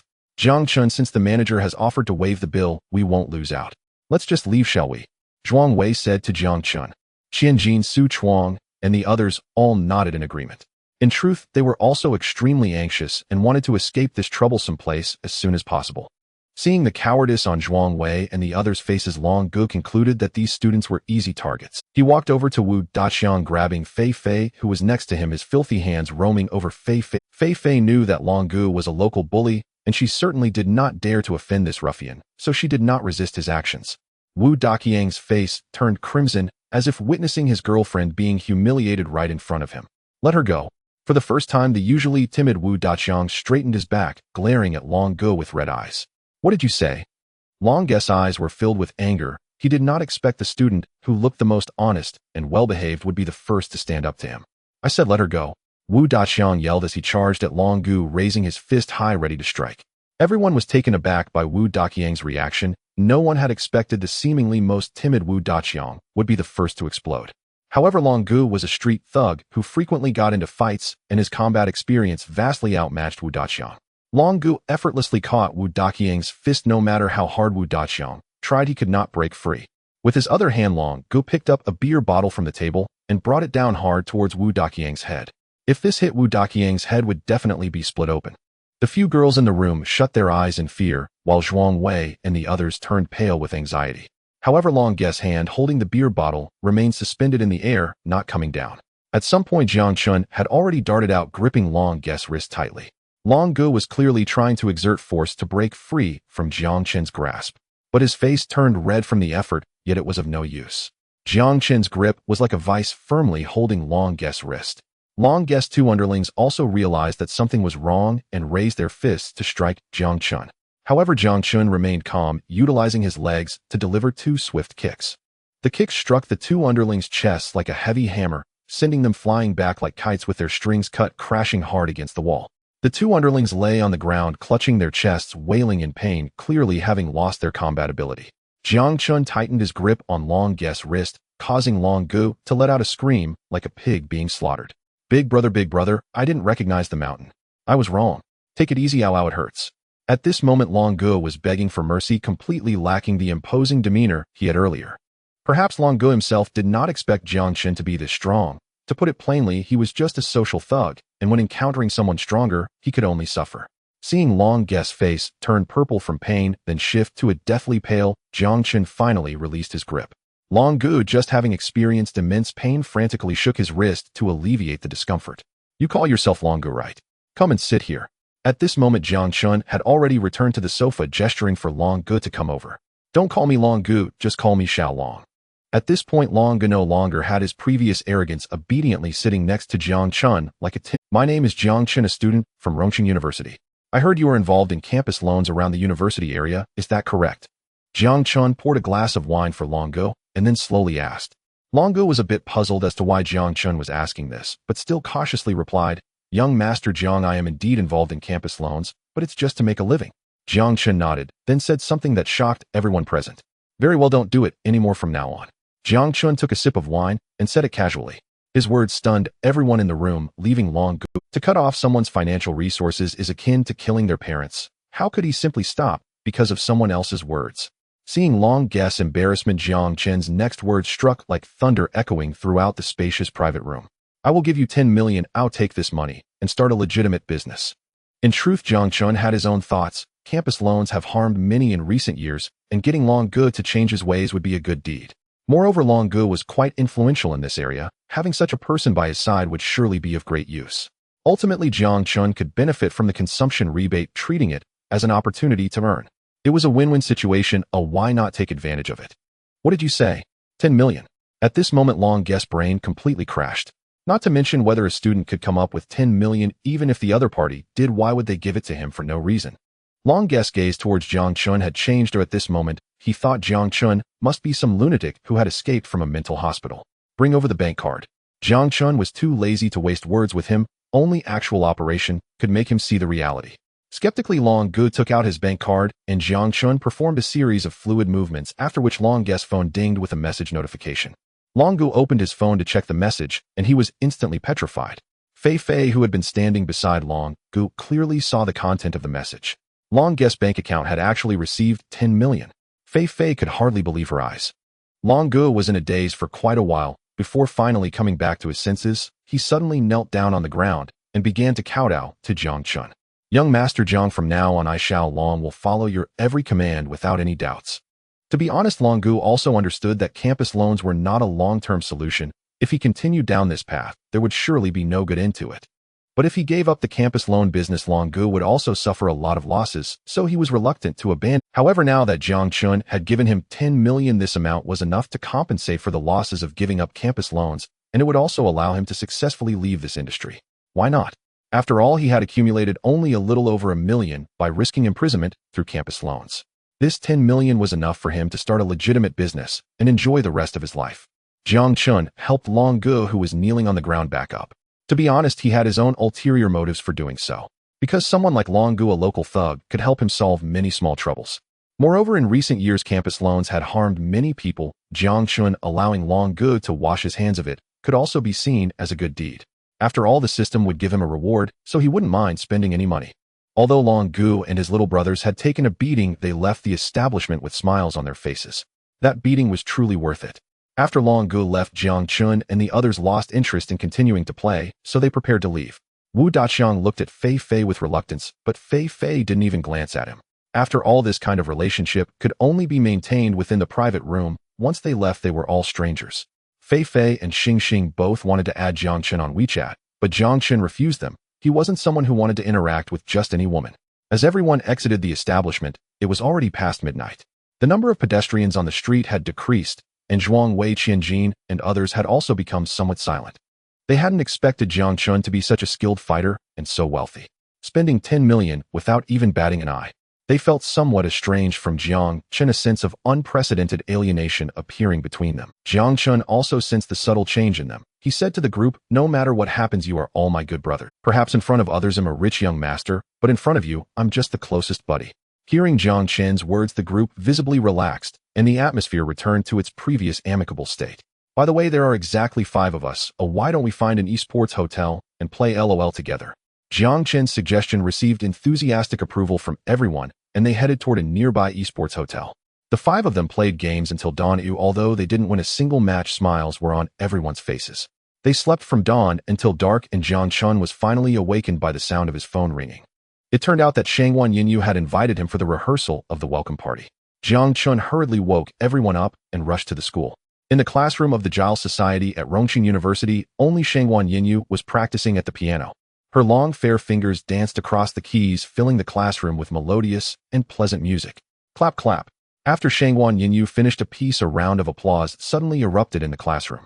Shangwan Yinyu turned her head to look at the sound and saw Jiang Chen clapping while walking towards her. Today, Shangwan Yinyu was wearing a camisole dress, and her thick hair was styled up, revealing her fair and delicate neck. Jiang Chen couldn't help but swallow. To be honest, it was his first time alone with Shangwan Yinyu, and her beauty was truly breathtaking. "Classmate Shangwan, may I ask which piece we will be performing?" Jiang Chen broke the silence first. "What do you think of Wedding in a Dream? It's always been one of my favorite pieces." As soon as Shangwan Yinyu finished speaking, the score and playing techniques of this piece appeared in Jiang Chen's mind. "Sure, no problem. I've always liked this piece too," Jiang Chen said with a smile. To be honest, it didn't matter to Jiang Chen what piece they played, because the system had awakened his mastery of the piano. He could perform any piece perfectly. "Then let's play a bit to find the feel." Since Jiang Chen and Shangwan Yinyu were going to perform a 4-hand piece, he sat down beside her. The two sat shoulder to shoulder, and a refreshing fragrance wafted into Jiang Chen's nostrils and tongue. At first, their duet was a bit awkward. When their fingers touched, Jiang Chen could clearly feel Shangwan Yinyu's inner turmoil. However, both were highly skilled pianists, and soon they found the rhythm and tacit understanding in their cooperation. Their hands danced across the keys, weaving a beautiful piano melody. Jiang Chen and Shangwan Yinyu were so engrossed in their playing that they were transported into a transcendental state by the melody. Jiang Chen saw himself in a suit facing Shangwan Yinyu, who was wearing a pure white wedding dress. On Shangwan Yanyu's side, she also saw herself in a wedding dress standing with Jiang Chen in a grand cathedral. Before them stood a priest conducting their sacred wedding. As the piece concluded, the lingering sound resonated. Jiang Chen and Shangwan Yinyu exchanged glances and then smiled at each other. It turned out this was just a dream. Perhaps this was the transcendence brought by Wedding in a Dream. They played a touching piano piece together, and even they became emotionally intertwined with the music, growing fond of each other. Ding! The system detected a 10-point increase in Shangwan Yanyu's favorability, currently at 40. A single piece added 10 points of favorability, and at this rate, winning over Shangwan Yinyu didn't seem impossible. The more Jiang Chen looked at Shangwan Yinyu, the more he found himself captivated. She was so beautiful, like a fresh jasmine flower. No, he had to think of a way to take advantage of this rare opportunity to be alone together. Jiang Chen was already calculating in his mind. "Well, classmate Shangwan, I believe our collaboration has been quite good, but there is still something missing," Jiang Chen said seriously to Shangwan Yinyu. "Huh? What is missing?" Shangwan Yinyu blinked her beautiful eyes, asking curiously. "Feelings." Jiang Chen slightly opened his mouth and calmly uttered 2 words. "Huh?" Jiang Chen's words surprised Shangwan Yinyu. How can such feelings be integrated? After practicing the piano for over a decade, Shangwan Yinyu felt lost at this moment. Jiang Chen continued earnestly. Do you know the story behind this piece? It tells the tale of a man who secretly loves a princess but does not dare to confess, only to muster the courage to reveal his feelings when the princess is about to marry in her wedding gown, only to be killed by the guards. Before dying, he looked at the princess in her wedding dress and had a dream. In the dream, he held a wedding ceremony with the princess and successfully embraced her. Thus, the core emotion of this piece is that embrace. After finishing, Jiang Chen suddenly wrapped his arms around Shangwan Yanya's slender waist, pulling her soft body into his embrace, the fragrant scent enveloping him, making Jiang Chen intoxicated. Shangwan Yanyu clearly did not expect Jiang Chen to suddenly embrace her. This was her first time doing something so intimate with a boy. However, Shangwan Yanyu did not understand why she wasn't angry, not even having the strength to resist, simply collapsing softly in Jiang Chen's arms. The two embraced like this as if time had come to a standstill. After an unknown period, Jiang Chen reluctantly released Shangwan Yanya's soft figure. Now let's try this piece again. Oh, it will surely have a different effect. Jiang Chen looked at Shangwan Yanya's lively and beautiful eyes and spoke softly. Later, I want to go back to the dormitory. Shangwan Yanya's face flushed as she rushed out the door. What happened tonight was just too crazy. Throughout her life, countless boys had pursued her, yet she had never had any physical contact with any boy. But the strangest thing was that she wasn't angry at Jiang Chen's boldness. Shangwan Yanyu, oh Shangwan Yanyu, how did you become like this? The girl's heart was tangled like 1,000 threads of worries, but Jiang Chen had no such thoughts. He closed the door to the club's classroom and slowly left, the system's prompt tone ringing in his ear. Ding! The system detected that Shangwan Yanya's favorability was at 28, currently at 60. Jiang Chen's lips curled up. He was getting closer to winning over Shangwan Yanyu. Recalling Shangwan Yanya's pure and aloof demeanor, Jiang Chen couldn't help but feel excited. However, after he left, a figure emerged from a dark corner outside the classroom. It was Wang Quan, the vice president of the club. He had witnessed everything that had just transpired between Jiang Chen and Shangwan Yanyu, and at this moment his eyes were bloodshot as he gritted his teeth, saying, Jiang Chen, dare to snatch a woman from me. Just wait, we'll make you pay. In the following days, Jiang Chen practiced with Shangwan Yanyu in the club, their chemistry rapidly increasing, and the melody they played became increasingly perfect. By the time of the welcome party, this four-hand piano piece was bound to become the highlight of the show. In addition to rehearsing for the welcome party, Jiang Chen also made time for dates with Lu Yinyan, meals with Shen Kursen, and even sneaked back to the central villa for a small meeting with Su Qingxue. I must say, this series of activities really exhausted Jiang Chen. Before long, it was the night of the welcome party, and a dazzling stage had been erected in the center of the school's largest football field. The venue was packed with many students who couldn't secure seats, forced to lean against nearby buildings to watch. After all, the party featured many exciting performances and the opportunity to see fresh first-year beauties. The party began as scheduled, starting with several school leaders taking the stage to give speeches announcing the new students joining the family of Rongqing University. Then a pair of handsome male and beautiful female hosts in evening gowns took the stage to announce the official start of the party. The first performance was an explosive opening dance by the dance club, and the hot dance along with the dynamic music instantly ignited the atmosphere. The second performance was a crosstalk act, and the third performance was a solo by the champion of the last campus top 10 singers competition. At this moment, the third performance was about to finish, and Shangwan Yanyu was anxiously looking around backstage. Because her piano performance with Jiang Chen was the sixth act, and the problem was that the damn Jiang Chen had yet to appear. Shangwan Yanyu had called his phone countless times, but still no one answered. Just as Shangwan Yanyu was preparing to perform alone, Jiang Chen hurriedly arrived wearing pajamas. Why are you only coming now? And what are you wearing? Shangwan Yanyu was instantly speechless, feeling that her partner was simply too Sorry, I overslept, Jiang Chen said with a face full of apology. In reality, he had been at the central villa with Su Qingxue in a meeting until the early hours, which was why he had slept all day in the dormitory. Hurry and change your clothes.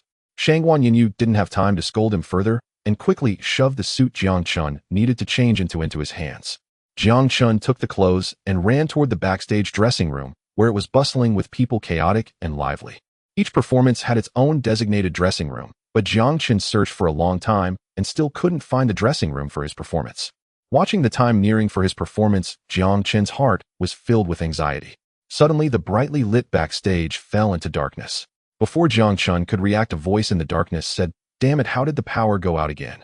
This is the third time tonight." Jiang Chen silently cried out in despair. Could he be any more unfortunate? If he didn't change into his clothes and appear before Shangwan Yanyu, he might never have a chance to win her over. With no other choice, Jiang Chen could only tiptoe into a fitting room. He quietly opened the door, thinking that it was dark anyway, so changing clothes stealthily should go unnoticed. Once inside, Jiang Chen quickly took off his pajamas, preparing to put on the performance suit. However, at that moment, an even more unfortunate event occurred. The dressing room suddenly regained power, and the entire room was instantly illuminated. Jiang Chen was only wearing a pair of underwear, and standing in front of him was a girl clad only in lingerie. The girl had skin as pale as jade with a long and graceful neck and curvaceous body. Her thick long hair was styled in an ancient fashion adorned with a crystal-clear jade hairpin. Her brows were like distant mountains, her lips like cherries, and her beautiful eyes resembled a gentle autumn lake. She exuded an extraordinary and unique beauty. Jiang Chen stared blankly, unable to help but murmur, "So beautiful." To be honest, this girl is more beautiful than any other girl Jiang Chen has ever seen. If Lu Yanyan is pure and lovely, Su Qinxue is graceful and elegant, Shen Kursen is cute and vibrant, and Shangwan Yinyu is cool and aloof. The girl in front of him looks like a fairy who has walked out of an ancient painting, untouched by the mortal world, ethereal in her beauty. At this moment, both Jiang Chen and the girl are only wearing their undergarments, their bare bodies facing each other. The girl's beautiful eyes are filled with shock and fear, likely unable to comprehend how a stranger man appeared in the fitting room. As she regains her composure, she instinctively wants to scream. Jiang Chen silently cursed himself. If this girl screams, he might as well jump into the yellow river to wash away his guilt. He would inevitably be labeled a pervert, turning into a major scandal at Rongqing University. Therefore, Jiang Chen quickly stepped out and covered the girl's mouth from behind. At that moment, their positions were intimate, their bare skin pressed tightly against each other. Jiang Chen felt the softness of her skin and the warmth of her body, instantly pitching a small tent of embarrassment. He awkwardly explained, "This is a misunderstanding. I beg you not to scream. I will explain if given the chance. If you agree, just nod." The girl hesitated for a moment, but slowly nodded. Jiang Chen cautiously released his hand from her mouth, and indeed, she did not scream. They both implicitly reached for their clothes to put them on, and at that moment Jiang Chen realized the girl was wearing a set of ancient-style clothing, making her appear even more like a celestial being from ancient times. Jiang Chen glanced at the dressing room door, which read, "Ancient-style dance special dressing room for Dream of the Rainbow Dress." With a face full of apology, he said to the girl, "I'm really sorry, it was unintentional. I have to go on stage soon, and I will find a chance to explain it to you." After saying this, Jiang Chen quietly slipped away unnoticed by the busy crowd outside. Returning to Shangwan Yanya's side, she curiously asked, "Why did you take so long? And why do you smell so nice?" Jiang Chen broke out in a cold sweat, surprised at how strong the sixth sense was among women. He chuckled awkwardly, saying, No, I didn't smell anything." Shangwan Yinyu looked at Jiang Chen suspiciously, but didn't press further as their performance was about to begin. Jiang Chen had rushed in earlier and hadn't had time to properly observe Shangwan Yanya's outfit. Now, upon closer inspection, he was utterly amazed. Shangwan Yinyu was wearing a silver lace evening gown, the plunging neckline revealing her seductive neck and collarbone, the fitted waist accentuating her exquisite curves. She had specially applied light makeup today, and at this moment, she rivaled the stars walking the red carpet. Dear classmates, I believe everyone has dreamed of their wedding. The next performance is a four-hand piano piece titled Dream Wedding, presented by the freshman members of the Arts Club. After the host introduced the program, Jiang Chen took Shangwan Yinyu's delicate hand and walked onto the stage. The audience erupted in cheers as Jiang Chen and Shangwan Yinyu were both exceptionally good-looking. Jiang Chen stood tall and handsome, his striking features accentuated by the black suit he wore, while Shangwan Yinyu appeared cool and stunning in her evening gown. In the center of the stage stood a grand piano where Jiang Chen and Shangwan Yinyu sat down. As she looked at the vast crowd below, Shangwan Yinyu visibly grew tense, her chest rising and falling rapidly. Jiang Chen held her hand, giving her an encouraging glance. A sense of security surged within Shangwan Yinyu, and her nervousness gradually eased. Jiang Chen's fingers lifted high before they touched the keys, dancing across the black and white keys. The melody of the piano flowed like a gentle stream, soothingly entering everyone's ears. Then Shangwan Yanyu's delicate fingers struck the keys, adding depth and richness to the piece. Both Jiang Chen and Shangwan Yinyu were top-notch pianists, quickly immersing the audience in the mood of the piece. Lu Yanyan and Shen Kursen, who were initially jealous of Jiang Chen performing with another girl, were now completely absorbed in the beautiful melody. Lu Yanyan even envisioned herself in a pure white wedding dress walking into the hall of marriage, with Jiang Chen moved to tears. Not only Lu Yanyan, many in the audience imagined their own wedding scenes. Yet these visions were dreamlike, perfectly in tune with the title of the piece, Dream Wedding. The ancient-style girl whom Jiang Chen had encountered earlier in the dressing room was also deeply moved by the melody, her eyes glistening with unshed tears and her gaze toward Jiang Chen filled with different emotions. Until Jiang Chen and Shangwan Yinyu finished their piece, the audience remained silent, all in a daze without a single reaction. Finally, someone snapped back to reality and couldn't help but start clapping, gradually igniting a thunderous applause from the crowd. Jiang Chen and Shangwan Yinyu exchanged smiles, both very satisfied with their performance. They even found themselves immersed in this emotion, somewhat unable to extricate themselves. Ding. System detected Shangwan Yinyu's affection level at 20, now at 80. Unexpectedly, after this performance, their affection level increased by 20 points. No wonder Shangwan Yinyu's gaze toward him was filled with a hint of complexity. Thanks to this performance, Jiang Chen and Shangwan Yinyu became renowned, recognized as the piano prince and princess at Rongqing University. At this moment, Jiang Chen and Shangwan Yinyu had come down to watch the evening gala, and the next performance was a skit. However, perhaps due to the skit's awkward plot, or the previous performance being too impactful, the audience grew restless, clamoring for the next act. Hurry up, let our sister Wancho come on stage.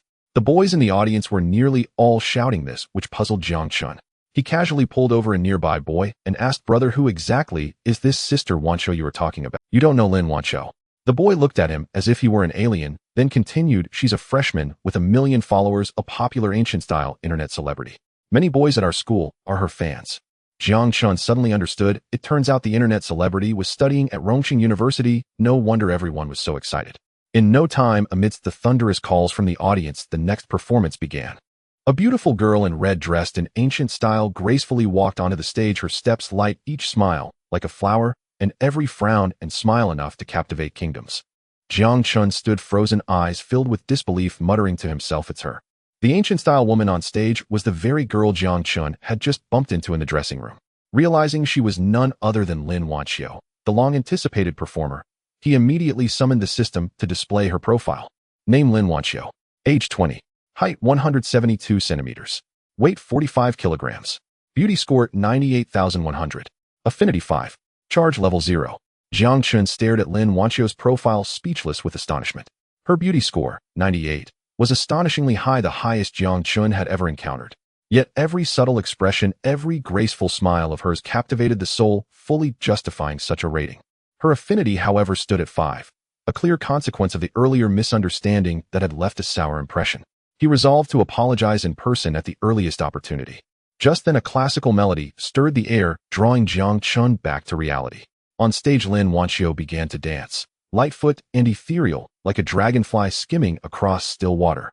Her arms traced elegant arcs through the air, fluttering like the wings of a butterfly. Her supple limbs guided her flowing skirt to bloom upon the stage like a petal unfurling in full splendor. Lin Wanqiu seemed a celestial maiden descended from heaven, untouched by mortal dust. Clouds yearned for her robes, blossoms envy her countenance, spring breezes brushed the balustrade, dew glistening thick and rich. Jiang Chen murmured the verse softly, the only words he could summon to capture her transcendent grace. Yet all exquisite moments are fleeting. Her dance soon drew to a close. The remaining performances were unremarkable, prompting many in the audience to depart early. That night, as Jiang Chen lay in bed, Lin Wanqiu's lithe, mesmerizing figure filled his thoughts. Were his male classmates to learn he'd glimpsed Lin Wanqiu's form, he doubted he'd survive past tomorrow. After the welcome gala, freshmen settled into their regular academic routines. Jiang Chen's directing class carried a light course load, overall quite relaxed. On the first day of lectures, however, his attention wandered. His mind remained preoccupied with how best to apologize to Lin Wanqiu. A sincere apology, he reasoned, demanded an appropriate gift. Yet he knew virtually nothing about her. How could he possibly choose? 2 full classes passed, and still no inspiration struck. He pulled out his phone and sent a text to Shangwan Yinyu, "Don't leave after class. I need your counsel." In his view, no one understood women better than women themselves. He was certain Shangwan Yinyu would offer sound advice. When the bell rang, students streamed out, leaving only Jiang Chen and Shangwan Yinyu in the vast, quiet classroom. "What is it? What urgent matter requires my counsel?" Shangwan Yinyu asked, curiosity dancing in her eyes. Jiang Chen scratched his head sheepishly and recounted the dressing room incident in full. Shangwan Yinyu burst into soft laughter, teasing, "I find myself doubting your sincerity. Was it truly an accident?" Having grown familiar with Jiang Chen during the welcome gala, she now treated him with easy familiarity, though she remained aloof and frosty toward others. Jiang Chen raised 3 fingers solemnly. "By heaven and earth, I swear, I had no intention. Just help me decide what gift to give her." Shangwan Yinyu chuckled, fine enough teasing. Choosing an apology gift is simple. She favors classical aesthetics, so consider traditional accessories, hairpins, ornamental combs, or the like. Jiang Chen slapped his forehead. Of course, how did I overlook that? To delight her tastes was the surest path to success. By the way, we're free tomorrow. Would you accompany me to select the gift? Women's aesthetic instincts tended to align. Shangwan Yinyu's discernment would prove invaluable. I'll go, but what's in it for me? Shangguan Yinyu blinked her large expressive eyes. How about dinner? Jiang Chen offered. Just one meal. Then find someone else. As Shangguan Yinyu turned to leave, Jiang Chen hastily added, I'll give you a gift too. You may choose anything. Only then did she nod in satisfaction, declaring it's a deal before turning and walking away. The next day at the appointed time, Shangguan Yinyu stepped out of the dormitory, and a rose-pink Mercedes-Benz G-Class glided smoothly to a halt beside her. Your Highness, please enter. The window lowered, revealing Jiang Chen's handsome, refined profile. This is your car. Shangguan Yinyu's eyes flickered with mild surprise, though it vanished almost instantly. Clearly accustomed to affluence, she showed little overt reaction to luxury. Where shall we go to choose the gift? Jiang Chen drove, while asking, so you're a second-generation heir? Excellent. Let's go to Musu Hall. Jiang Chen had never heard the name before. Noting his confusion, Shangguan Yinyu explained patiently, Musu Hall is an exclusive boutique specializing in classical-style ornaments, though its premium pricing deters most customers. A gift from Musu Hall will surely delight Lin Wanqiu. Jiang Chen nodded, comprehension dawning. He had no qualms about expense. For him, any problem solvable with money was the simplest in the world. Musu Hall occupied a high-end mall in West City, conveniently close to Rongqing University. Jiang Chen arrived in under 10 minutes. Inside, a delicate fragrance greeted them. The interior exuded classical elegance, ornate woodwork, soft lantern light, and shelves laden with exquisitely crafted traditional accessories. The sales attendant, judging them both to be students, assumed they couldn't afford the pricier items. She led Jiang Chen to a counter and said, Sir, these are our older stock, more affordable, ideal for students. Jiang Chen sensed her assumption. He didn't glance at the discounted pieces. Instead, his gaze settled on a solitary display case at the store's center. Within it rested a single ornament, a phoenix-shaped golden hairpin, its feathers meticulously inlaid with rubies and emeralds. Exquisitely wrought and vividly lifelike, the pin was clearly a rare masterpiece. Noting Jiang Chen's interest, the attendant remarked dismissively, This is the Jin Yu Luan Feng hairpin, the shop's crown jewel, priced at exactly 1 million yuan. She emphasized 1 million yuan deliberately, hoping the staggering sum would deter him. Yet Jiang Chen's next words froze her in place, and even Shangguan Yinyu's face registered stunned dismay. A faint calm smile curved his lips as he uttered 3 quiet words, Pack it up. The sales assistant seemed unable to believe her ears, stammering, What did you say? Jiang Chen took out his bank card from his pocket and calmly replied, Swipe the card. The sales assistant, half in disbelief, took the card, only for an even more shocking event to unfold. The cash register screen displayed 4 large characters. Card swiped successfully. 1 million yuan was actually swiped successfully. The sales assistant couldn't believe her eyes, but it was undeniably a reality. Can you wrap it up for me now? Jiang Chen asked again. Guys, please wait a moment. The sales assistant was still recovering. After all, the commission from this sale was higher than her salary for several months. Such sudden happiness was truly overwhelming. She carefully wrapped the store's treasure and handed it to Jiang Chen. It was a delicate redwood box, intricately carved with a phoenix pattern with 3 large traditional characters engraved below, Musu Hall. It was evident that this exquisite box was custom-made for the store's treasure. Such a valuable gold hairpin deserved such a fine box. I didn't expect you to be so generous in wooing a girl. Shangguan Yinyu pouted her face, showing displeasure. Jiang Chen felt a bit surprised. Was Shangguan Yinyu jealous? All right, let's pick a gift for you next. Whatever you fancy, I'll buy it for you no matter how expensive. Hearing Jiang Chen's words, Shangguan Yinyu finally relaxed her expression, mumbling, Now that's more like. Just as Jiang Chen and Shangguan Yinyu stepped out of Musu Hall, 7 or 8 ruffians blocked Jiang. What do you want? Jiang Chen asked, frowning. Although he completely disregarded these ruffians, he didn't want their antics to ruin his shopping mood. Jiang Chen, today, I'll make you understand the consequences of competing with me for women. At this moment, a figure stepped out from behind the ruffians. It was Wang Quan, the vice president of the Jiao Society. Ever since he saw Jiang Chen hugging Shangguan Yinyu intimately at the Jiao Society, he had been harboring resentment and colluded with local thugs to take revenge on Jiang Chen. Wang Quan respectfully said to a blonde thug beside him, Brother Huang, this is the kid. Please help me deal with him. The person referred to as Brother Huang stood in the center of the thugs, evidently the leader of the group. He had dyed blonde hair and a tattoo of an eye on his forehead, looking quite unruly. At this moment, Brother Huang looked disdainfully at Jiang Chen, but when his gaze fell on Shangguan Yinyu beside him, Brother Huang usually frequented bars surrounded by heavily made-up women. When had he ever seen someone as beautiful as Shangguan Yinyu? He immediately fixed his hair and leered at Shangguan Yinyu, saying, Little sister, you're so beautiful. How about you spend some time with me today? I'm very gentle. Shangguan Yinyu turned pale with fright as she hadn't expected the ruffians to suddenly target her. Seeing how the situation was shifting, Wang Quan quickly said to Brother Huang, Brother Huang, weren't we here to deal with this kid? I already paid 1000 yuan. Besides, this girl is someone I like. Smack. Just as Wang Quan finished speaking, he received a resounding slap across the face. 5 bright red fingerprints immediately appeared on his face. Brother Huang shouted angrily at Wang Quan, "Damn it, do I need you to manage my affairs? So what if she's the girl you like? Can't I have some fun with her?" Wang Quan covered his reddened cheek, humiliated, and said, "You can have her, you can have her." Shangguan Yinyu couldn't help but roll her eyes. How could there be such a cowardly man in this world? Although there were passers-by in the mall, they didn't want to get involved and hurriedly glanced before passing by. "Sister, I can't wait any longer. Let's go with me." Brother Huang saw that no one dared to stop him, and his courage grew bolder. As he spoke, he reached out his dirty hand, wanting to wrap it around Shangguan Yinyu's slender waist. Shangguan Yinyu, being a naive girl, had never encountered such brazen street thugs. She was terrified that someone would dare to harass her in such a public place as a mall. Just as Brother Huang's filthy hand was about to touch her waist, a large hand suddenly appeared out of nowhere and struck Brother Huang's hand away. A tall figure stood with arms wide open in front of Shangguan Yinyu. It was Jiang Chen, who had remained silent until now. With a grim expression, Jiang Chen said slowly, "If you dare to touch her, I will chop your hand off and feed it to." At that moment, Shangguan Yinyu hid behind Jiang Chen's tall figure, feeling an unprecedented sense of security. With just 7 or 8 ruffians in front of her, she was no longer afraid, even if faced with an army. For some reason, she believed that Jiang Chen could protect her well. Brother Huang was initially taken aback, then filled with anger, and ultimately laughed in rage, saying, "Kid, you're really asking for death. I've been following Brother Long from Xiqing for over 10 years. No one in this area dares to challenge me. Today I'll let you know the cost of opposing Brother Huang." Upon hearing the name Brother Long from Xiqing, Jiang Chen raised his eyebrows involuntarily. It seemed there was no need for him to act today. A phone call should suffice. As Brother Huang and his gang were about to step forward to deal with Jiang Chen, he made a gesture to pause, then took out his phone and said, "Xiao do ma dai, Xiao do ma dai, let me make a call." Brother Huang and the others were puzzled, unsure what this kid was trying to do. "Hey, is that you, Xiao Long? Your little brother Huang is in the mall trying to bully my girlfriend. Oh, what do you think we should do?" Jiang Chen spoke into the phone, then handed it to Brother Huang, saying, "He wants you to answer the call."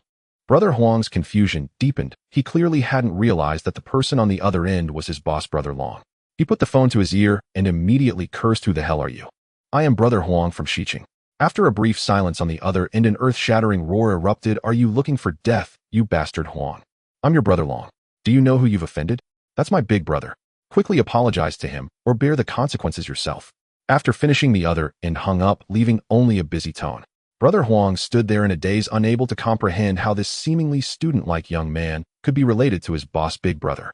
A phone call from Jiang Chen instantly deflated the once arrogant Huang Mao. At that moment, his gaze towards Jiang Chen was filled with fear. "Brother Huang Mao, can we leave now?"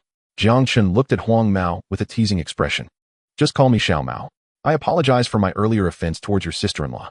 Just treat me as if I were nothing and let me go, all right." Huang Mao's attitude took a complete 180-degree turn as he nodded and bowed to Jiang Chen. Jiang Chen couldn't be bothered to argue with him, nor did he seek revenge. He simply waved his hand casually and left with Shangguan Yinyu.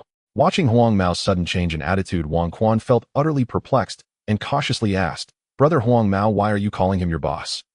However, Huang Mao was furious with Wang Quan at that moment. If it weren't for this kid, how could he have offended his boss? He even faced a scolding from long ago. Huang Mao raised his hand high and then slapped Wang Quan's face. With a fierce expression, he shouted at Wang Quan, "That guy is my boss, understand? Do you still want to deal with him? Just watch how I take you down today." After saying that, Huang Mao started to hit Wang Quan, and although his underlings didn't know what was going on, they joined in to beat Wang Quan as well.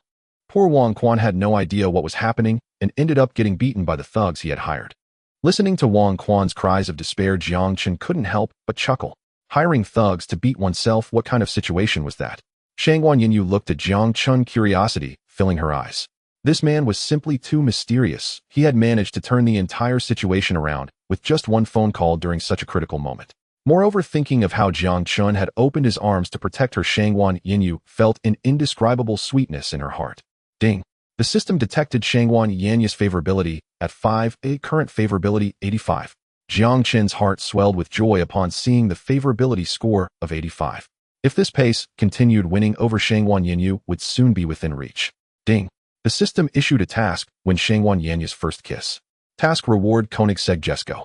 Jiang Chen's eyes widened at the task reward presented by the system. This Koenigsegg sports car was one of the top supercars in the world, priced at over 35 million, with only 99 units produced worldwide. This supercar had always been Jiang Chen's dream vehicle. Just imagine driving such a top-tier supercar with a beautiful woman along Sunset Boulevard. What a beautiful scene that would be. To achieve such a scenario, any man would surely feel fulfilled. No, he had to find a way to complete this task. Jiang Chen made a firm resolution within himself. However, even though he had a favorability score of 85 with Shangwan Yinyu, they had never been ambiguous or romantic. How could he obtain her first kiss?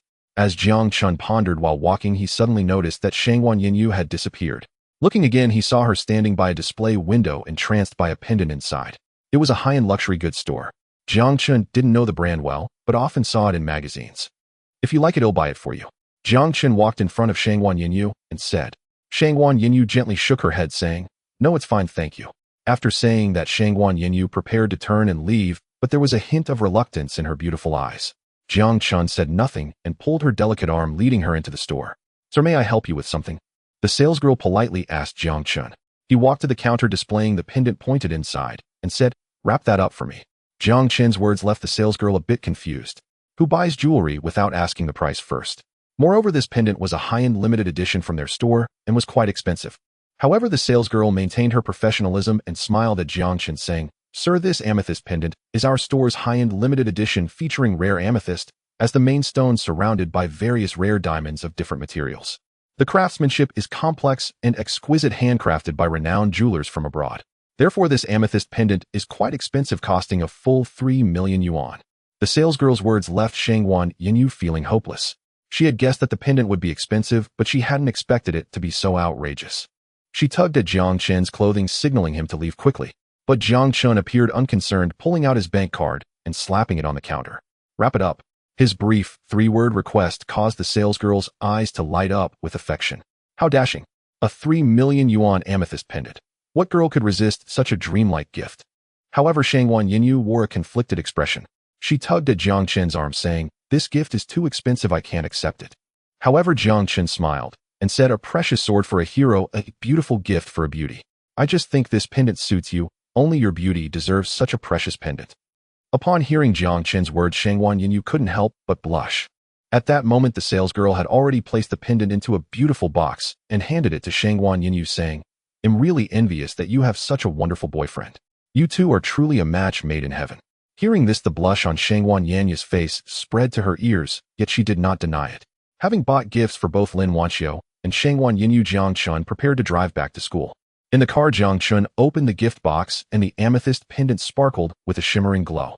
"Let me put it on for you, it will look especially beautiful," Jiang Chen said softly to Shangwan Yinyu.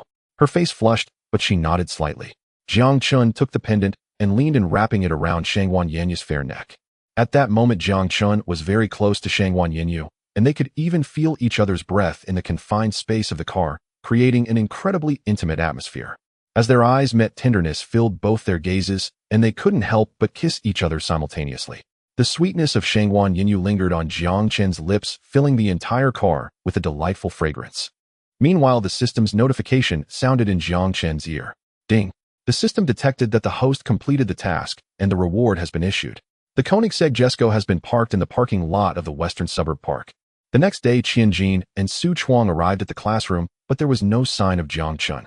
"I'm telling you, our master has been acting strangely lately," Qianjin said mysteriously. Su Chuang pondered for a moment and agreed. Jiang Chen had been elusive recently, making it hard for anyone to track his whereabouts. "Do you think our master has started dating someone new? Otherwise, why would he be so busy recently?" "Qianjin," Su Chuang said skeptically, "no way, right? He's already entangled with the two school beauties Lu Yanyan and Shun Kursen. If he actually has a new girlfriend, he would truly be a romance master."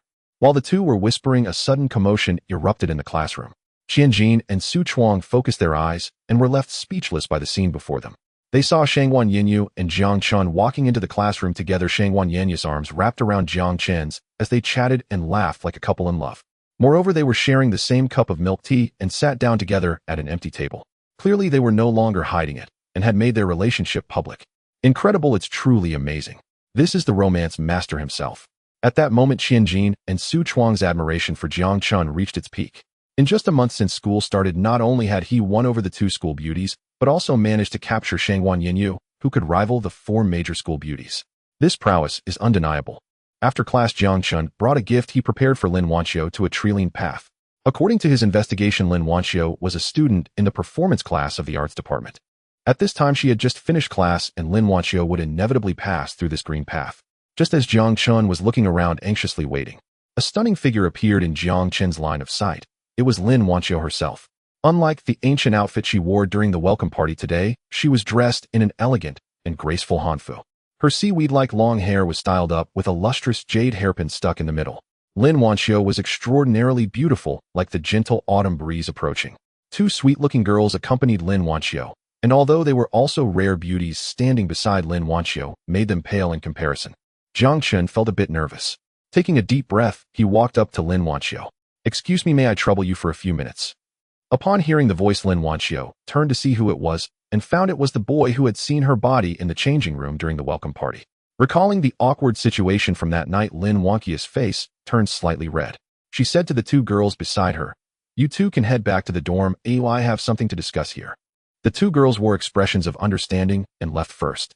They were Lin Wanxiu's roommates and very close. To be honest, in the days since school started, there had been dozens of boys who tried to hit on Lin Wanxiu. They had long since become accustomed to it. However, they found it somewhat strange because Lin Wanxiu had always rejected such advances, and this was the first time they saw her not turn away from a boy.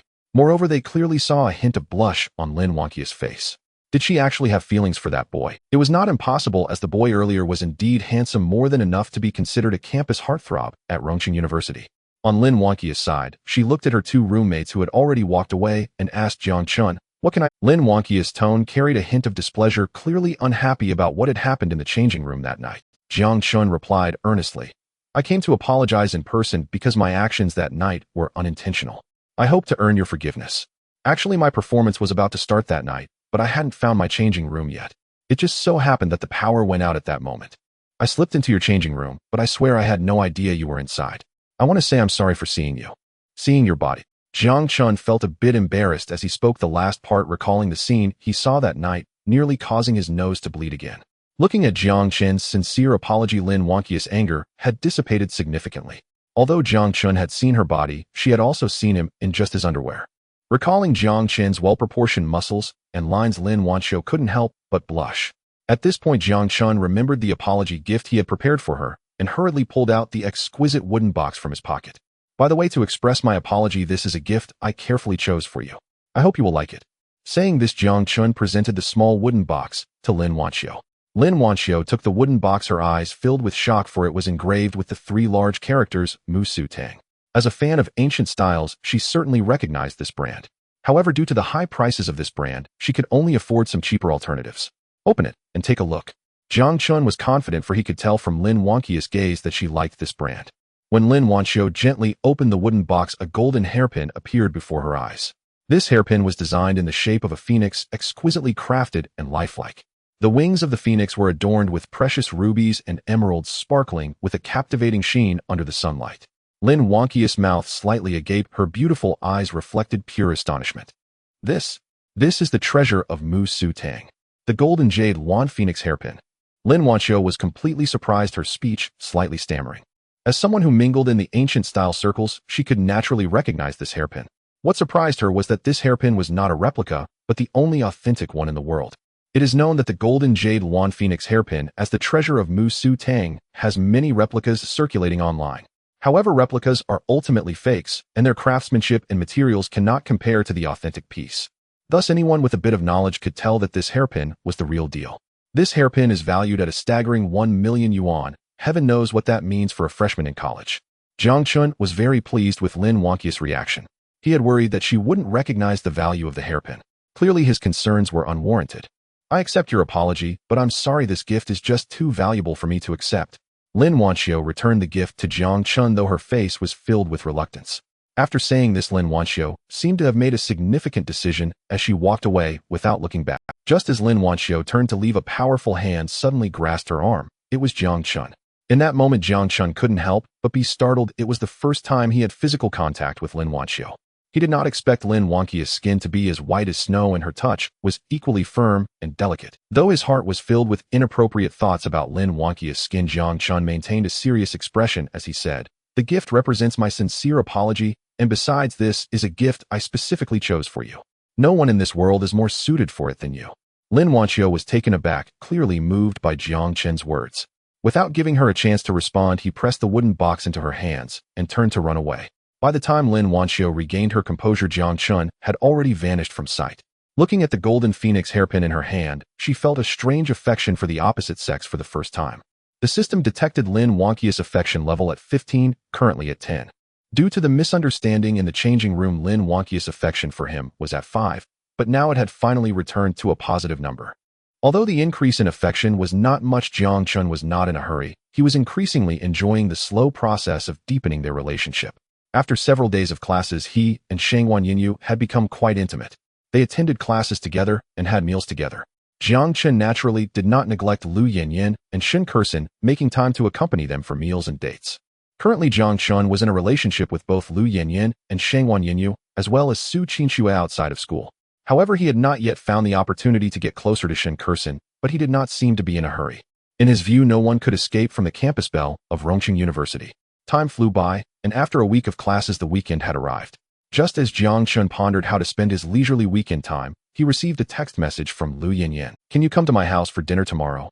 My mom has been discharged from the hospital, and she wants to thank you in person." Since Jiang Chen had helped Lu Yanyan's mother pay the 300 yuan surgery fee last time, her condition had improved significantly, and she had now successfully been discharged. Moreover, Lu Yanyan had already informed her mother about her relationship with Jiang Chen, so this time Jiang Chen was essentially meeting his future mother-in-law. It was amusing to Jiang Chen, who was just a freshman, to be going to meet his future mother-in-law. After replying with an "okay" to Lu Yanyan, he started planning for his visit to her house. The next morning came quickly. Jiang Chen woke up early, carefully washed up, and changed into a brand new set of casual clothes, looking exceptionally handsome. Arriving downstairs at Lu Yanyan's dormitory, he found her waiting eagerly. Today she was wearing a chic outfit that perfectly showcased her tall and slender figure, making her appear even more exquisite.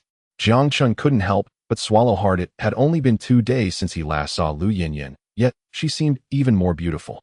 He stepped forward, wrapped his arms around Lu Yanyan's delicate waist, and walked confidently towards the outskirts. Along the way, Jiang Chen attracted countless envious male gazes. Upon arriving at the West Suburban Park, Lu Yanyan was left speechless by the sight of the extravagant car. Though Lu Yanyan was not very familiar with supercars, she could tell that this car was extremely expensive, at least more than that G-Class. A few days prior, Jiang Chen had already driven the car around the West Suburban Park a few times, so he was quite familiar with its performance and handling.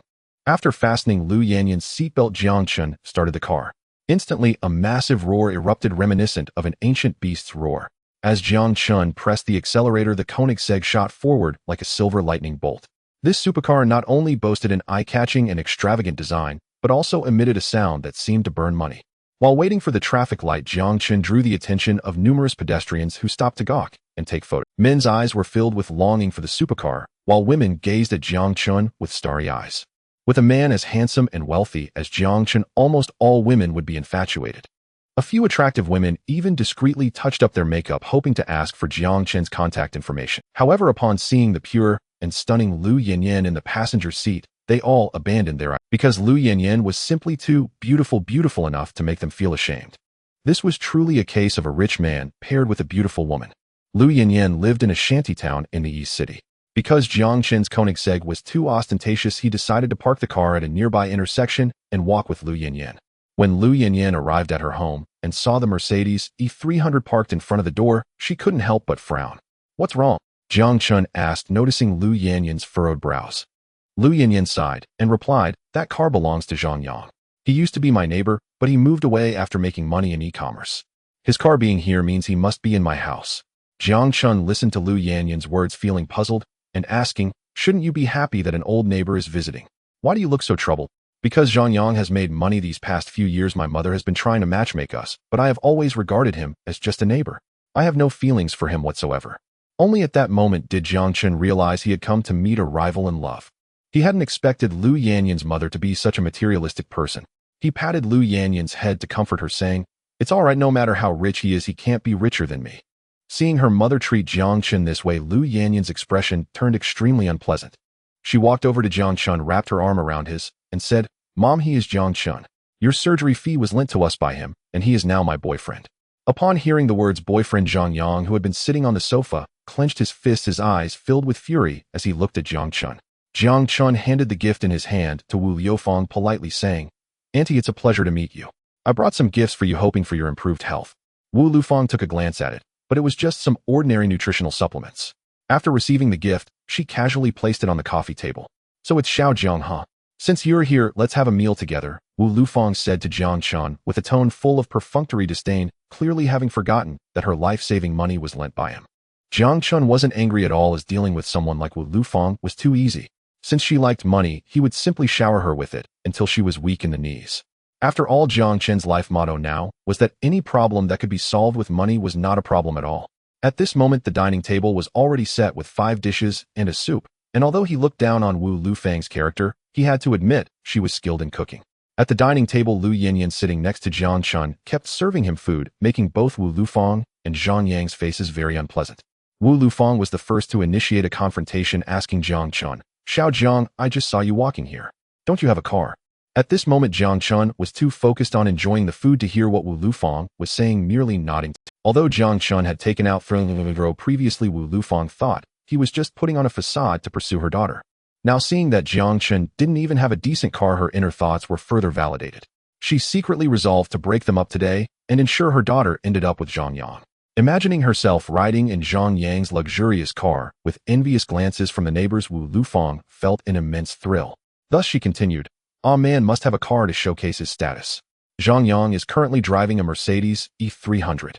Although it's secondhand, it still costs over 300. Hearing Wu Lufang's words, Zhang Yang intentionally touched the Mercedes car key placed on the dining table, looking at Jiang Chen with a sense of superiority. At this moment, Jiang Chen was focused on his meal, completely ignoring Wu Lufang's remarks.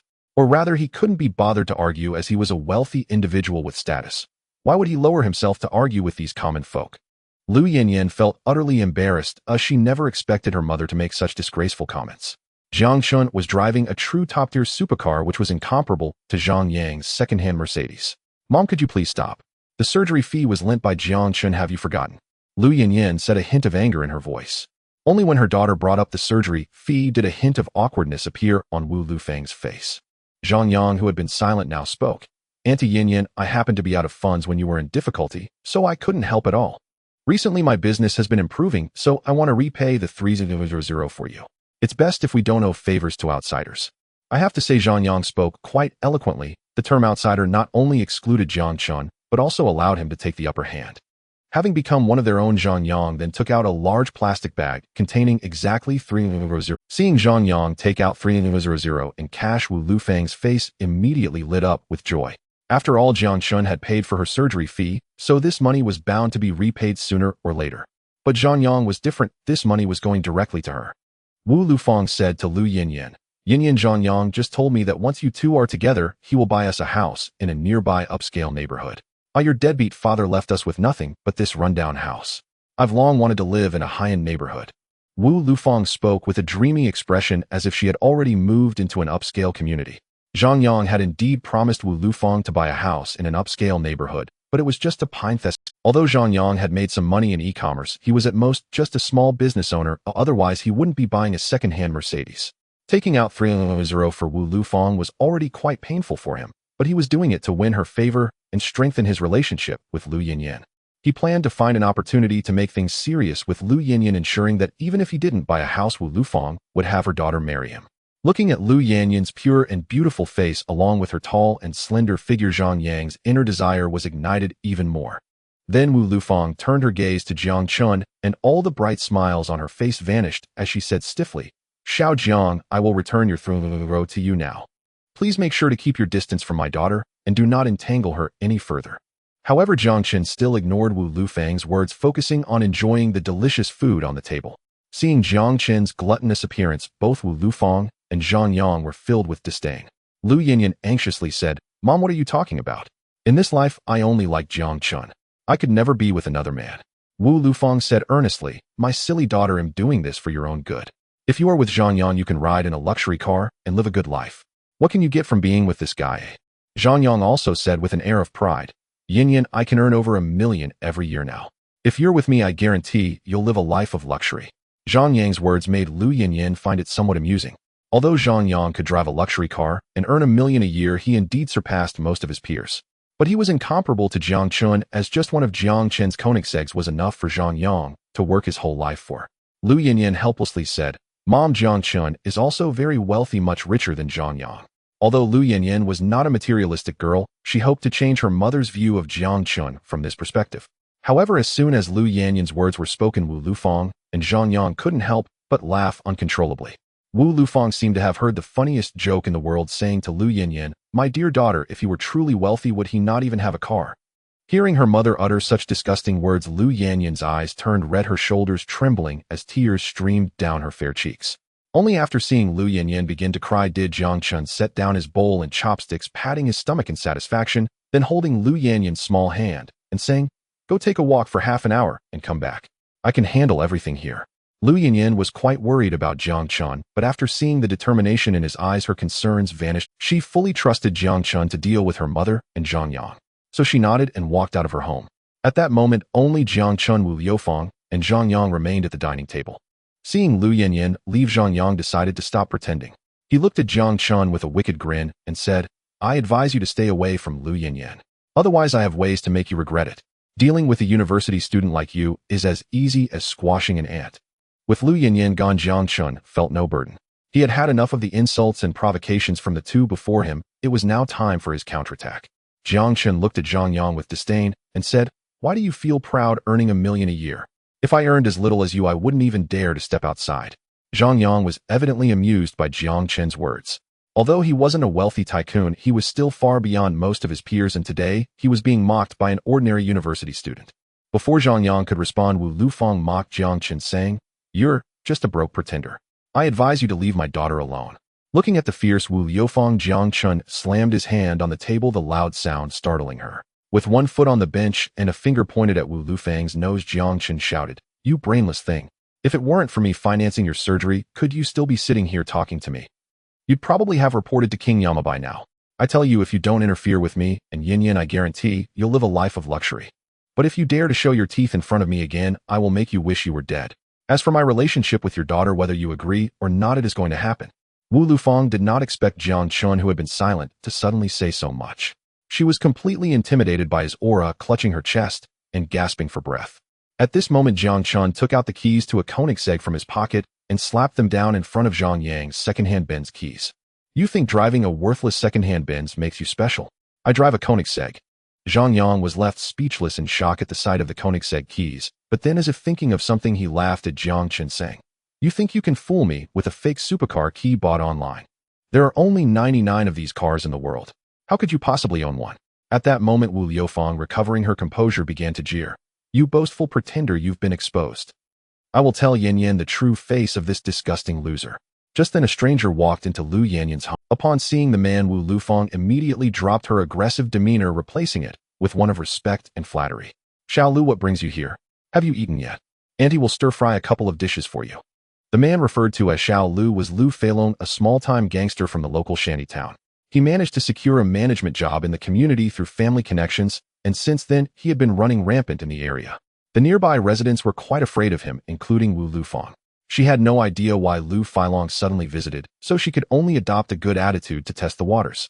Zhang Yang also grew up in this area and had suffered bullying from Lu Feilong since childhood, but at this moment he pretended to be familiar with him, saying, A long time no see.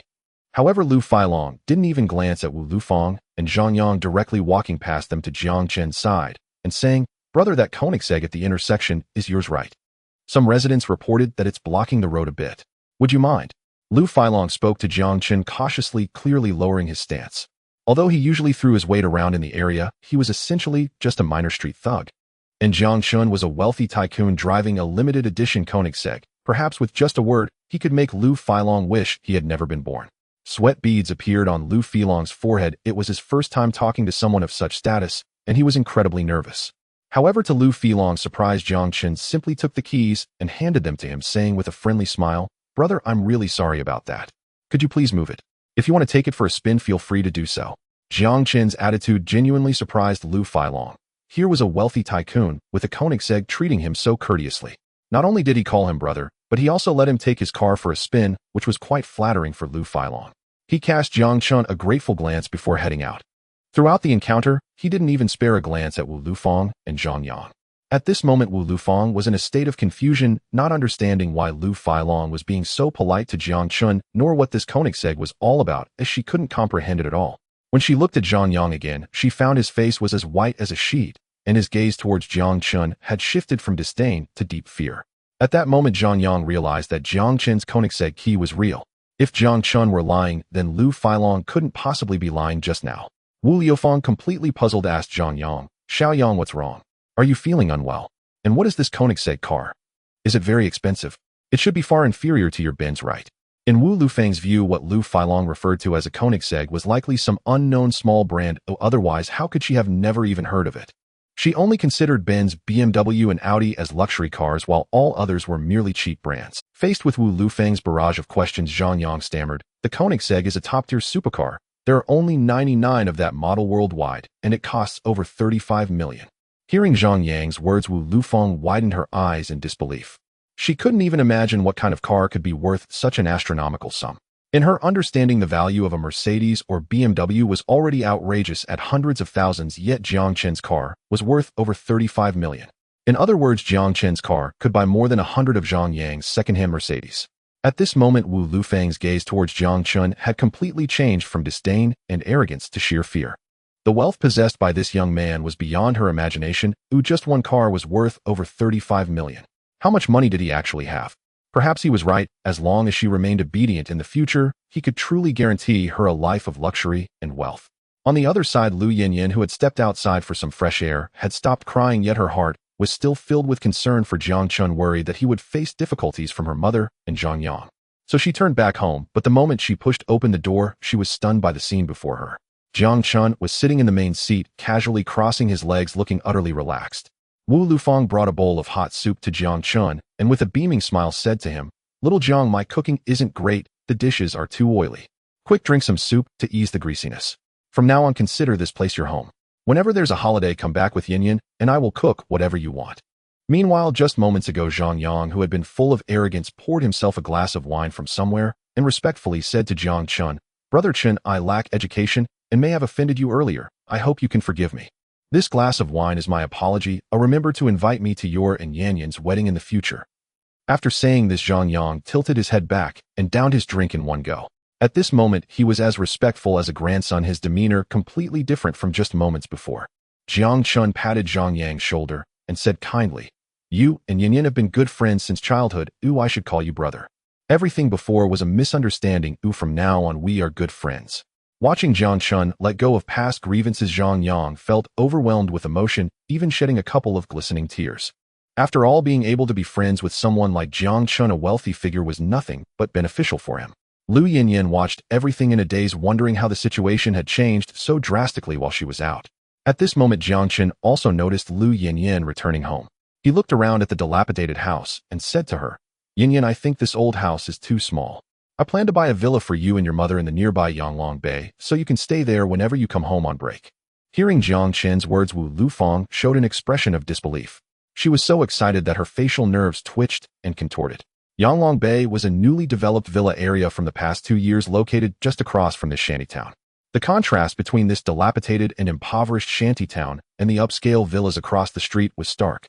Although only a street apart, the wealth gap was insurmountable. People from the shantytown often gazed enviously at the luxurious villas of Yanglong Bay, dreaming of one day living there, and Wu Lufeng was no exception. Now that Wu Lufeng's dream was about to come true, how could she not be excited? "No, we can't accept such an expensive gift from you." However, Lu Yanyan's refusal shattered Wu Lufeng's dream of having a villa. Jiang Chen stepped forward, taking Lu Yanyan's small hand, saying, "This is my sincere intention. I don't want my beloved woman to live in such a harsh environment. Moreover, Aunt just got out of the hospital and needs to recuperate. You wouldn't want her to recover in such an environment, would you?" Upon hearing this, Wu Lufeng immediately began to act, coughing and complaining of a headache. Clearly, she had forgotten her previous intimidating demeanor. Lu Yinyin felt helpless towards her mother and could only nod in agreement. After dinner, Jiang Chen took Lu Yinyin and Wu Lufeng to Yanglong Bay to see the houses. Although the villa at Yanglong Bay wasn't as extravagant as the central villa he gifted to Su Qinxue, it was still quite luxurious. Jiang Chen chose the best-lit three-story villa, paid for it that afternoon, and registered it under Lu Yin. Wu Lufang was ecstatic, running around the shantytown to announce that she had moved into a villa in Yonglong Bay. In truth, Jiang Chen bought this villa not out of sympathy for Wu Lufang. He merely wanted to improve Lu Yanyan's quality of life. Lu Yanyan was fully aware of this. She took the initiative to hold Jiang Chen's hand, apologizing. Jiang Chen, I'm sorry about today. My mother went a bit too far. Actually, my father passed away early. Our family has always lived in poverty, which is why my mother has become so materialistic. Jiang Chen chuckled and playfully pinched Lu Yanyan's nose, saying, Silly girl, I'm dating you, not your mother. Her attitude won't affect me at all. Jiang Chen's words made Lu Yanyan laugh, dispelling the gloom in her heart. Jiang Chen held Lu Yanyan's hand and said, Don't worry, I will give you the best life from now on. The days of hardship are over. Lu Yanyan nodded vigorously, tears welling up in her eyes. After everything was settled, Jiang Chen and Lu Yanyan prepared to return to school. Lu Feilong had already returned Jiang Chen's Koenigsegg. Upon hearing that Jiang Chen bought a villa for Wu Lufang in Yonglong Bay, he treated Jiang Chen with utmost respect. Wu Lufang was so surprised upon seeing Jiang Chen's Koenigsegg that she was left speechless. She had never seen such a flashy and extravagant supercar. Indeed, Zhang Yang's second-hand Mercedes was nothing in comparison. As Jiang Chen drove back to school, Wu Lufang stood still, watching until his car completely vanished from her sight, reluctantly retracting her gaze. The following days were mundane, filled only with classes and dates with Lu Yanyan and Shangwan Yinyu, or sending a few sparkling castles in Shun Kerson's livestream. When bored, Jiang Chen would wander around the Jiao Society. Though his intention was not merely to socialize, he wanted to encounter one of the 4 campus beauties, Guomeitzen, to see what this goddess of traditional music looked like. Unfortunately, Jiang Chen never encountered Guomeitzen at the Jiao Society, which only heightened his curiosity. Then there was his classmate, the cool and spicy Zhou Na. If her favorability could reach 98 points, there would be a reward of a whole 100 million. It seemed he needed to find an opportunity to deepen their relationship. Time passed quickly over the past few days. That night, Jiang Chen was feeling bored in his dormitory when he suddenly received a text message from Long Go. Jiang Xiao, are you available to come to the Bai Yi Qing bar? I have work to report to you. Since he was bored anyway, Jiang Chen decided to see what it was all about. The Bai Yi Qing bar mentioned by Long Go was located on a commercial street not far from Rongqing University. It was a music bar with a luxurious yet quiet ambience, perfect for discussing matters. Jiang Chen's Koenigsegg was like a swift silver lightning bolt racing through the night, accompanied by a thunderous roar, quickly arriving at the entrance of Bai Yi Qing bar. The commercial street was filled with young people, and upon seeing such a cool Koenigsegg, they all took out their phones. The fashionable and trendy girls were all staring at the top sports car, eager to see what kind of person was driving. When the handsome Jiang Chen stepped out of the car, the beautiful girls went wild. A supercar paired with a handsome guy was like a perfect male lead straight out of a romance novel. They eagerly wanted to approach Jiang Chen to ask for his contact information while showcasing their alluring figures. However, Jiang Chen ignored all of this and walked straight into the Bai Yi Qing bar. Only a group of beautiful girls remained, showing expressions of regret and reluctance. Upon entering Bai Yi Qing bar, Jiang Chen noticed that there weren't many people inside. Surrounded by the soothing sounds of blues music mingling with the delightful fragrance in the air, Long Go waved to Jiang Chen from a corner booth, and Jiang Chen walked over. Jiang Xiao Long Go stood up and greeted Jiang Chen respectfully. Since Jiang Chen had given him 10 million last time, his attitude had done a complete 180. Jiang Chen nodded slightly, lazily sitting on the booth sofa, and curiously asked, "Why did you call me out?" Long Go poured a bit of whiskey into Jiang Chen's cup and said, "Jiang Xiao, I actually called you out today to report on my work." "Oh, let's hear it." Jiang Chen couldn't help but find it amusing that Long Go, who was usually a petty rogue, was trying to be formal. "Jiang Xiao, ever since you told me to stop doing campus loans, I've completely turned over a new leaf. Now I am working on starting an MCN company focusing on influencer incubation." "Oh, that's quite good. I have high hopes for you." Jiang Chen was surprised by Long Go's words, not expecting that he who looked so roguish was actually quite serious about his work. With the rise of the internet, the influencer market is indeed a gold mine, and Jiang Chen was very optimistic. Hearing Jiang Chen's praise, Long Go even shyly scratched his head, revealing a bashful smile. "By the way, Jiang Xiao, these are the lists of loans and borrower information I have on campus loans, and I'm handing them all over to you. I won't be collecting these debts anymore starting today. I'm completely going clean." As he spoke, Long Go pulled out a thick leather bag filled with IOUs written by students from various schools.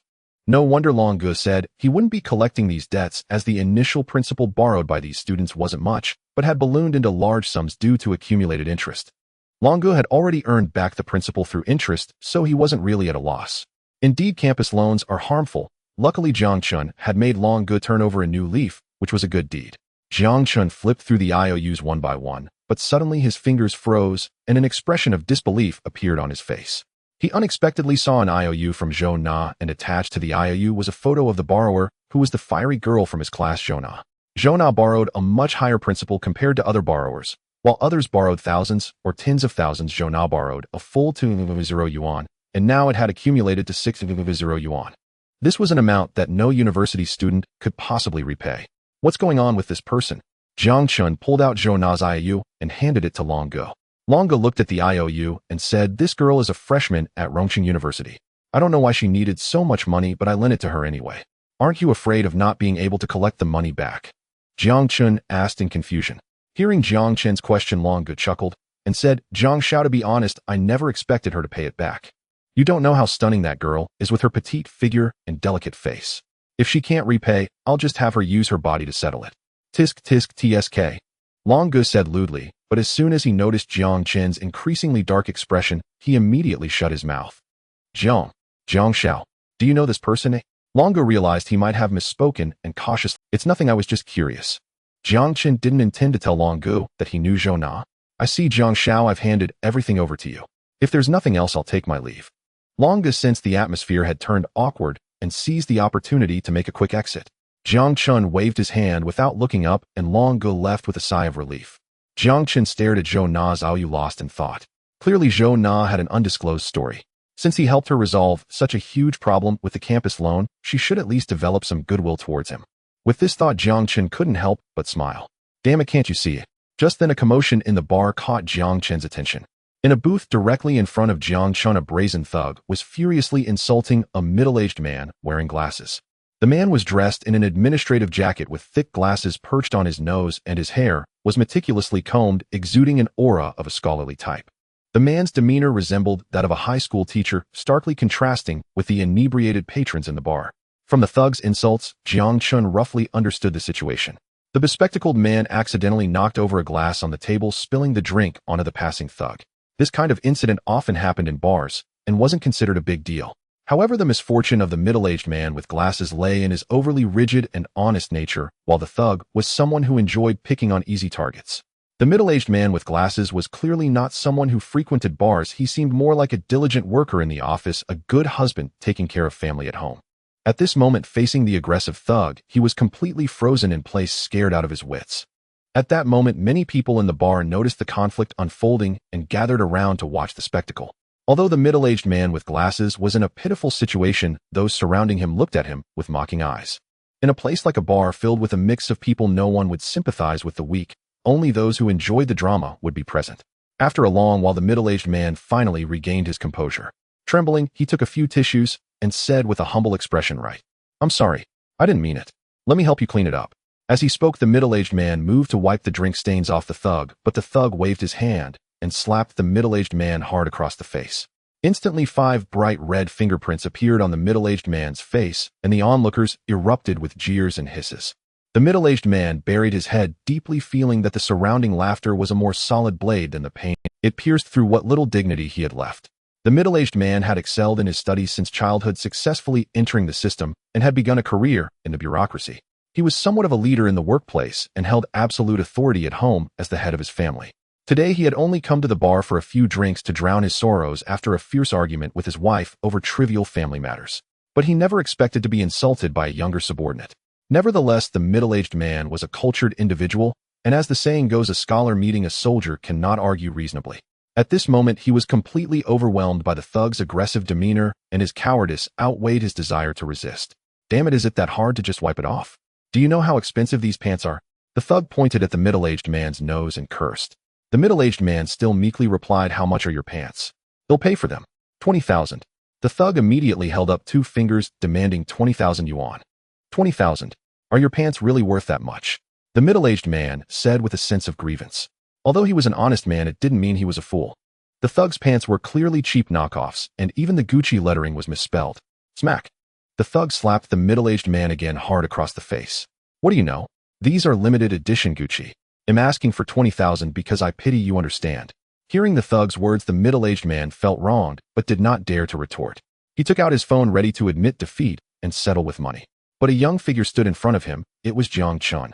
Jiang Chen was not one to meddle in others' affairs, but the thug's actions were simply too excessive.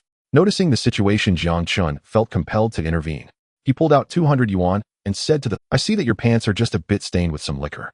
Take this 200 to dry clean them, and consider the rest as me treating you to cigarettes." The thug, seeing his 20,000 yuan slipping away, immediately cursed at Jiang Chen. "Who the hell do you think you are, daring to negotiate with me here?" Jiang Chen remained unperturbed by the thug's insults and calmly said, "I'll give you a minute to consider.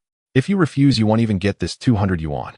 Upon hearing Jiang Chen's words, the thug realized that Jiang Chen was not taking him seriously, and he was about to. However, someone nearby stopped him and whispered in his ear, "I just saw Brother Long drinking with this kid at a booth, and Brother Long was very cautious around him."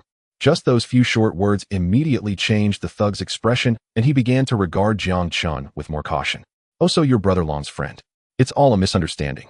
The thug then politely said to Jiang Chen, signaling him to take back the 200 yuan. Then he turned to the middle-aged man and said, "Brother, it was all a misunderstanding. My apologies." The middle-aged man was surprised by the thug's sudden change in attitude, but by the time he regained his composure, the thug had already fled with his friends.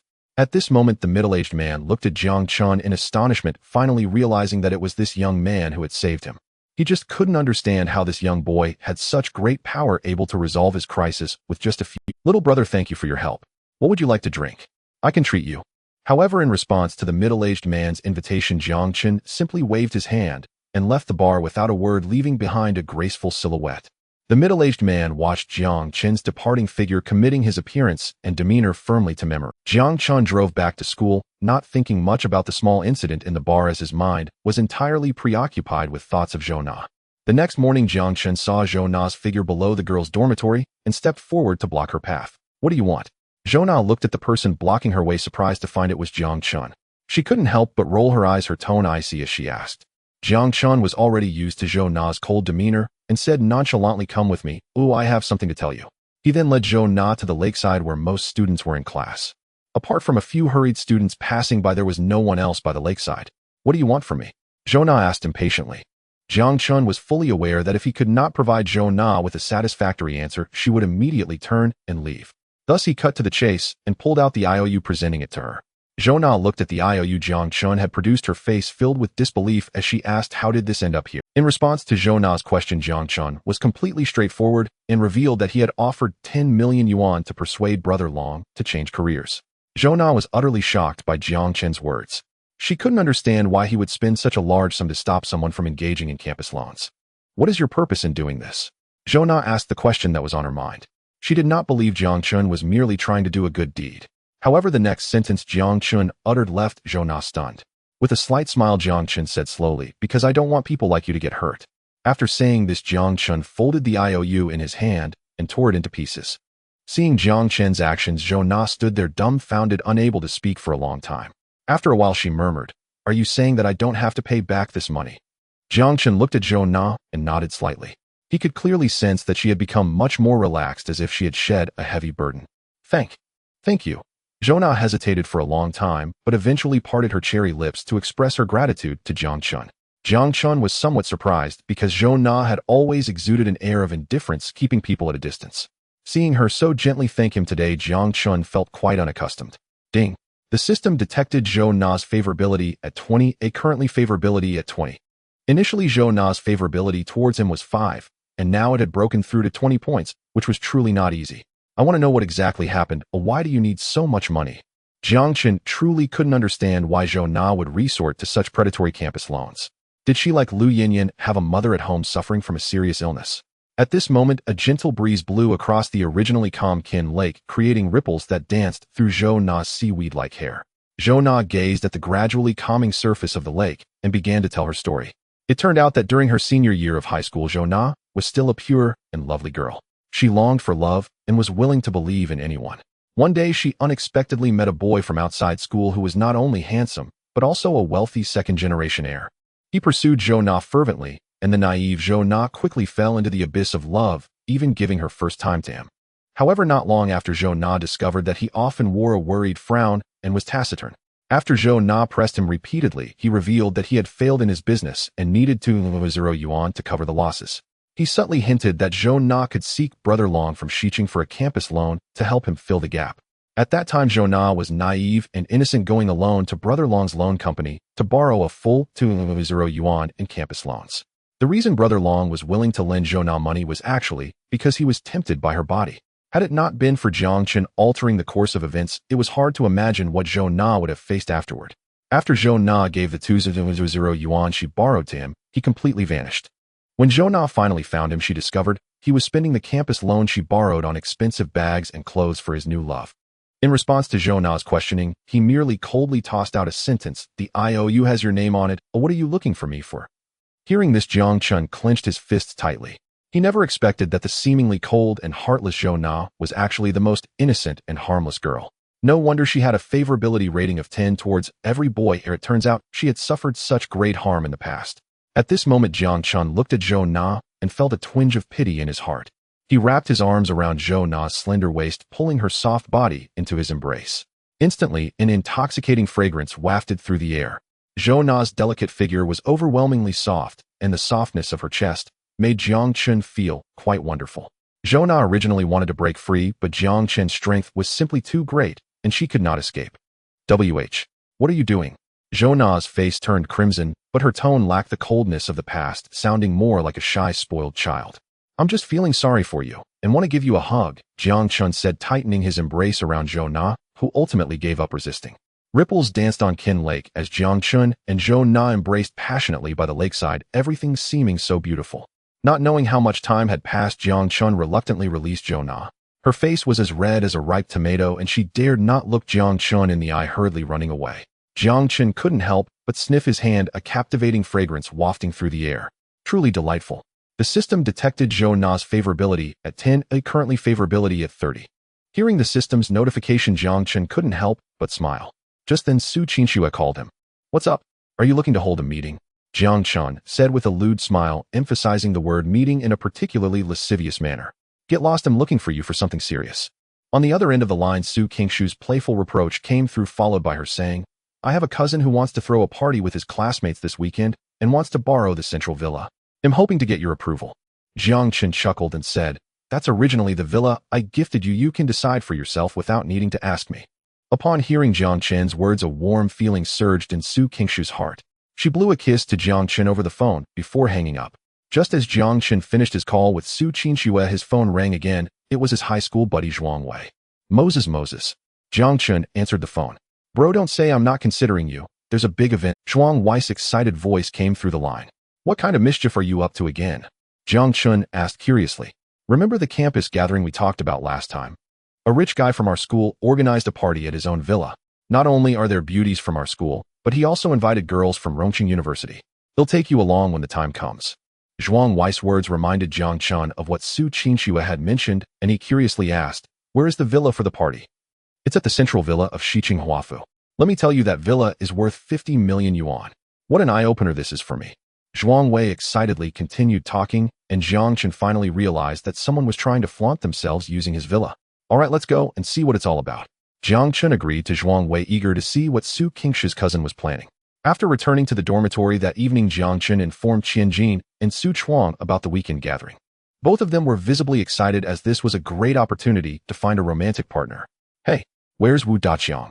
Only then did Jiang Chen realize that Wu Daqiang was not in the dormitory, and he had been leaving early and returning late lately, making it hard for others to track his whereabouts. Both Qian Jin and Su Chuang expressed they did not know. Although Jiang Chen felt something was off about Wu Daqiang recently, he didn't dwell on it. At that moment, Jiang Chen's phone suddenly rang. It was Zhou Na calling. He quickly answered the phone. "Jiang Chen, I've had too much to drink. Can you come pick me up?" Zhou Na's slurred voice came through the phone, evidently already quite tipsy. "Where are you now?" Jiang Chen's tone was filled with anxiety. It was clear Zhou Na had gone out for drinks to drown her sorrows after recalling painful memories today. If something were to happen, he would bear the responsibility. "Bar Street. Phoebe Bar." Hearing the name of the bar mentioned by Zhou Na, Jiang Chen's worries deepened. The bar street was a mix of people, and many beautiful girls had experienced irreparable incidents due to intoxication. Thus, Zhou Na's situation was extremely dangerous. Without a moment to waste, Jiang Chen threw on a coat and rushed out the door. On the elevated road of Rong City, a roaring Koenigsegg darted through traffic like a silver flash of light. Young people by the roadside eagerly pulled out their phones to capture this limited edition supercar. The roar of the Koenigsegg filled with the scent of money. In the bar street of Rome City's center, it was the quietest place during the day, but as night fell it transformed into a paradise for revelers. Dozens of opulently decorated bars lit up their neon signs with luxury sports cars parked in front of each establishment. Barmaids in revealing bikinis and fishnet stockings swayed their bodies, enticing the rich second-generation heirs stepping out of their luxury cars. There were also beautiful girls by the roadside who were so drunk they had lost their senses, already targeted by unscrupulous thugs with lewd gazes. Perhaps by the next morning they would wake up naked in a hotel room. The entire street was permeated with the atmosphere of money and desire, with most who came here to drink having similar intentions: women seeking wealth, men seeking thrills. In the very center of the bar street stood the largest bar, Phoebe Bar. Various stylish million-dollar luxury cars were parked at its entrance, where a sizzling bunny girl was performing a seductive dance. Suddenly, a tremendous roar approached like thunder crashing down from the sky. An extravagant supercar sped in from the distance and came to a steady stop at the entrance of Phoebe Bar. Holy shit, it's a Koenigsegg Jesko. A group of young people stood at the entrance of the bar, quickly recognizing this global limited edition Koenigsegg Jesko, of which only 99 were made. Though there were many expensive supercars parked in front of Phoebe Bar, they paled in comparison to this Koenigsegg. As the door of the Koenigsegg opened, Jiang Chen stepped out. With exquisite features, deep-set eyes, and a well-proportioned figure, the handsome Jiang Chen looked like the male protagonist from a romance novel. Moreover, driving a limited edition Koenigsegg, the combination of a handsome man and a luxury car could easily make any girl surrender her defenses. At that moment, a beautifully refined girl emerged from the crowd, dressed in a princess-style short skirt, appearing both sweet and sexy.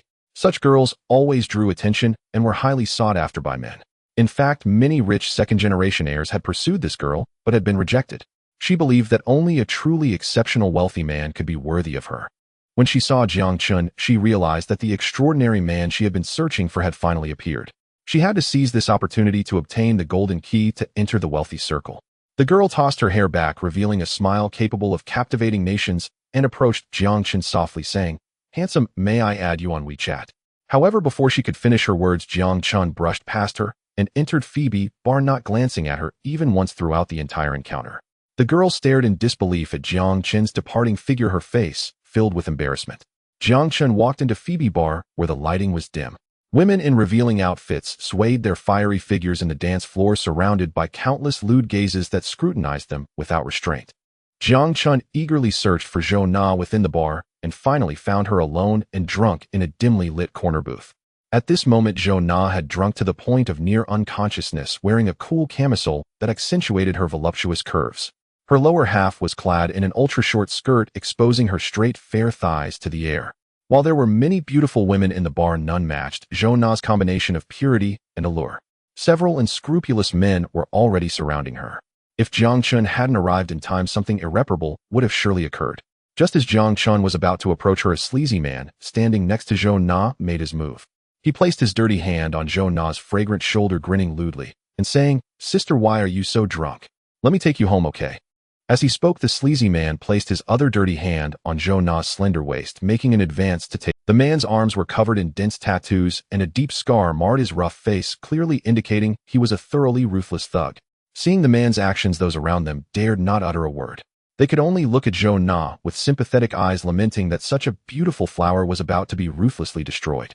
"Let go of your filthy hands and get lost," a strong voice rang out just as the scar-faced man was about to take Zhou Na away. It was Jiang Chen. The scar-faced man, incredulous, released Zhou Na and turned to look. He could hardly believe that someone would dare to challenge him on this bar street. However, when he saw that the speaker was a college-aged man, a cruel smile spread across his face. With a glance from the scar-faced man, 7 or 8 foul-mouthed thugs emerged from the crowd surrounding Jiang Chen. Those nearby watched this scene with glee. Daring to provoke the scar-faced man, this kid will probably only survive half the night. Even heroes need to pay a price for saving damsels, such an inexperienced youth. Jiang Chen paid no mind to the comments around him. His eyes were fixed with murderous intent on the scar-faced man. Anyone who dared to touch his woman would have to pay a painful price. "Kid, do you know who you're talking to? It'll make you suffer tonight." The scar-faced man smirked cruelly, looking at Jiang Chen as if he were a lamb ready for slaughter. The last person who interrupted his business had been imprisoned in an abandoned warehouse and beaten for 10 hours, only to be stuffed into a sack and thrown in the middle of the road. In this bar street, no one had dared to confront him. Slap. However, as soon as the scar-faced man finished speaking, a resounding slap struck him across the face. The slap carried immense force, sending the scar-faced man spinning several times before he crashed down on. Jiang Chen retracted his slightly tingling hand, looking down coldly at the dazed, scar-faced man on the ground, saying, "I told you to get lost, and you didn't listen. That's what you deserve." All those present gazed upon Jiang Chen in stunned disbelief. None could fathom that this youth, appearing no older than a student, possessed such extraordinary courage and strength. At last the scarred man snapped back to awareness. Half his face swelled grotesquely, blood seeped from his ears and split lips. He roared at his dazed underlings, "Kill him, now!" His bellow jolted his 7 or 8 henchmen into motion. Snatching up beer bottles from nearby tables, they charged toward Jiang Chen. Jiang Chen shifted his stance, his body blurred like lightning, vanishing from sight and reappearing instantly before the lead thug. A whip-like kick struck the man's side. He flew backward like a dragonfly with shattered wings, slamming hard several meters away before collapsing unconscious.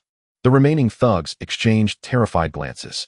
None had even glimpsed the strike, yet their comrade lay fallen, utterly defeated. A chilling dread crept up their spines, and for the first time they tasted true fear. Jiang Chen granted them no reprieve. Each movement, each blow echoed with the groan of splintering floorboards and the thud of collapsing bodies. Within less than a minute, every one of the scarred man's underlings lay senseless upon the ground. The bar's music had ceased mid-beat. What had been a raucous hubbub now hung in utter silence. So profound a pin's fall would have echoed. Every eye was fixed on Jiang Chen, wide with astonishment. Cold sweat beaded along the scarred man's spine. He stared at Jiang Chen, paralyzed by terror, then suddenly dropped to his knees, begging hoarsely, "Brother, I beg you. I've learned my lesson. Spare me." Jiang Chen regarded him coldly, his voice glacial, as he uttered 2 words too late. Then seizing the man's wrists, he twisted once. A shriek, raw and unbearable, tore from the scarred man's throat. Those hands had dared touch Zhou Na, so Jiang Chen broke them both, exacting silent, unflinching justice. Now, save for the scarred man's ceaseless wails, the entire bar held its breath in absolute stillness. Jiang Chen gently lifted the unconscious Zhou Na into his arms and strode toward the exit. The crowd parted instinctively, their eyes filled not with awe, but with primal fear. Outside, onlookers had already gathered in droves. Jiang Chen's heroic rescue had been nothing short of cinematic, and when he placed Zhou Na into the passenger seat of the Koenigsegg, gasps erupted like thunder. Handsome, wealthy, unbeatable. How could such a paragon exist? The woman who'd earlier attempted to approach Jiang Chen now understood why he'd ignored her. Her gaze flickered helplessly toward Zhou Na beside him. Zhou Na's beauty was transcendent, so radiant it dimmed even a woman like herself, leaving her humbled and eclipsed. Jiang Chen accelerated the Koenigsegg onto the highway, a silver bolt cleaving through dense traffic. Gazing at Zhou Na's slumbering form in the passenger seat, Jiang Chen steered toward the central villa, a residence he'd purchased for Su Qinxue, though she visited only for formal meetings. Suddenly, a feverish hand brushed Jiang Chen's cheek, then slid downward, tugging urgently at his belt. "What are you doing?" Jiang Chen recoiled in alarm, only to find Zhou Na, flushed crimson lips parted, her luminous eyes clouded with intoxication and longing. Damn it! In an instant, Jiang Chen realized the truth. Zhou Na had been drugged, and with the car hurtling forward, he had no means to restrain her. Zhou Na wound her arms around his neck and pressed feverish kisses along his throat. With no other recourse, Jiang Chen pressed harder on the accelerator. The Koenigsegg surged forward like a wild stallion, racing toward the villa. At last arriving at the central villa, Jiang Chen's neck bore angry red marks. He laid Zhou Na upon his bed and rose to prepare a large glass of honey water. Yet Jiang Chen faced his own trial. Zhou Na, lost in passion, had slipped one strap down, revealing smooth alabaster skin that shimmered with temptation. Recalling the fervent kisses she'd pressed upon his throat, Jiang Chen felt an undeniable, urgent response stir within him. But memories of Zhou Na's past wounds stirred deep compassion in him. He refused to take advantage of her vulnerability to claim her in such a moment. "Here, drink some honey water." Jiang Chen lifted her gently, cradling her upper body against his chest, and guided the glass to her lips. Yet Zhou Na swept her hand upward, shattering the glass. Then she leaned in and kissed him fiercely full. If Lu Yanyan and Shangwan Yinyu were gentle breezes, then Zhou Na was wildfire, blazing unrestrained, igniting the long-suppressed embers of Jiang Chen's desire. "Forgive me, this truly isn't my fault. Boys must always protect themselves out in the world." Jiang Chen drew her closer, returning her kiss with equal fervor and depth. 2 hours later spent, and serene Zhou Na curled like a contented kitten against Jiang Chen's chest, fast asleep. Exhausted beyond measure, Jiang Chen stroked her silken hair and drifted into slumber. When dawn's soft light spilled through the floor-to-ceiling windows onto Jiang Chen's bed, he finally stirred, his limbs heavy, his body drained from last night's fierce exertions. Zhou Na had long since awakened. Nestled against his firm chest, she traced idle circles upon his skin with one delicate finger. Last night. Jiang Chen faltered, awkward and uncertain how to address what had I don't blame you. I chose this freely. Jiang Chen, I want to be with you, forever. Will you let me? Jiang Chen was stunned. The woman who'd always kept others at arm's length had just confessed her heart without reserve. Evidently, recent events had kindled her feelings into an unstoppable blaze, melting the icy fortress she'd long maintained around her heart. Who would have guessed that Zhou Na, the coldest, most aloof of them all, burned with the fiercest flame? Yet faced with her confession, Jiang Chen hesitated, torn. He thought of Lu Yinyan's innocent charm, Su Qinshue's poised elegance, Shangwan Yinyu's captivating grace, and Shen Kursen's ambiguous allure. Too many women already orbited his life. Zhou Na had suffered heartbreak before, yet he knew he could never offer her singular devotion. Perhaps sensing his inner turmoil, Zhou Na met his gaze with clear, radiant eyes and spoke earnestly, I know you're extraordinary. You'll never belong to me alone. But if you'll keep even a small corner of your heart reserved for me, I'll be content. Her words left Jiang Chen utterly speechless. Heaven bore witness, he truly did not wish to be a cad. Yet what man truly could refuse such devotion? Jiang Chen said nothing but leaned in to kiss Zhou Na's cherry lips. It seemed that on this sunny morning a few thrilling battles were about to unfold. The system detected Zhou Na's favorability at 70, currently at 100. Two familiar system sounds echoed in Jiang Chen's ears, and he was surprised that Zhou Na's affection for him had skyrocketed to 100. Thinking back to when he first met Zhou Na, her favorability toward him was negative, yet she had now become the person with the highest affection for him. It seemed that beneath her frosty exterior lay a passionate heart. Time passed quickly, and the weekend arrived, the day Jiang Chen was set to attend a gathering at the Central Villa. Su Qingshu's cousin falsely claimed to be the owner of the Central Villa and organized a gathering for 2 schools there. Although Jiang Chen felt displeased that his villa was being used for show, what could he do since he was Su Qingshu's cousin?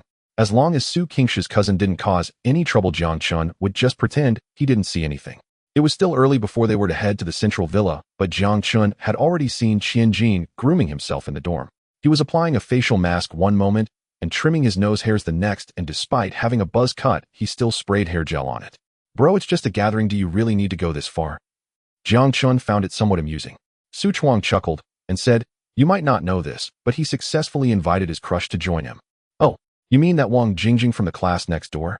Jiang Chen suddenly realized. During military training, Qianjin had a crush on Wang Jingjing from the adjacent class, and he actually invited her to the gathering. Jiang Chen had seen the girl named Wang Jingjing. She had short hair and looked cute and lively. Although she was far from being as stunning as Shen Kursen, she was still considered a standout beauty among ordinary girls.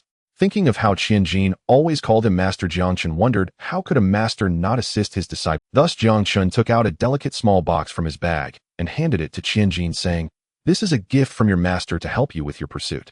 Find a suitable opportunity to give it to her tonight. Qianjin opened the box and saw a finely crafted crystal necklace sparkling with a translucent sheen. This is a Swarovski crystal necklace. Qianjin exclaimed. Jiang Chen nodded, surprised that Qianjin had good taste. This was originally a gift he planned to give Shen Kursen to deepen their relationship, but now it was repurposed for Qianjin's use. Though the crystal necklace was worth only about 10,000 yuan, Wang Jingjing was clearly not a materialistic girl, and this necklace would certainly make her happy. Thank you, master. Qianjin exclaimed excitedly. With this necklace, his efforts to woo would surely be more effective. It was already strange enough for Qianjin to groom himself, but what surprised Jiang Chen even more was that the usually honest and simple Wu Daqiang was also primping in front of the mirror. Daqiang, what are you up to? Jiang Chen couldn't help but tease. However, Wu Daqiang shyly replied, actually, I have a date tonight too. Wu Daqiang's words surprised Jiang Chen. He never expected Wu Daqiang would also have a date. Although he was astonished, he genuinely felt happy for Wu Daqiang. But when Jiang Chen asked who Wu Daqiang's date was, he hesitated and only said, you'll find out when the time comes. What about you? Do you have a date too? Looking at Su Chuang, who had slicked back his hair, Jiang Chen asked. Su Chuang picked up a bottle of cologne and sprayed it on himself, saying, what's the rush? He'll randomly select a lucky beauty from the crowd to be my date. While still as confident as ever. Seeing that his roommates were not worried about dates, Jiang Chen began to ponder whom to bring to the gathering. After all, he had too many women around him, and every time he faced such a situation, he would be confronted with a perplexing choice. However, after messaging around, Jiang Chen was completely dumbfounded. Lu Yinyan was busy helping her mother move, and Shangwan Yinyu wanted to accompany her best friend shopping, asking Jiang Chen not to disturb her. Shen Kursen was studying in the library for an upcoming exam. Su Qinshuo was on a night shift, and Zhou Na was simply not interested in such gatherings. In the end, Jiang Chen found himself alone. He smiled helplessly, realizing he would have to go by himself. But perhaps it was for the best. Who knows what unexpected romance might happen. As night fell, Jiang Chen along with Qianjin and Su Chuang headed to the central villa. Instead of choosing to drive a Koenigsegg or a Benz G-Class, he opted for a shared bicycle to hurry to the destination. After all, Jiang Chen preferred to keep a low profile. Upon arriving at the central villa, he almost didn't recognize it as his own home. The yard was filled with various self-service snacks, and there were two massive champagne towers on either side of the yard. At this time, many handsome men and beautiful women had already gathered in the yard. Some were students from Rongqing University, but more were from vocational schools. By the pool in the yard, many female students in bikinis showcased their youthful figures. It was surprising how well organized this gathering between the two schools was. As Jiang Chen entered the villa's yard, he immediately attracted a stir among the girls present, for he was simply too handsome. Standing at 183 meters tall with a fit and well-proportioned physique and exquisitely crafted features, Jiang Chen looked less like a college student attending a gathering and more like a male star at an award ceremony. At that moment, his high school buddy Zhuang Wei also spotted him and walked over. After greeting Jiang Chen and the others, he brought them over to introduce them to a boy, saying, "Xiao Su, this is my best buddy from high school, Jiang Chen, and these are all his good friends from Rongqing University. Jiang Chen, this is our school's wealthy student Su Zhe, the initiator of this gathering and the owner of this central villa." After Zhuang Wei introduced them, Jiang Chen began to evaluate Su Zhe in front of him. So he was Su Qingshu's cousin borrowing his villa. However, despite their blood relation, Su Zhe and Su Qingshu's looks were worlds apart. Su Qingxue was born beautiful, gentle, and graceful, while her cousin Su Zhe had a somewhat awkward appearance. Although Su Zhe was dressed in designer brands and had his hair impeccably styled, it still couldn't disguise the flaws in his looks. With squinty eyes, a garlic nose, a square face, and short legs, Su Zhe probably wouldn't find a partner if he didn't. Despite his thoughts, Jiang Chen still extended his hand amicably and said, "Hello, my name is Jiang Chen." However, Su Zhe made no move in response to Jiang Chen's outstretched hand. He arrogantly glanced at Jiang Chen disdainfully, saying, "How can the Rongqing University, being the best in Rongqing, have its students dressed like country bumpkins? Since you're here, why not enjoy some time in the villa? Perhaps after tonight you won't get another chance to experience such a level of luxury again."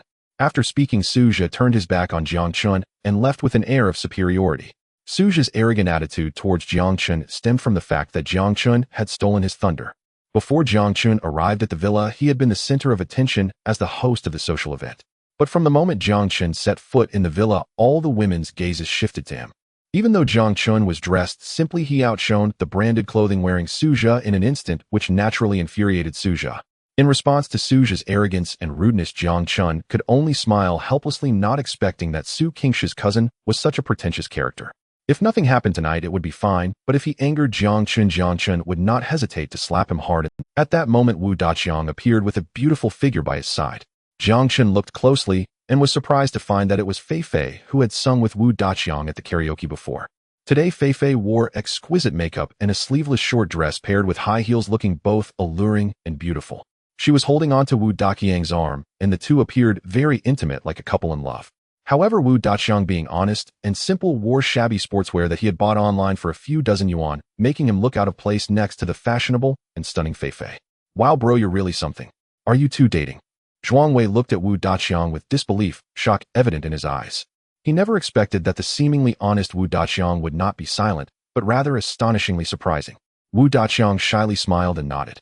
Jiang Chen hesitated, wanting to say something, but the words got stuck in his throat, and he swallowed them back down. Although Fei Fei stood close to Wu Daqiang, her enchanting eyes had never left Jiang Chen. The group began to meander around the villa's yard, during which several beautiful women approached Jiang Chen for his contact information, but he politely declined them all. Having enough women around him already, he thought it best to avoid these unwanted advances. However, Su Zhe, not far away, witnessed everything, and the flames of jealousy in his heart burned even more fiercely. Having consumed some drinks and snacks, Jiang Chen felt the urge to relieve himself and headed towards the bathroom. Being in his own villa, he was well aware of the layout and walked directly to the bathroom on the first floor. However, as Jiang Chen entered the bathroom, the door he had just closed was suddenly pushed open. A tall and slender figure slipped in and promptly locked the bathroom door behind her. It was Fei Fei, and she was looking at Jiang Chen with a mischievous grin. "What are you doing? Don't you think it's rude to come in without knocking?" Jiang Chen frowned at Fei Fei and said, "What do you want?" "I have something to tell you," she replied. "What is it?" Jiang Chen asked, somewhat confused.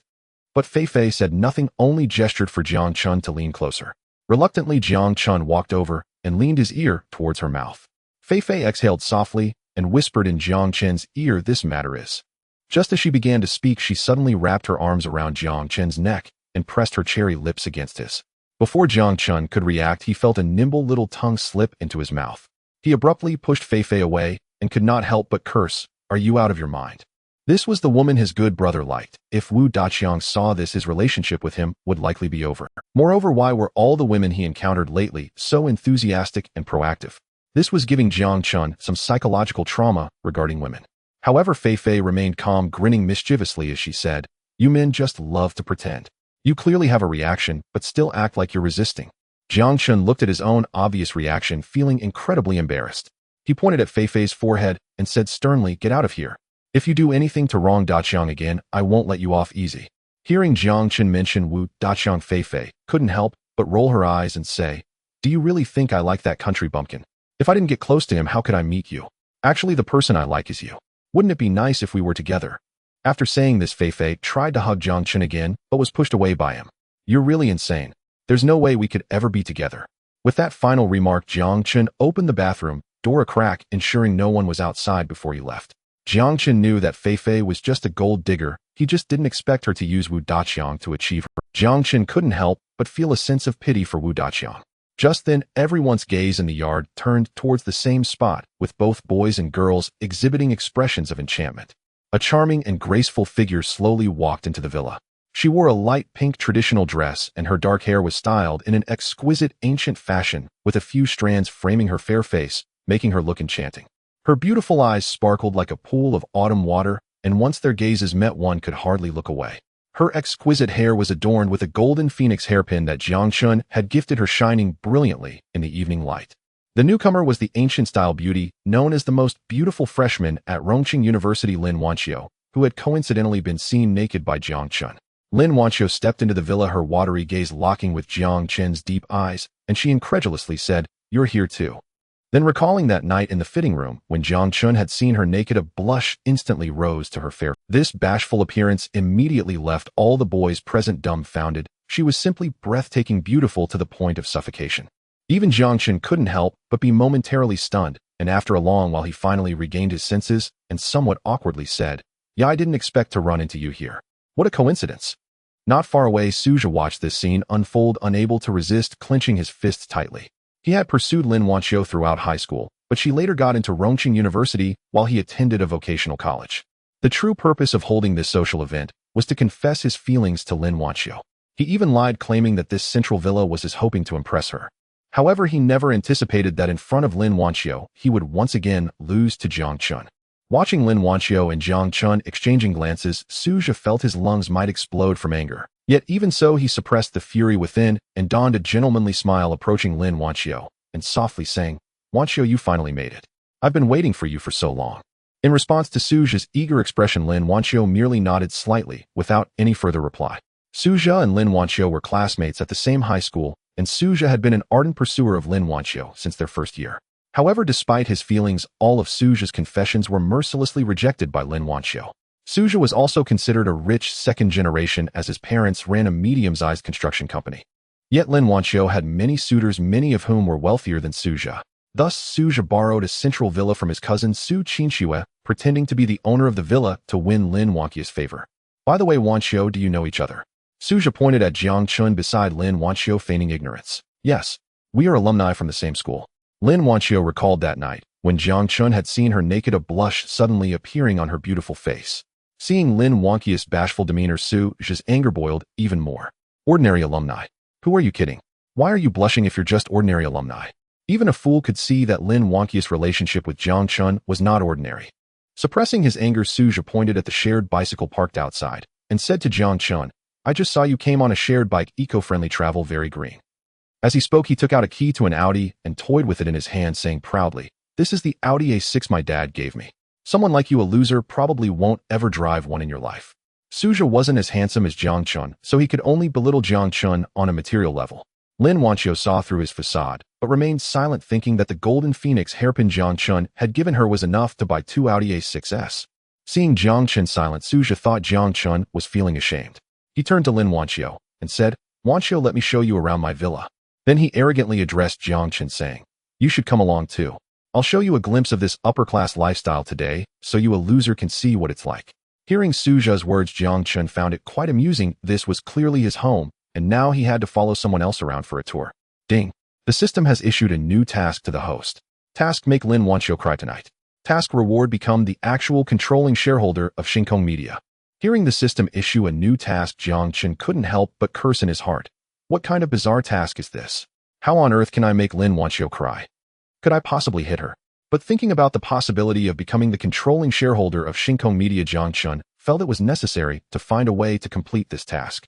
As the largest internet celebrity media company in Rongqing, Shinkong Media had a plethora of beautiful hosts. Just thinking about becoming their boss was enough to excite anyone. As for how to complete the task, Jiang Chen could only take it one step at a time. Following Suzhou into the villa, a hall the size of half a football field appeared before Suzhou and Lin Wanxiu. A massive crystal chandelier hung from the ceiling of the hall, its sparkling brilliance signifying its exorbitant value. One wall of the living room was completely made of high-end explosion-proof glass, presenting the courtyard's mountains, waters, and flowers in full view. The other walls were adorned with masterful paintings, leaving one in awe of their price. Ascending the marble staircase to the second floor, they arrived at the master bedroom, dining area, and guest room area. The enormous master bedroom held a custom-made high-end double bed, which looked very valuable.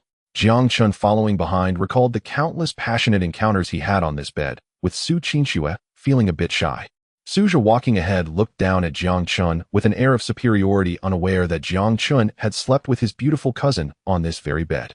Lin Wanxiu's beautiful eyes also displayed a hint of shock. She knew that Suzhou came from a decent family, being a middle-class rich second generation. However, she didn't expect Suzhou's family to be this wealthy, capable of affording such an extravagant villa. Those who could own such a villa were probably few and far between in all of Rongqing. Yet Lin Wanxiu was not a materialistic girl. She yearned for sincere love. Even if Suzhou's family had vast wealth, she remained unmoved. The three climbed to the third floor of the villa, which was basically the recreational area. This included a private cinema, gym, billiards room, and more. Suzhou, where's the restroom on the third floor? I want to touch up my makeup, Lin Wanxiu suddenly said to Suzhou while touring the third floor. However, this unexpected question stunned Suzhou, as he had only arrived at the central villa today. He only remembered the layout of the second floor and had neglected the third. At this moment, Suzhou was sweating profusely as he stammered, the restroom. Just when Suzhou was feeling extremely awkward and at a loss of voice, nearby chimed in, there's a shower room in the gym on the third floor, but the dryer is currently broken and I haven't arranged for a repairman yet. After Jiang Chen said this calmly, both Suzhou and Lin Wanxiu looked at him in surprise. Lin Wanxiu's eyes were full of confusion, wondering why Jiang Chen seemed more like the villa's owner. Feeling a bit embarrassed, Jiang Chen scratched his head and said, I heard the property management mention it on my way here. Upon hearing this, Lin Wanxiu's confusion was completely dispelled. Suzhou also seized the opportunity to say, yes, that dryer is indeed broken. I've been too busy lately and forgot to find a repairman to fix it. After Lin Wanxiu touched up her makeup in the shower room, she found that, as Jiang Chen had said, the dryer was indeed malfunctioning. Hey Wanxiu, let's go to the courtyard. I have a surprise prepared for you. At this moment, Suzhou was drenched in sweat, fearing that Lin Wanxiu would ask a few more questions which would truly expose him. Surprise? What surprise? Jiang Chen was filled with doubts in his heart, eager to see what kind of tricks Suzhou was trying to. The three returned to the courtyard on the first floor, where Suzhou suddenly pulled out a microphone from somewhere and addressed the crowd. Everyone quiet down. First, welcome to my villa for this social event. But today, besides this social event, there is actually another very important matter that requires everyone's witness. After Suzhou finished speaking, two people pushed a massive 8-layer cream cake over. Suzhou gazed at Lin Wanxiu and said, Wanxiu, happy birthday. Be my girlfriend, and I will make you. Hearing Suzhou's public confession, everyone present couldn't help but feel envious of Lin Wanxiu, as possessing such a beautiful cake and a romantic declaration on one's birthday was a truly happy affair. Jiang Chen was slightly surprised, not expecting it to be Lin Wanxiu's birthday today. However, Lin Wanxiu herself showed little surprise. She had probably guessed Suzhou's purpose for inviting her to the social event. The reason she accepted Suzhou's invitation was to clarify that it was impossible for her to be with him. However, as Lin Wanxiu slightly parted her cherry lips to speak, she saw Suzhou pull out a small wooden box and open it. Inside lay a meticulously crafted golden hairpin identical to the one in Lin Wanxiu's hair. There was only one authentic Jin Yuan Feng hairpin in the world, yet at this moment two appeared. Wanxiu, I know you have always loved ancient-style accessories. I bought the prized Jin Yuan Feng hairpin from Mu Su Tang as your birthday gift, hoping you will like it. After Suzhou finished this sentence, both Lin Wanxiu and Jiang Chen's expressions turned peculiar. Lin Wanxiu knew that there was only one Jin Yuluan Feng hairpin in existence, so one of the hairpins given to her by Su Zhe or Jiang Chen must be a fake. Lin Wanxiu was not a materialistic girl. She did not care about the hairpin's intrinsic value. However, she valued sincerity and despised those who deceived her. But who truly gifted the authentic Jin Yuluan Feng hairpin? Lin Wanxiu couldn't help but fall in. Su Zhe was a wealthy man residing in a central villa while Jiang Chen rode a shared bicycle. Based on this, it was clear that Su Zhe had greater purchasing power. Yet the craftsmanship and overall quality of the golden hairpin in Su Zhe's hand paled significantly in comparison to the one Jiang Chen gifted her. Could it be that today's replicas could even surpass the authentic ones? Lin Wanxiu was deeply conflicted, unsure of who was the one deceiving her. Meanwhile, Jiang Chen looked at Su Zhe with contempt. He didn't expect Su Zhe's villa to be borrowed, let alone that he would buy a counterfeit for a birthday gift.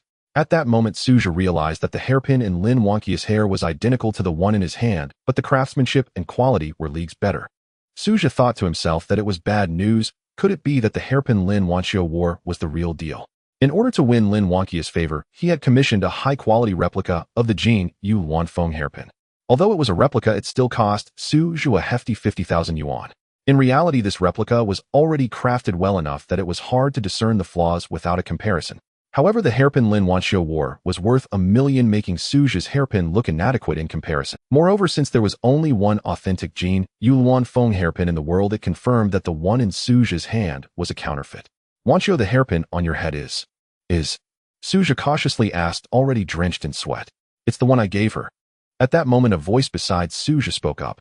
Following the sound, he looked over and found that it was Jiang Chen.